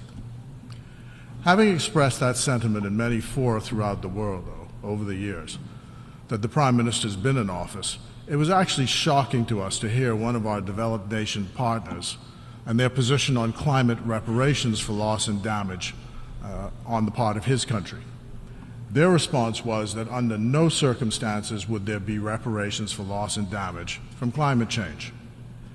Mr. President, small island developing states like the Bahamas have been negotiating for loss and damage for over 30 years. So it begs the question, how much are 399,314 lives worth? The word reparations means so much in another context as well. Millions of African peoples were ripped from the continent of Africa, brought to the West, and worked for free for 200 years. In the British Empire, they were so-called freed in 1834, worked for another 4 years in an apprenticeship scheme for free. The British government paid £20 million to the slavers for the loss of their property. That was then 40% of their national budget. This is, in today's money, £17 billion. And we're advised that the bonds were just paid off in 2015. Yet, not one penny was paid to the slaves or their descendants, and not even an apology is being offered for the moral tragedy which slavery represents. So, no to reparations on climate change, and no to reparations on slavery. No, over and over again. The generation of our leaders that came before us, though, did not accept no for an answer. And that is why we are freer today than we were a generation ago. And they were freer than the generation before them. When Michael Manley, the Jamaican Prime Minister, stood at this very podium after his historic victory at the polls in 1972 and demanded a new world international economic order, his call for economic and social justice did not at first succeed, but it has been taken up by his successors who continue this call throughout the Caribbean. Mr. Manley was taking up the call by Marcus Garvey of Jamaica before him and Robert Love of the Bahamas, the generation before Mr. Manley. And Marcus Garvey was taking up the calls of W.E.B. Du Bois and James Weldon Johnson of Bahamian roots before him. Lyndon Pindling, our founding Prime Minister, did not accept no when the Nassau Accords were forged to say, "Let Nelson Mandela go." Clearly then, no is not an acceptable answer to an unfree people. We in this generation take up the call for this generation's call, and Brave Davis and the Bahamas says no is not an acceptable answer. So the Bahamas wants the world to know that whether on reparations for slavery or on climate change, no is not the correct answer. We must use our collective voices to reject the gospel according to no. So long as we have our voices, we will pass our message to the next generation and so on until we succeed and justice is served. We do not accept the gospel according to no when it comes to Haiti. As the first black republic and the first independent Caribbean state, Haiti has paid dearly for daring to declare and assert their independence from colonial rule back in 1804.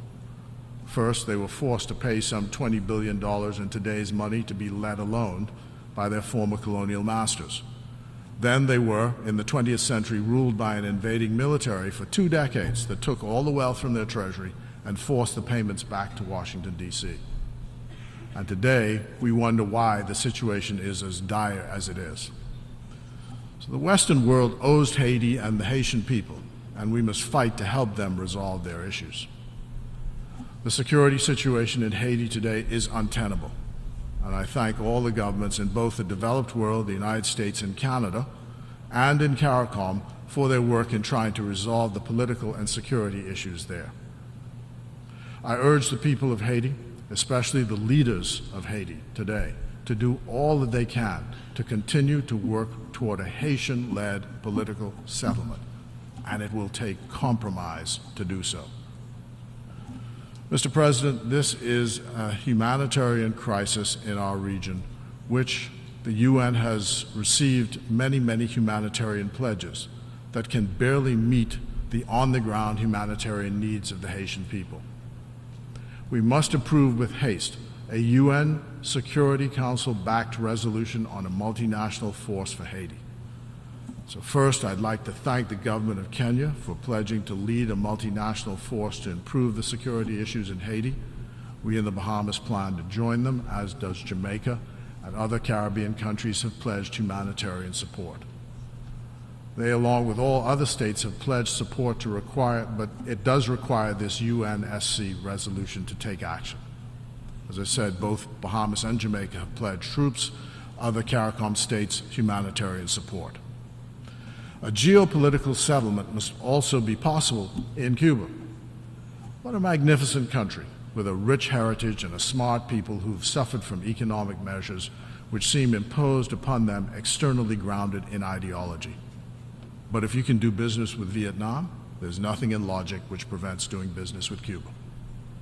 The irony of the situation is that money in US dollars is difficult to process across Cuban borders.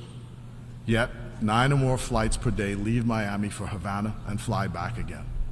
And the largest embassy in Havana is that of the United States. We appreciate all the steps that have been taken by the present US administration to revert to the status quo ante to 2016 as a starting point. But the most sensible thing to do is to drop all the restrictions and normalize relations with Cuba post-haste. The continuation of the status quo represents a security problem for the Bahamas. Finally, I wish to repeat a favorite theme of our Prime Minister, and it is this: the pathologies resulting from the asymmetrical relationship between our trading partners in the EU and the Americas on the question of financial services. The OECD and the EU have arrogated unto themselves to be the moral police of the world on issues of taxation. The result is that free trade no longer exists, but a tax process is being imposed by our former colonial masters so that it makes banking so difficult within our domestic spheres, and international trade is made even more difficult. And they've gone one step farther by imposing the requirement now for what they call an electronic travel authority for you to enter their countries, even when they say there's no visa required to enter. The Prime Minister therefore joins other developing states in supporting a UN Convention on Tax which will govern standards on taxation frameworks, including financial services. The OECD cannot declare legitimacy for developing universal outputs while decision-making and membership remain exclusive. So in our view, the UN is the appropriate and universal body to design and build an equitable and inclusive international tax administration architecture with equal-footed representation. So 1973, the Bahamas is 50 years old this year. It's the 10th July 1973, we became independent. And this year, 50 years later, it was a very proud moment for our citizens. So if you go to the Sandlands Primary School in my constituency in Nassau, and you say the words of a popular song, even the little children know the song, and the members of the delegation who are here today, I'll bet they know it as well. It's a man named Elkin Outen who sang this song. And he says, Nassau is the capital, and the children say Bahamas. Bimini is the gateway, and the children say Bahamas. 1492, Columbus landed, and the children will say back Bahamas. 1973, we were free. Bahamas. And so, happy anniversary, Bahamas, Golden Jubilee, Bahamas. We're proud of our country. I leave the song with you and invite you to come visit us. 8 million people will join us as tourists this year. We are 400,000 strong. Stay and enjoy our beauty. Understand our climate vulnerability. In our work, we ask you to join us to help reverse the tidal rising. God bless you. Thanks for listening, because now, more than ever, we need the United Nations. Thank you. Good night.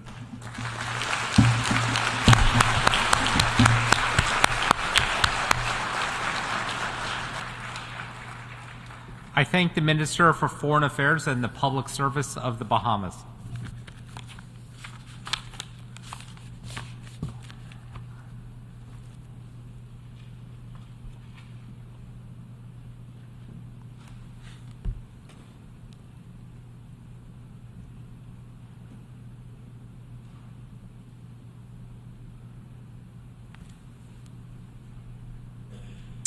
I now give the floor to His Excellency Arnoldo Ricardo Andre Tinoco, Minister for Foreign Affairs and Worship of Costa Rica.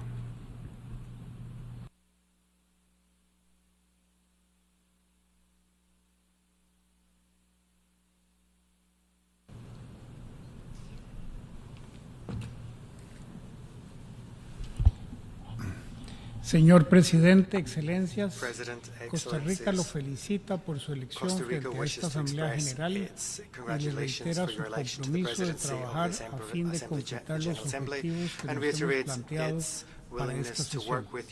Enfrentamos viejos y nuevos desafíos, retos en forma de conflicto que se esparcen como el fuego en todas las esquinas del mundo. En cuanto a la guerra contra Ucrania, Costa Rica hace un llamado urgente a tomar medidas concretas e inmediatas para el cese al fuego y establecer un plan de paz para que la Federación Rusa retire sus tropas y responda por actos ante la justicia internacional. Mi país lamenta la suspensión rusa a la iniciativa del Mar Negro.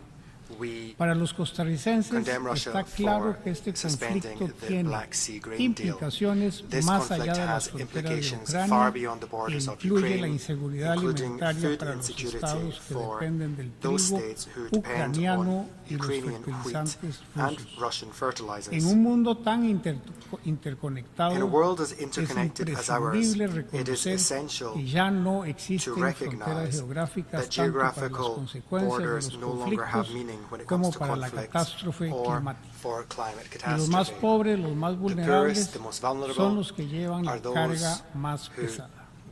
Sin embargo, estamos a tiempo de corregir el rumbo de nuestra inacción. Por ello vengo a proponerles que comencemos este nuevo periodo de sesiones para promover acciones en 4 áreas. La primera, el fortalecimiento de nuestra arquitectura de seguridad colectiva. La segunda, un nuevo pacto social global. La tercera, la reforma del sistema financiero internacional. Y la cuarta, replantear nuestra relación con el planeta. Señor Presidente, circunstancias extraordinarias exigen valentía y liderazgo para evitar que nuestra arquitectura de seguridad colectiva colapse ante nosotros como un castillo de naipes.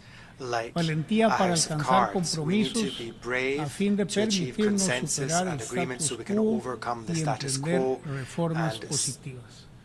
No solo nos enfrentamos a la parálisis del Consejo de Seguridad, sino ante la clara violación de la propia Carta de las Naciones Unidas por parte de uno de los miembros permanentes, del incumplimiento casi generalizado de los tratados internacionales en materia de desarme, no proliferación y control de armamentos por parte de quienes se suponen garantizan nuestra seguridad.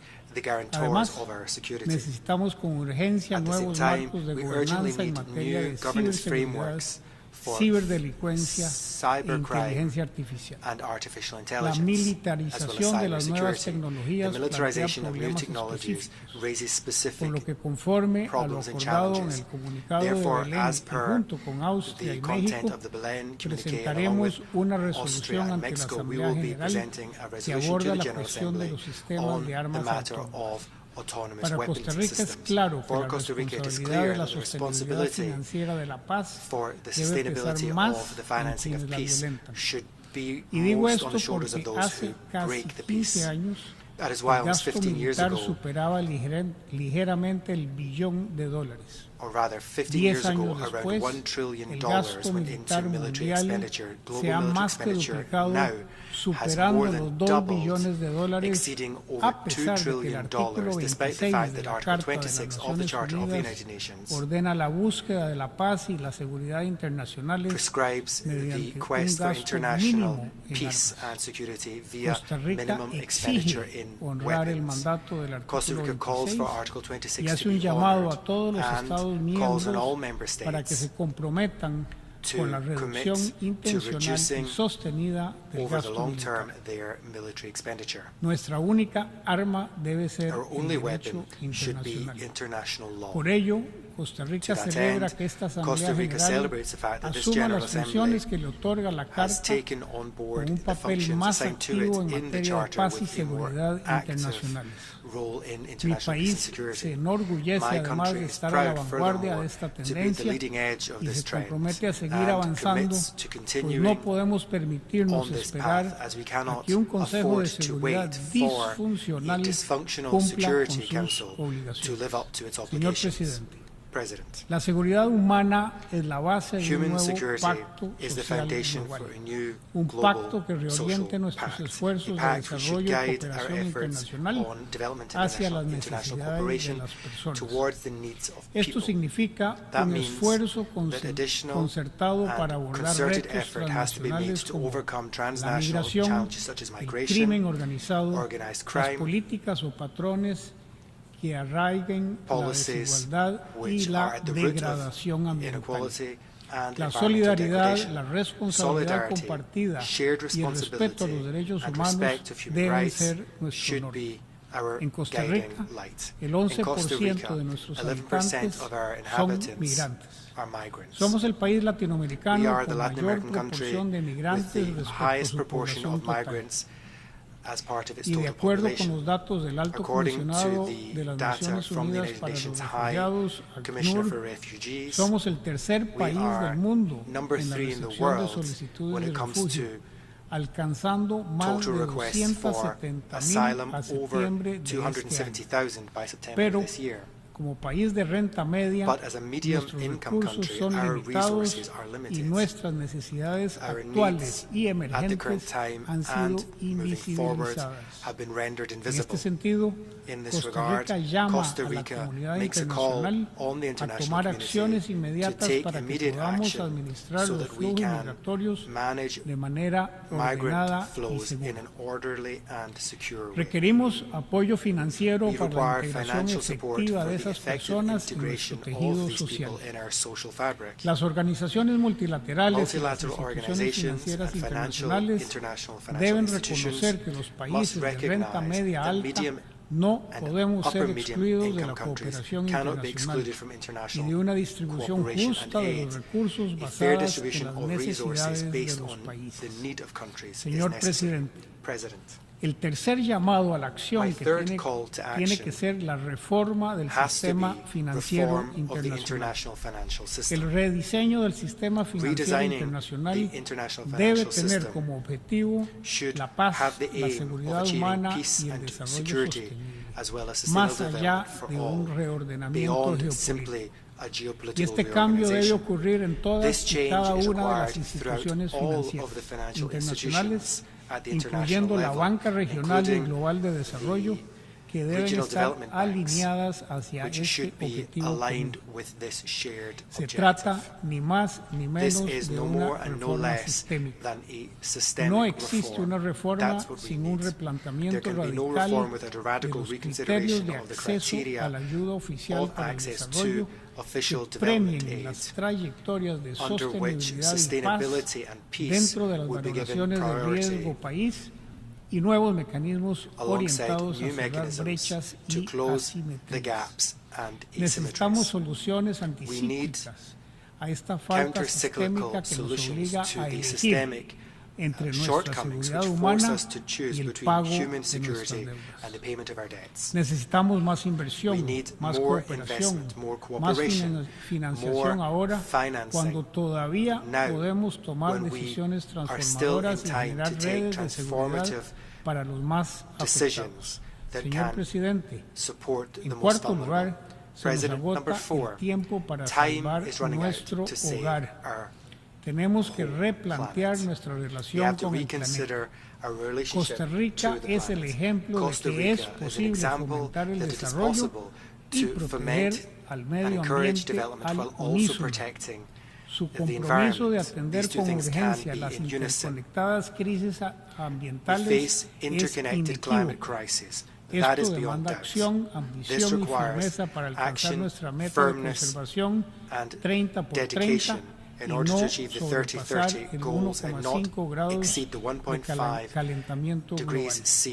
Continuamos siendo pioneros en revertir la deforestación mediante nuestros programas de áreas protegidas y pagos por servicios ambientales, que mediante nuevas modalidades tienen los recursos y los acuerdos de salvaguardas bajo el programa RED Plus para reconocer a la totalidad de nuestros 22 territorios indígenas por su custodia de nuestros bosques.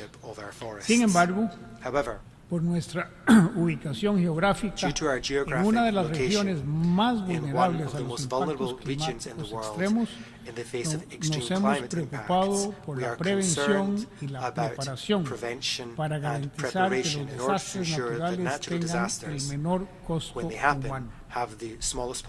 Pero su impacto económico y en particular en la infraestructura sigue siendo devastador y afecta desproporcionalmente a los más pobres, a los más vulnerables y entre ellos los pueblos rurales y costeros. Por ello, para Costa Rica la resiliencia siempre ha sido una inversión inteligente cuando está basada en la prevención, la preparación y la respuesta rápida e inclusiva. Y esta debe ser nuestra guía para encauzar nuestra renovada relación con el planeta. Como un gran estado oceánico, hacemos también un llamado de alerta por la salud del océano y por un mayor compromiso con su gobernanza. El océano está siendo afectado por el calentamiento global, niveles del mar en aumento, un incremento alarmante de la contaminación marina, la sobreexplotación de poblaciones de peces, la disminución de la biodiversidad marina y la pérdida de corales. Por ello, es un verdadero honor ser los próximos co-anfitriones junto a Francia de la Conferencia de las Naciones Unidas sobre el Océano en junio del año 2025 en Nice. Costa Rica, por su parte, organizará un evento de alto nivel los días 7 y 8 de junio del año entrante, el 2024, a fin de elevar nuestro nivel de ambición, pero sobre todo la implementación y acción por el océano. Será un espacio integrador en que los países y otros actores podrán compartir buenas prácticas y experiencias exitosas de conservación y su uso sostenible. Nos enorgullece haber sido el segundo país en haber firmado el acuerdo relativo a la conservación y el uso sostenible de la diversidad biológica marina fuera de jurisdicción nacional o BBNJ. Continuaremos liderando con vehemencia la aplicación de una prórroga precautoria al inicio de la explotación de minerales de los fondos marinos en áreas internacionales, al tenor de lo dispuesto por el artículo 145 de la Convención de las Naciones Unidas sobre el Derecho del Mar. Señor Presidente, Costa Rica es ejemplo de que el diálogo puede ser más poderoso que los cañones, que los criterios de inclusión y competencia justa son más fuertes que la obsesiva carrera dirigida por intereses espurios y egoístas. Los costarricenses no tenemos miedo a sumarnos a quienes desafían el precepto de que el poder hace el derecho. Somos quienes dependemos del sistema internacional, quienes comprendemos la urgencia de establecer un sistema global que atienda las necesidades de los más vulnerables. Las propuestas que Costa Rica ha hecho buscan acelerar la toma de decisiones requerida para salir del letargo en que está sumida nuestra organización. Nos encontramos en un punto de inflexión. Si alguna vez hubo un momento para llamar a la acción, es este. Muchas gracias.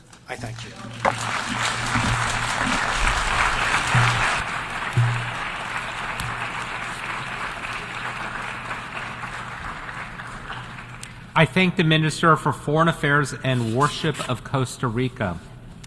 We have heard the last speaker in the general debate for the meeting. We will continue the general debate tomorrow at 9 a.m. in this hall. The exercise